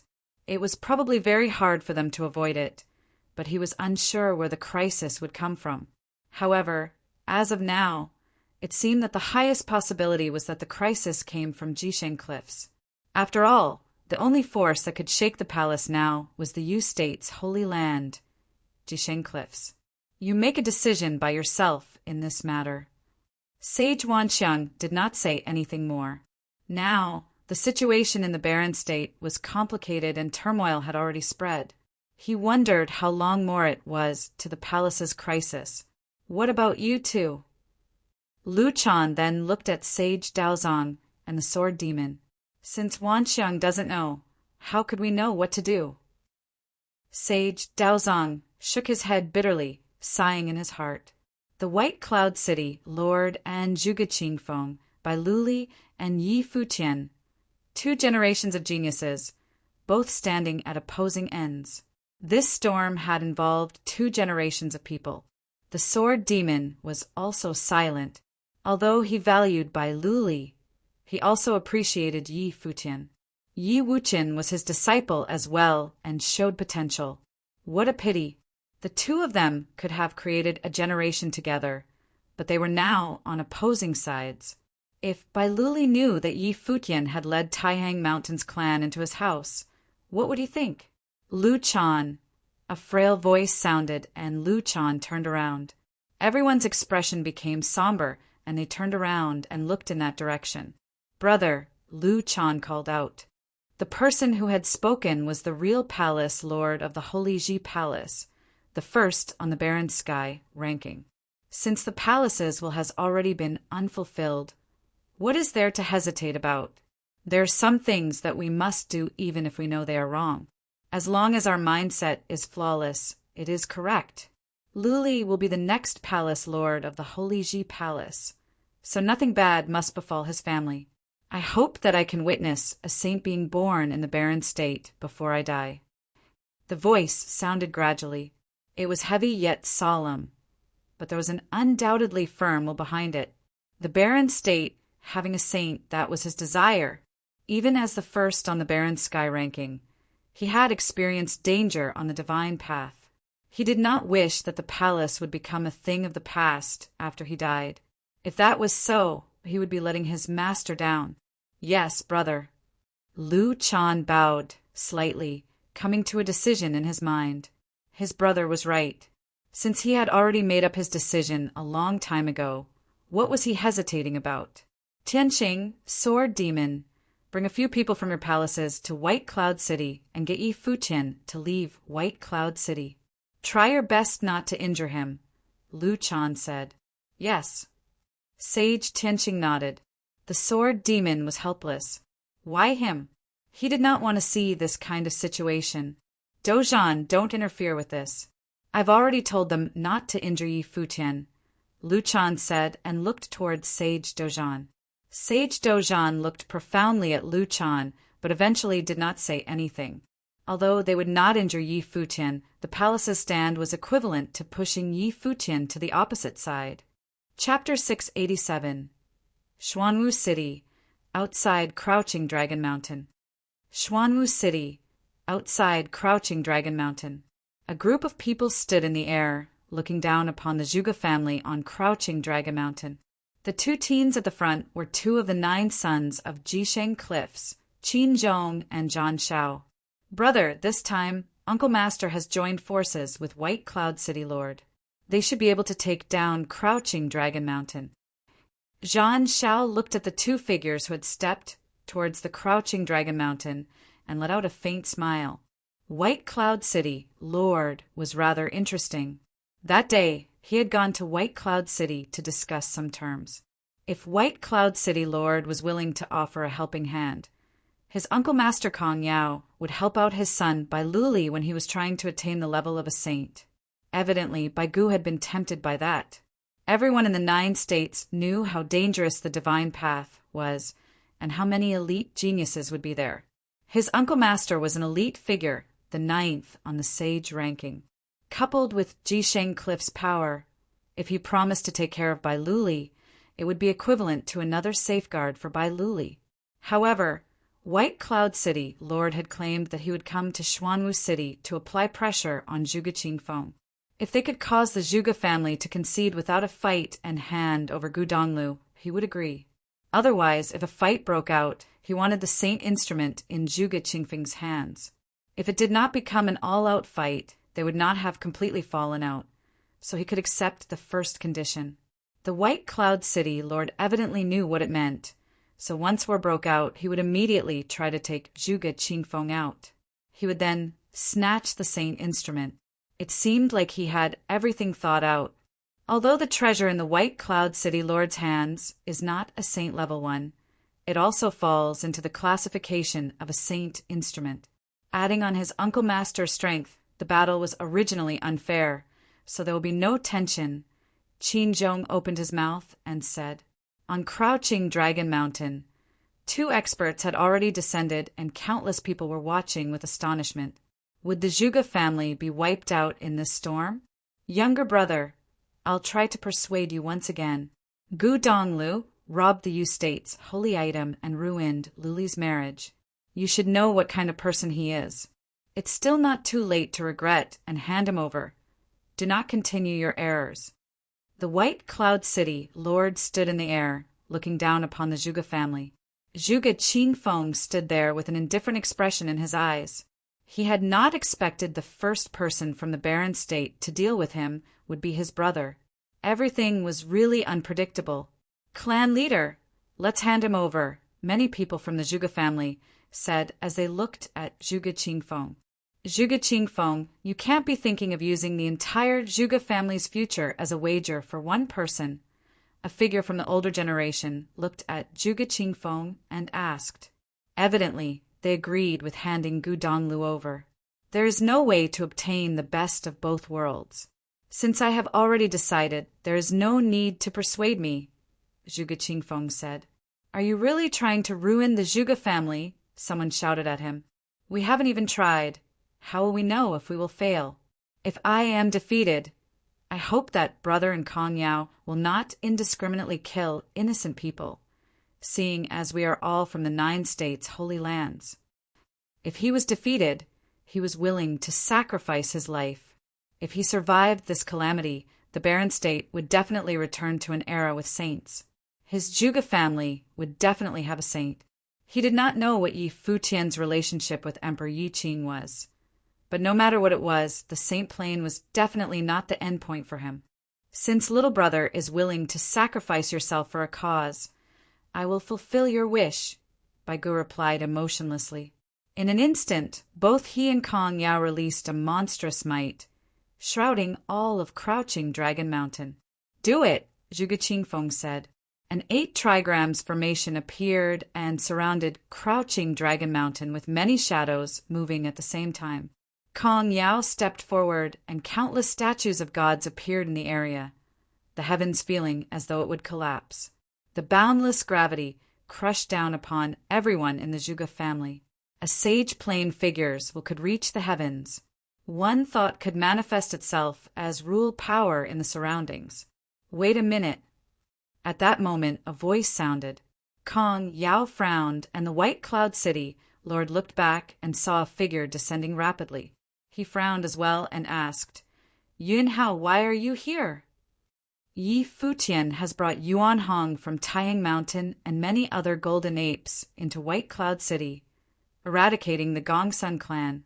They are now in the City Lord office," Yun Hao replied. The White Cloud City turned around, and his expression immediately became foreboding, his killing intent engulfing the area. You mean that Yi Futian and Yuan Hong are in my residence? Bai Gu's voice had a frigid, killing intent in it. Yes.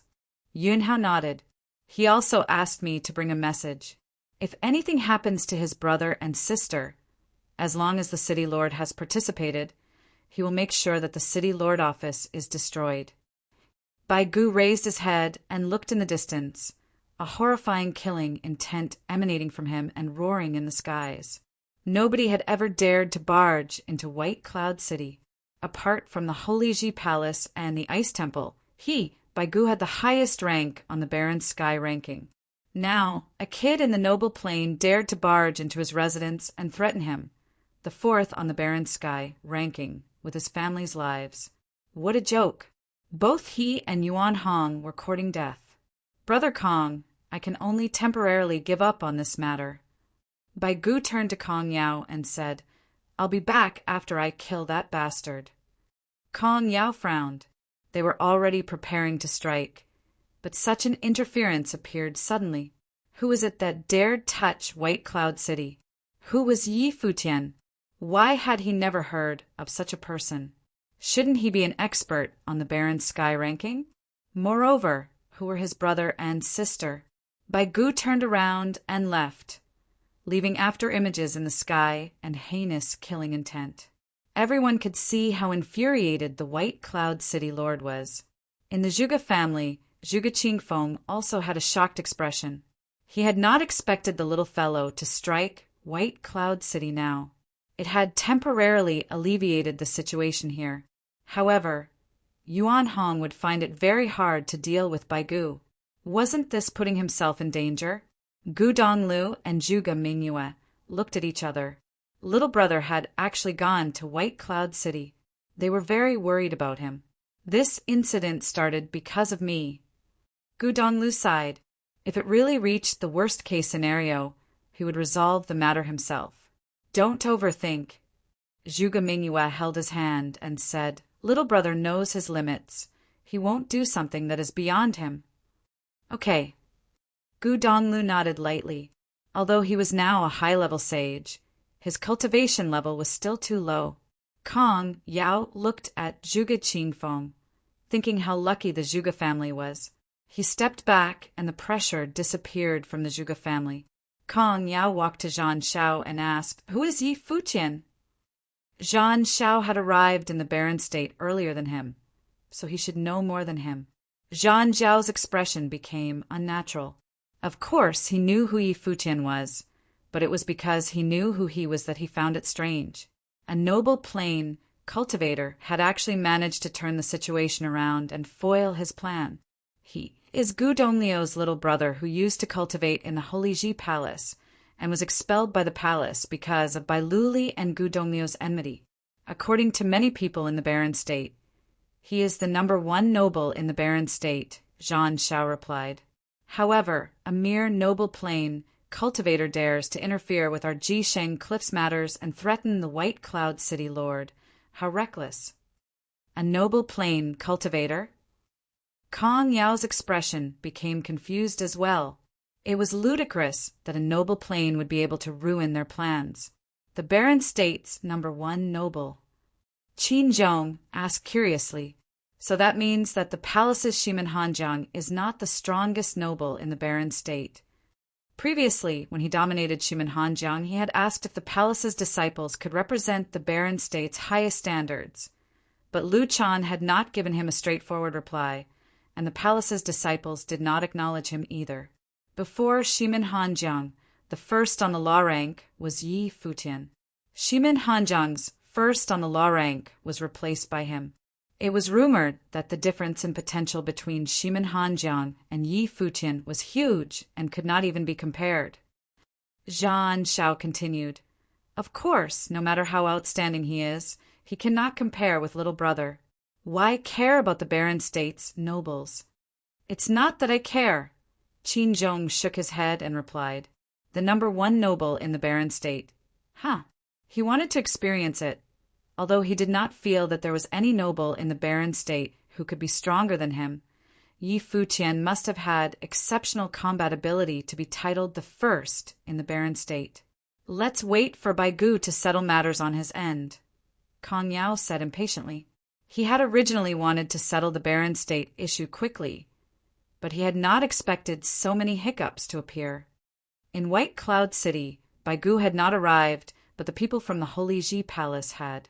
In the empty area above the city lord office, Sage Tianqing and the Sword Demon had led many of their palace's experts there, and the people from the Bai clan were delighted to see them. On the other hand, when Yi Futian saw the figures appearing in the air, his heart went cold. He stood on the ground, watching the experts arriving in the air without saying anything. He looked calm that day. In the Zhuge family, he had already said that he would not be enemies with the palace if they let the matter rest. However, now that two of the palace's palace lords had descended on White Cloud City, he naturally knew that they were not here to help him. He was very clear what the appearance of the two palace lords meant. It meant that they could forsake the Zhuge family, but he could not touch the Bai clan. The Sword Demon saw the teen looking calmly at them and was speechless. The palace's stance shifting was the truth, however, since it was a decision made by the two palace lords of the Holy Ji Palace. He was powerless to change it. The main palace lord had suffered injuries he could not recover from, and nobody knew how many years he could live. He wished to see a saint in the Barren State while he was still alive. It was also the wish of many in the palace. Yi Futian, the things that you have been doing recently are too audacious. Leave White Cloud City immediately, and the palace will treat this matter like it never happened. Sage Tianqing looked at Yi Futian and said, he was in charge of punishments in the palace, so he naturally had an authoritative aura. When have I been audacious? Yi Futian looked at Sage Tianqing and questioned. This time he did not salute or bow, but questioned him directly. Eradicating the Ning clan and Gongsun clan, then allowing Taihang Mountain to barge into White Cloud City and causing unrest in the Barren State, Sage Tianqing replied. According to you, I should have allowed the Ning clan and Gongsun clan to kill me. The Zhuge family should be eradicated by the White Cloud City Lord. Then there will not be unrest in the Barren State. Yi Futian looked at Sage Tianqing and asked, Senior handles punishment in the palace, and the palace has a reverent position in the Barren State. However, the palace is not restricting the ones who started the dispute, but have come to look for me. Why is this so? You are getting more and more impudent.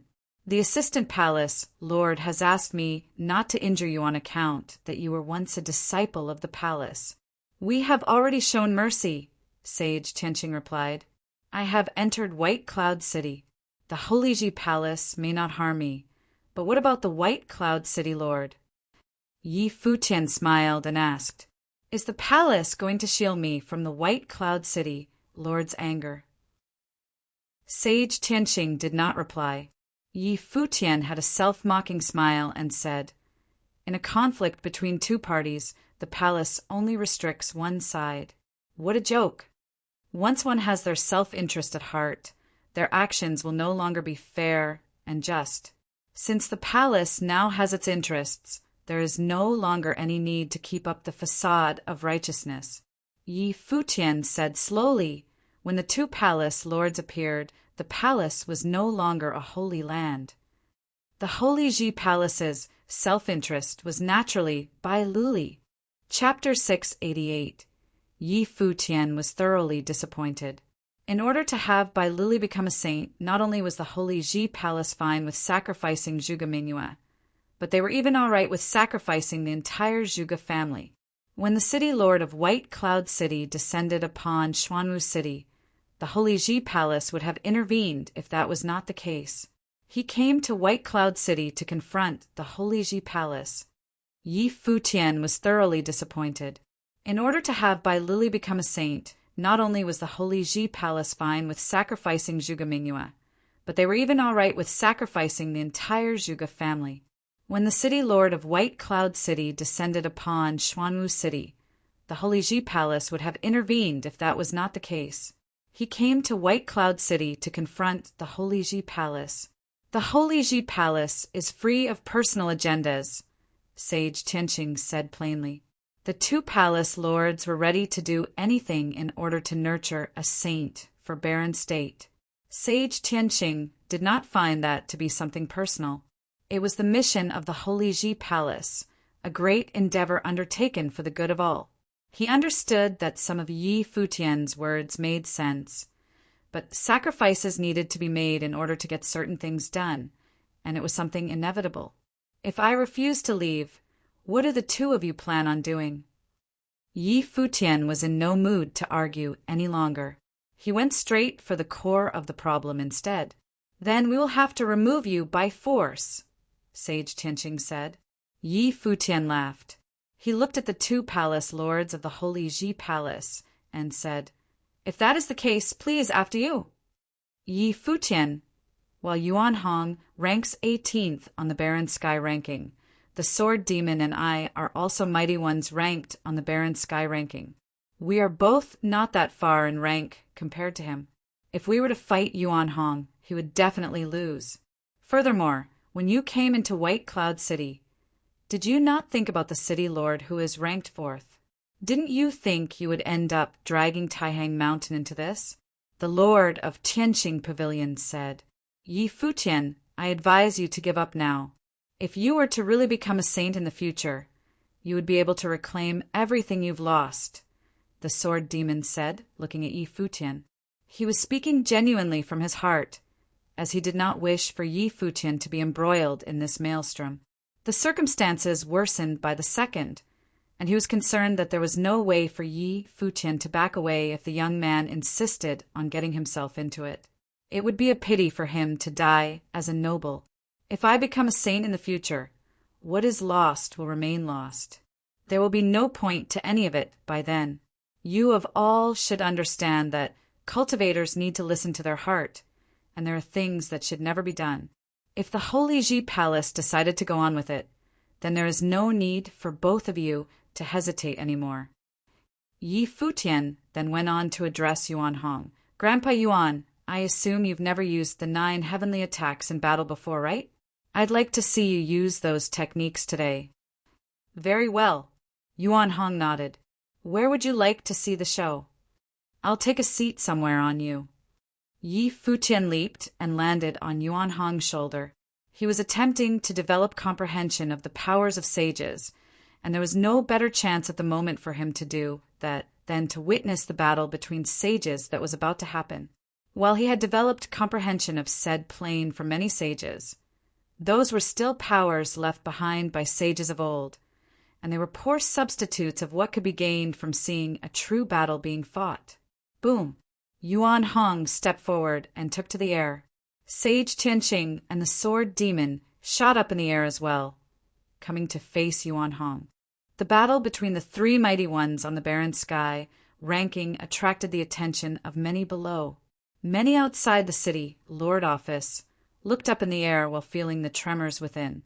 Yuan Hong of Taihang Mountain, lords of Tianqing Pavilion and Sword Palace from the Holy Ji Palace.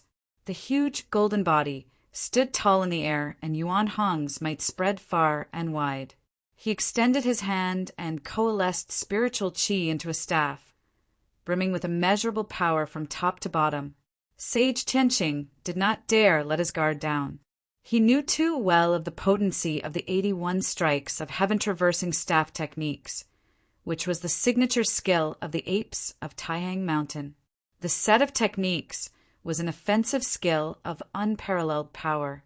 Streaks of golden lightning rained down from his body as a heavenly halberd appeared in his hand.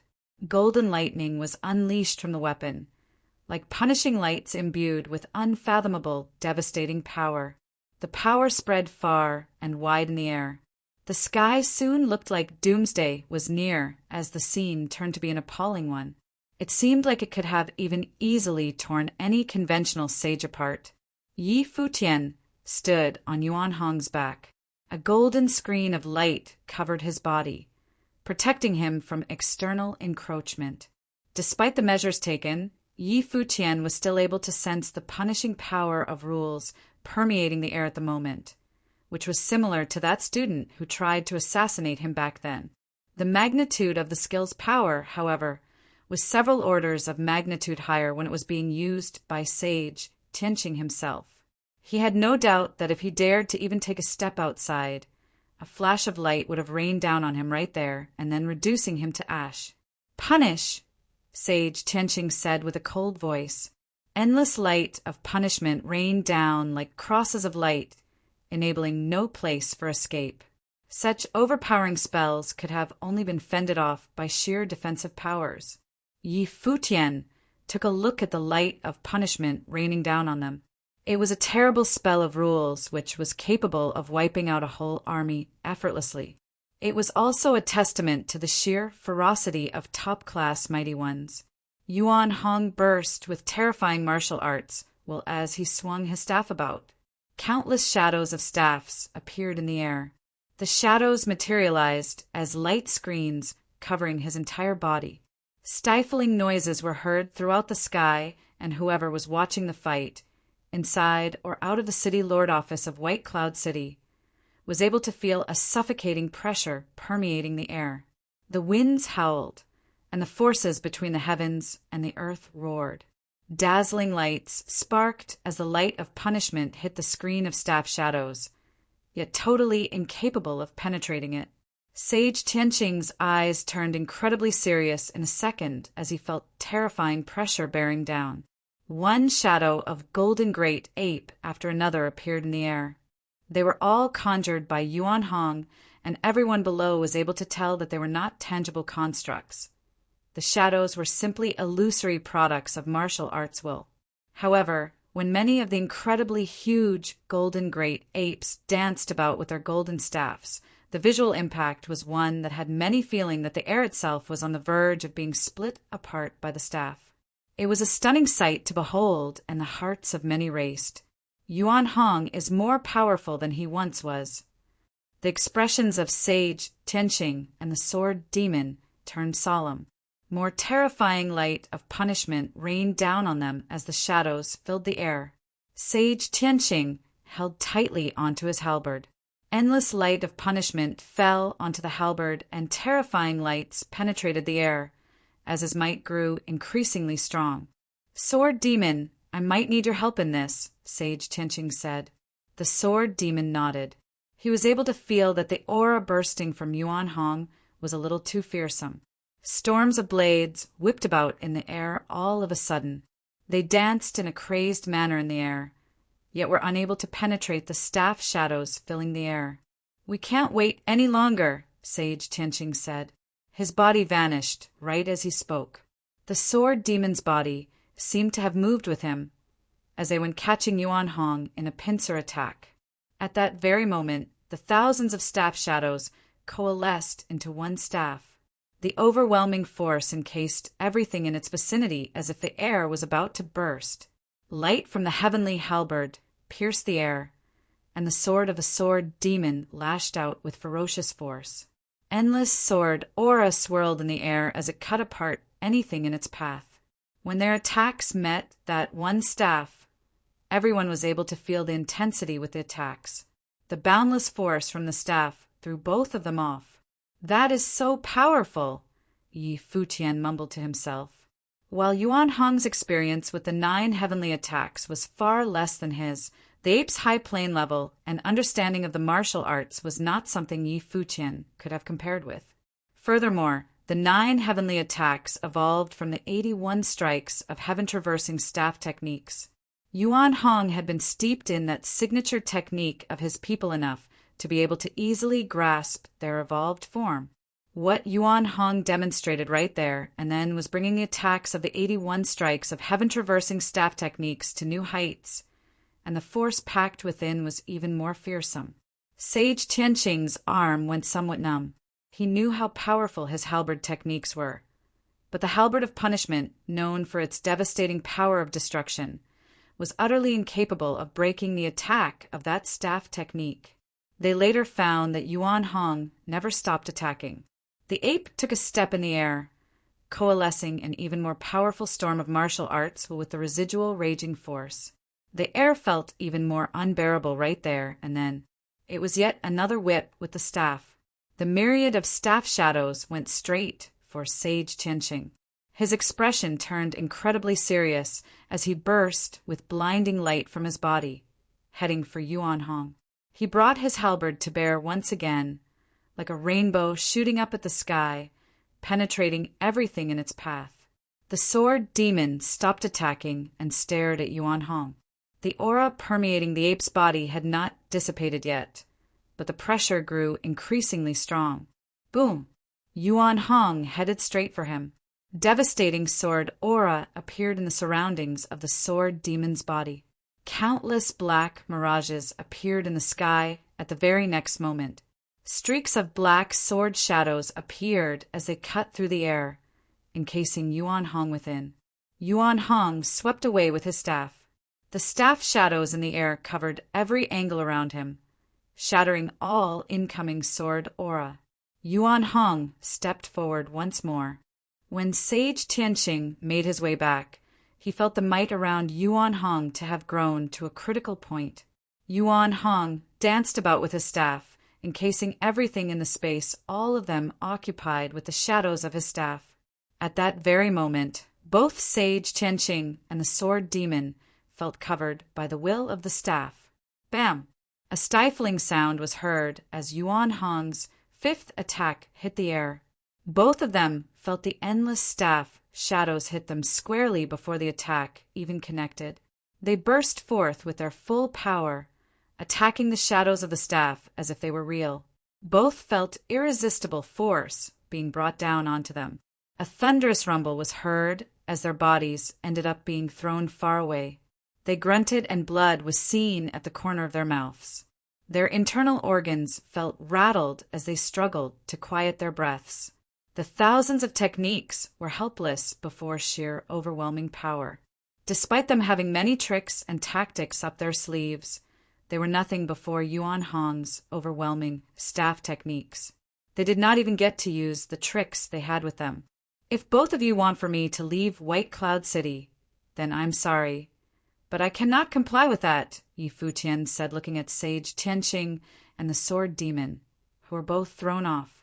They looked incredibly serious. Yuan Hong's prowess had them feel that this power was not something coming from someone ranked 18th on the Barren Sky ranking. The people of the city Lord Office of White Cloud City were utterly startled.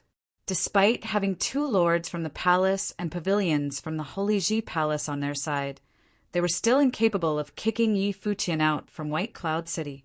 People who watched the battle from outside the city Lord Office were utterly stunned. To many, it was an incredibly rare opportunity to see mighty ones ranked on the Barren Sky ranking battling it out. They got what they came for, and they witnessed Yuan Hong throwing off two major lords of the Holy Ji Palace through sheer, overwhelming force. They would have probably needed the city lord to return before they had a chance of stopping Yuan Hong. Chapter 689. Chapter 689. Fighting against City Lord of White Cloud City. Chapter 689. Fighting against City Lord of White Cloud City, Yuan Hong was still facing off against Sage Tianqing and the sword demon the air. Yi Futian stood on the shoulder of Yuan Hong and cast his eyes on the two lords from the Holy Ji Palace. Sage Tianqing and the sword demon came to realize that they were utterly incapable of doing anything against Yuan Hong. It was simply impossible to have Yi Futian and Yuan Hong leave White Cloud City by force. Yi Futian, you are being too stubborn.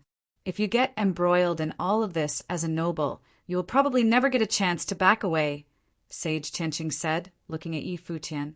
The conflict at hand was such that even sages found themselves incapable to interfere, as only the top-notch figures on the Barren Sky ranking were capable of doing anything about the current situation. Jisheng Cliffs, the Holy Ji Palace, White Cloud City, and the Zhuge family were all caught in it. Despite being a former student of the Holy Ji Palace, Yi Futian's plane was too low. If he did not have help from Yuan Hong from Taihang Mountain, he would not have even gotten a chance to speak about anything. It is my choice. Even if said choice leads me to hell, I will not regret it. Yi Futian continued, I'm rather concerned for the Holy Ji Palace. If the day comes that the beliefs you all held dear turn out to be little more than lies you keep telling yourselves, What will actually happen when such beliefs crumble? The beliefs of the Holy Ji Palace are more adamant than you give them credit for. Sage Tianqing said, "Since you refuse to simply back down, we'll have to wait for Bai Gu to return. If Yuan Hong ends up losing, are you sure that it is a result you can bear witness to?" "We'll see about that," Yi Futian said casually, and then leaped down from Yuan Hong's body. The mighty ones who were stationed at the city lord office of White Cloud City did not leave, putting the people of Bai Clan somewhat safe. Even though the two lords had been defeated, Yi Futian would not have tried anything funny as long as the mighty ones were still around. At the very least, they would have served as a good deterrent.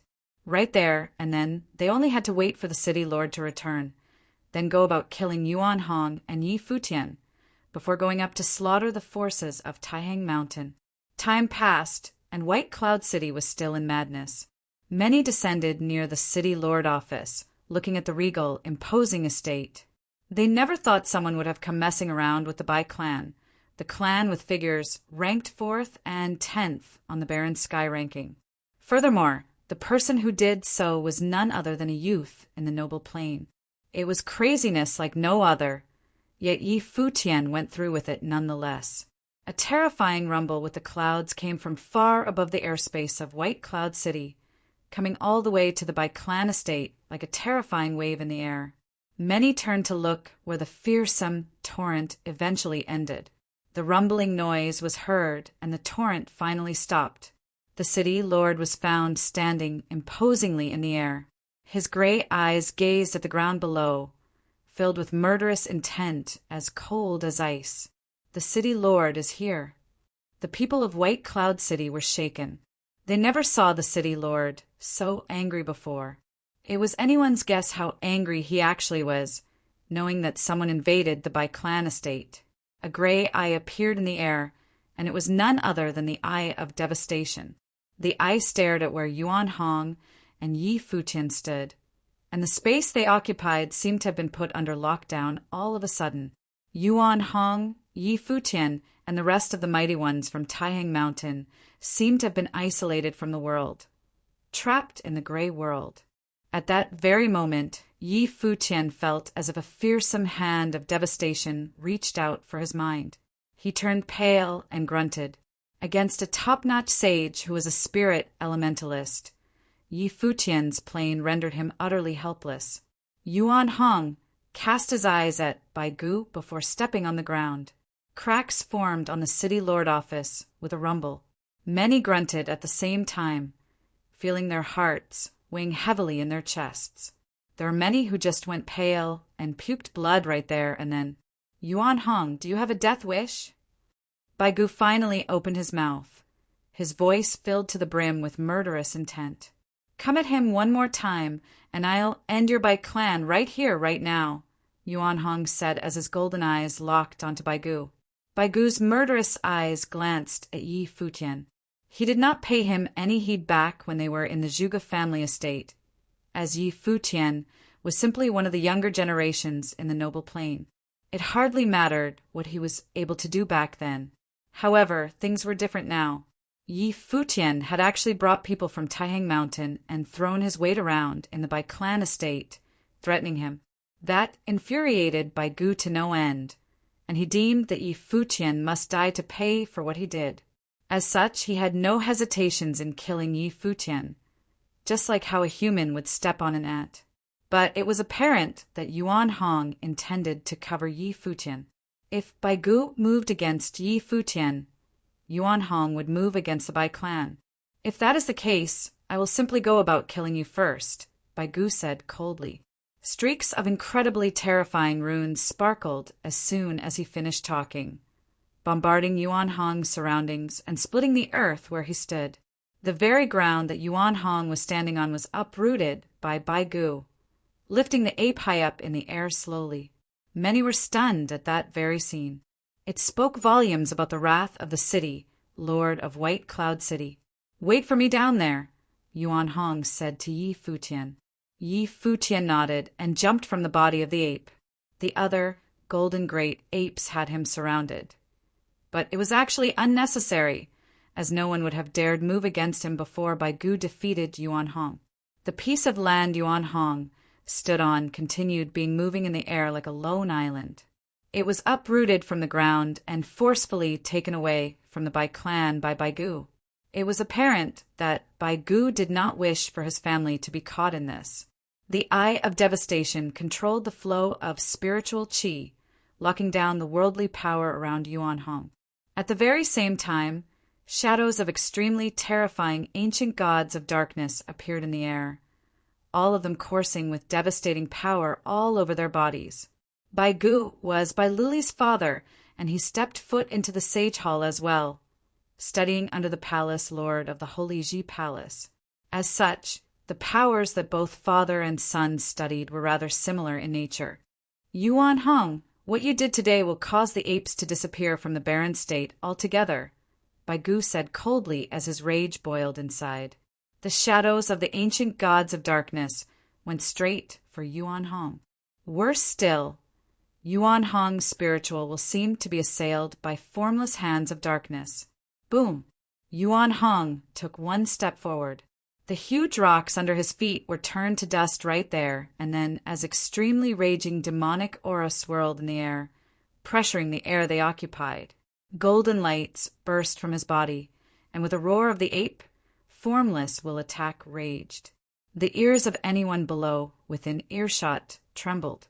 Many were so rattled that they spat up blood right there, and then even Futian grunted, and blood was seen from the corner of his mouth. The roar of the ape was simply appalling. Golden spears pierced the air and tore at Yuan Hong. The polearm of divine destruction was held in his hand as it grew to more than 100-meter long. The 100,000 Jinwen staff looked even more intimidating in the hands of the great golden ape. Boom, boom, boom.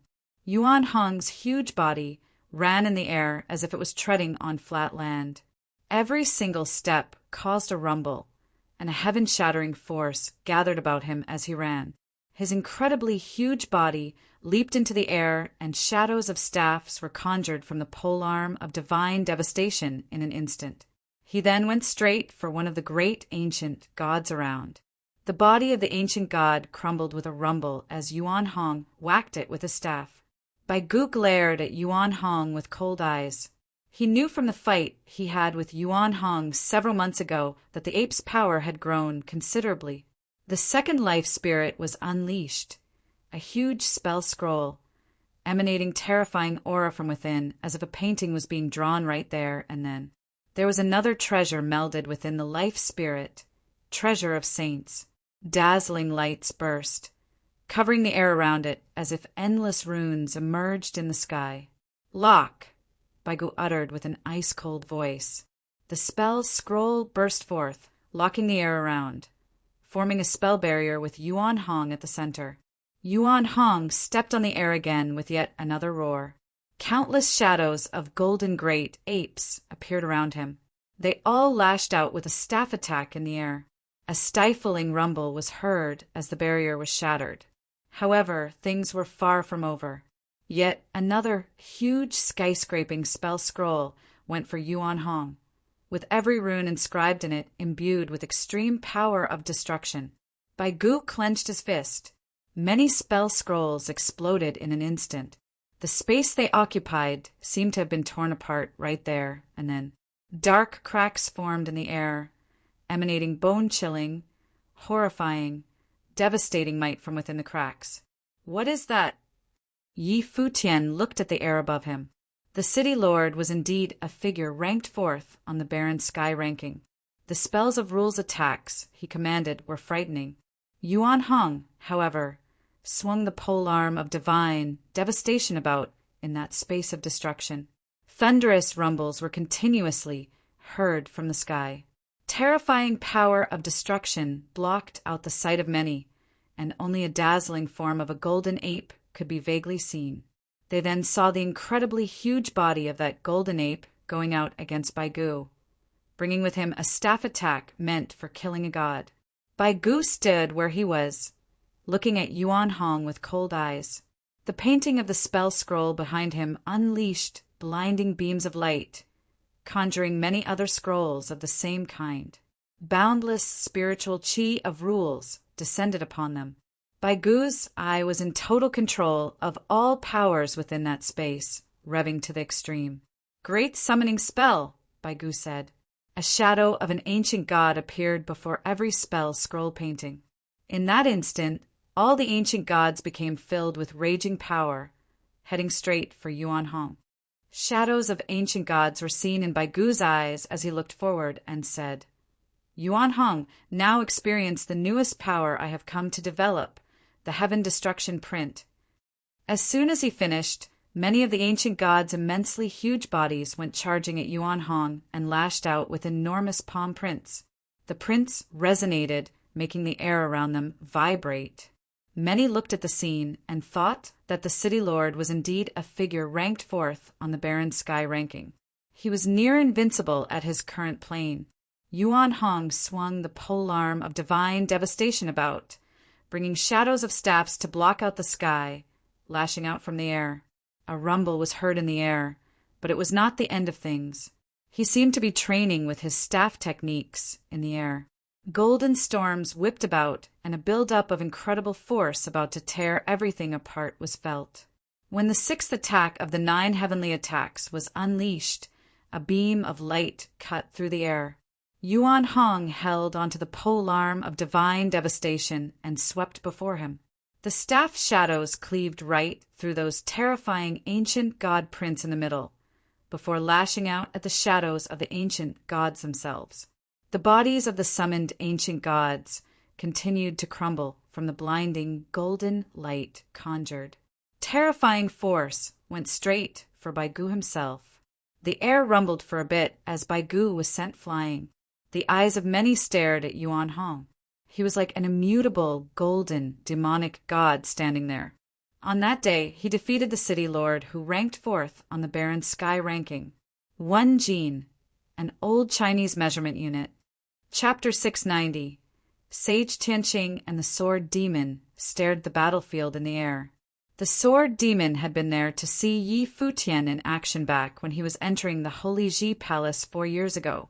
He knew that the staff technique that Yuan Hong used was the same as the one used by Yi Futian back then. That was probably where they were connected. That staff technique was naturally suitable for the apes. An evolution of the 81 strikes of heaven-traversing staff techniques was also apparent. Sage Tianqing and the Sword Demon stared at the battlefield in the air. The Sword Demon had been there to see Yi Futian in action back when he was entering the Holy Ji Palace 4 years ago. He knew that the staff technique that Yuan Hong used was the same as the one used by Yi Futian back then. That was probably where they were connected. That staff technique was naturally suitable for the apes. An evolution of the 81 strikes of heaven-traversing staff techniques was also apparent. Did Yuan Hong see Yi Futian's immense potential and, as such, pass down the staff techniques to him? Is Taihang Mountain trying to create a saint as well? The aura in the air was terrifying. Many were shocked to their cores. Yuan Hong, who was ranked 18th on barren sky ranking, defeated the one who ranked 4th on the same ranking. It was impossible for anyone to not find it shocking. It was no surprise why Yuan Hong and Yi Futian dared throw their weight around in White Cloud City. Both of them came prepared. The city lord of White Cloud City lifted his head. The murderous intent in his cold eyes grew even more terrifying as he glared at that golden monster. It was totally unexpected for him to be beaten by a beast. He ranked 4th on barren sky ranking, and his renown as the city lord of White Cloud City brought him immense prestige throughout the entire barren state. There was no one who did not know him. He went on to fight yet another mighty one ranked on the barren sky ranking after many years. The entire barren state was watching. It was one fight he could not afford to lose. Black, devastating storms hung high in the sky. The entire space turned gray. The light of the spell scroll glittered. One painting after another was arranged in a stack, and a shadow emerged from the last one on the stack. The shadows that subsequently emerged were all that of the city lord himself. A pair of huge gray eyes appeared in the sky, devouring all powers in the vicinity, and turned the space into a world of ice sorcery. Countless shadows of the city Lord appeared within Yuan Hong's mind, intending to put his mental powers on lockdown. The devastating storm whipped about outside. Yuan Hong felt his spiritual faltering. Yet another storm of an even more terrifying nature coursed throughout his body. He stood while countless shadows of golden great apes appeared around him, dancing about, wielding the staff techniques. Irresistible powers emanated from the techniques, and Yuan Hong's body seemed to have resonated with the entire space around him. He lifted his head and let out a roar of the apes. Rumbling noises were heard as the countless shadows of golden great apes roared as well. Yuan Hong's body grew even larger, turning into something like a true golden ancient god. As he stood proud in the air, the powers of the world that were placed under lockdown seemed to be free of their shackles. Kill! The city Lord conjured a shadow, and boundless spiritual went assaulting Yuan Hong's mind. Kill! Yuan Hong uttered the same word with a roar. The polearm of divine devastation was brought down upon the city lord. Many felt themselves trembling within. They knew that if both parties ended up unable to kill each other, things would become peaceful between them as a ceasefire agreement would be reached. But if they were actually able to kill each other, neither of them would have hesitated to do so. Devastating storms consumed the entire space they were in. The golden body, which resembled a demonic god, lashed out with a staff attack. The hearts of many jumped, as if the attack was something meant for them as well. The scene was simply too terrifying to behold. Stifling sounds were heard as the formless storm engulfed the air. Many below closed their eyes, feeling as if they were being consumed by the storm. When everything turned quiet after a while, Yuan Hong was caught panting, yet his golden body stood proud in the air. The city lord was sent flying far away, his expression ashen and his clothes bloodied. The city lord of White Cloud City has been defeated. The hearts of many jumped crazily. Bai Gu, who ranked fourth on the Barren Sky ranking, lost to Yuan Hong of Taihang Mountain. Is the Barren State going to shake after this? There is no doubt that the ranking on the Barren Sky ranking will see changes soon enough. If the ranks were to be rearranged, Yuan Hong might have been able to take the place of the city lord of White Cloud City after that battle and be ranked fourth. The eyes of Sage Tianqing and the Sword Demon were practically frozen. That battle shook their minds as well. Yuan Hong of Taihang Mountain ventured outside and swore to protect Yi Futian in an unwavering manner. Now he defeated the city lord of White Cloud City to announce his presence.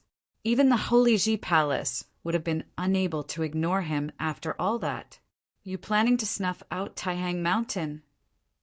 Yuan Hong's voice boomed as he glared at the city lord of White Cloud City coldly. Bai Gu looked incredibly distressed. There was to be no talk of destroying Taihang Mountain, given that he was not even able to kill Yuan Hong. If he insisted on destroying Taihang Mountain, Yuan Hong could just crush White Cloud City right there and then. Nobody was an island. Bai Gu, if you insisted on meddling with the affairs of my third brother after this battle, don't blame me if I go mess with Bai Luli, Yi Futian threatened him in a chilling tone. If the city lord of White Cloud City dared lift a finger against Gu Donlu again, Yi Futian would show him no mercy. Sage Tianqing and the Sword Demon were practically frozen hearing Yi Futian's words. Bai Luli was more than just the young city lord of White Cloud City. What Yi Futian said practically made him an enemy of the Holy Ji Palace itself. The Sword Demon sighed. If Yuan Hong had been crushed, things would have been simpler. Now, things in the Barren State would definitely take a turn for the worse. If Kong Yao of Jisheng Cliffs was here, he would definitely not sit by idly and just watch. Grandpa Yuan, let's go, Yi Futian shouted. Yuan Hong nodded and lowered his body. Yi Futian leaped onto the ape's back and left with the rest of the demonic beasts from Taihang Mountain. The city lord office of White Cloud City was left shivering as if the place were to fall any time soon. The once renowned and prestigious White Cloud City was weakened considerably following that battle. Taihang Mountain would be known to all in the world. Bai Gu clenched his fists tight, seeing Yi Futian and Yuan Hong leave. The murderous intent in his eyes was still as terrifying. Yet the sword demon was seen cupping his hands and said, "Bai Gu, we will return to the Holy Ji Palace." "Right." Bai Gu nodded. The people of the Holy Ji Palace left soon after as well. However, things were unable to quiet down in White Cloud City for a very long time. The news of that battle spread out throughout the barren state at a frightening speed. Gu Donglu and Zhuge Mingyue were worried while inside the Zhuge family estate. Zhuge Qingfeng felt rather uneasy as well. While Yi Futian's action of bringing Yuan Hong of Taihang Mountain to White Cloud City had saved them from their predicament for the time being, the city lord of White Cloud City had returned. What could Yi Futian and Yuan Hong have done about it? At that moment, two silhouettes were descended from the airspace above crouching Dragon Mountain. Many turned their heads to the sky and saw both silhouettes to be demonic beasts. One was a golden great ape, while the other a black-winged condor. "Are they from Taihang Mountain?" someone from the Zhuge family asked, as the golden great ape was a symbol of Taihang Mountain. Zhuge Qingfeng Gu Donglu and the others took to the air. Seeing that black-winged condor, Zhuge Mingyue said, "That is little brother's demonic beast." The black-winged condor shot down from the air and came before Zhuge Qingfeng and the others. It then said, "My master sent me to keep an eye on things here. If Bai Gu dares lift a finger against the Zhuge family, they will crush White Cloud City right away." The black-winged condor's words had Zhuge Qingfeng stunned. "You share a telepathic link with your master?" "Indeed." The black-winged condor nodded. Zhuge Qingfeng felt himself trembling slightly inside. Yi Futian was apparently being serious. He had let a sage among the golden great apes bring the black-winged condor to crouching Dragon Mountain, while he and Yuan Hong went to White Cloud City. "How are things on little brother's side?" Gu Donglu asked. If they indeed shared a telepathic link, the beast would know what was happening there. The Holy Ji Palace intervened and sent Sage Tianqing and the Sword Demon to White Cloud City to tell my master to leave. They fought against Senior Yuan Hong and were defeated. The city lord returned to the city, and yet another battle broke out. The city lord ended up being defeated. The black-winged condor reported. "What?"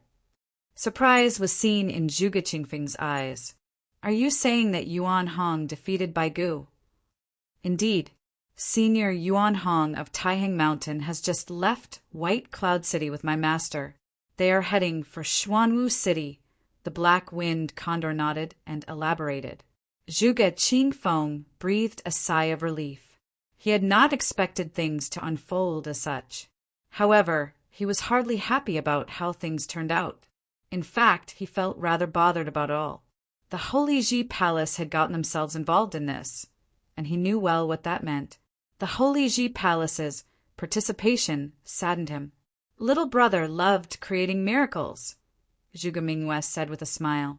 With the city lord of White Cloud City defeated, he would probably never show up in the Zhuge family estate again. "But Jishan Cliffs will probably not just let things slide," Gu Donglu said softly. He felt heavy inside as well. He did not wish for anyone to get involved in this. Yet, what Yi Futian did for him had officially gotten him tangled up in the mess. Jishan Cliffs would probably hate him for it. What happened in White Cloud City would take some time to reach Xuanwu City. Yuan Hong and Yi Futian got there at blinding speed. Zhuge Qingfeng went to greet him personally after they arrived at crouching Dragon Mountain. His eyes looked rather peculiar seeing Yi Futian standing on the back of Yuan Hong. Yuan Hong had just defeated a figure ranked 4th on the Barren Sky ranking. His name would have been known throughout the Barren State soon enough. "Little brother, you shouldn't have gotten yourself involved in this," Gu Donglu said to Yi Futian. The storm would throw Yi Futian into the vortex. No one knew what lied ahead for him. Third brother, Yi Futian looked at Gu Donglu and said with a smile, the students of the cottage will always stand together. No one is allowed to mess with any of us. Seeing Yi Futian smile, Gu Donglu smiled as well. The news of that battle in White Cloud City eventually reached Xuanwu City, and it kicked up quite a fuss.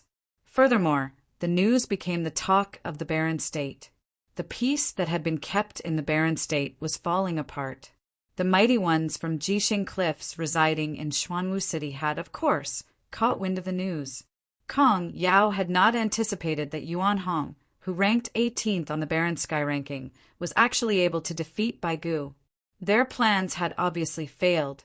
Now, with Yuan Hong siding with the Zhuge family, it became unthinkable for him to move them. I never thought a noble would have screwed up our plans, Zhang Xiao said with a cold tone. The source of the whole mess was Yi Futian, the one said to have been expelled from the Holy Ji Palace. Zhang Xiao, you have any thoughts about this? Kong Yao asked. Zhang Xiao smiled and said, Uncle, it is not something difficult to settle. With the barren state being at peace for so many years, all of the forces have grown to harbor their personal agendas.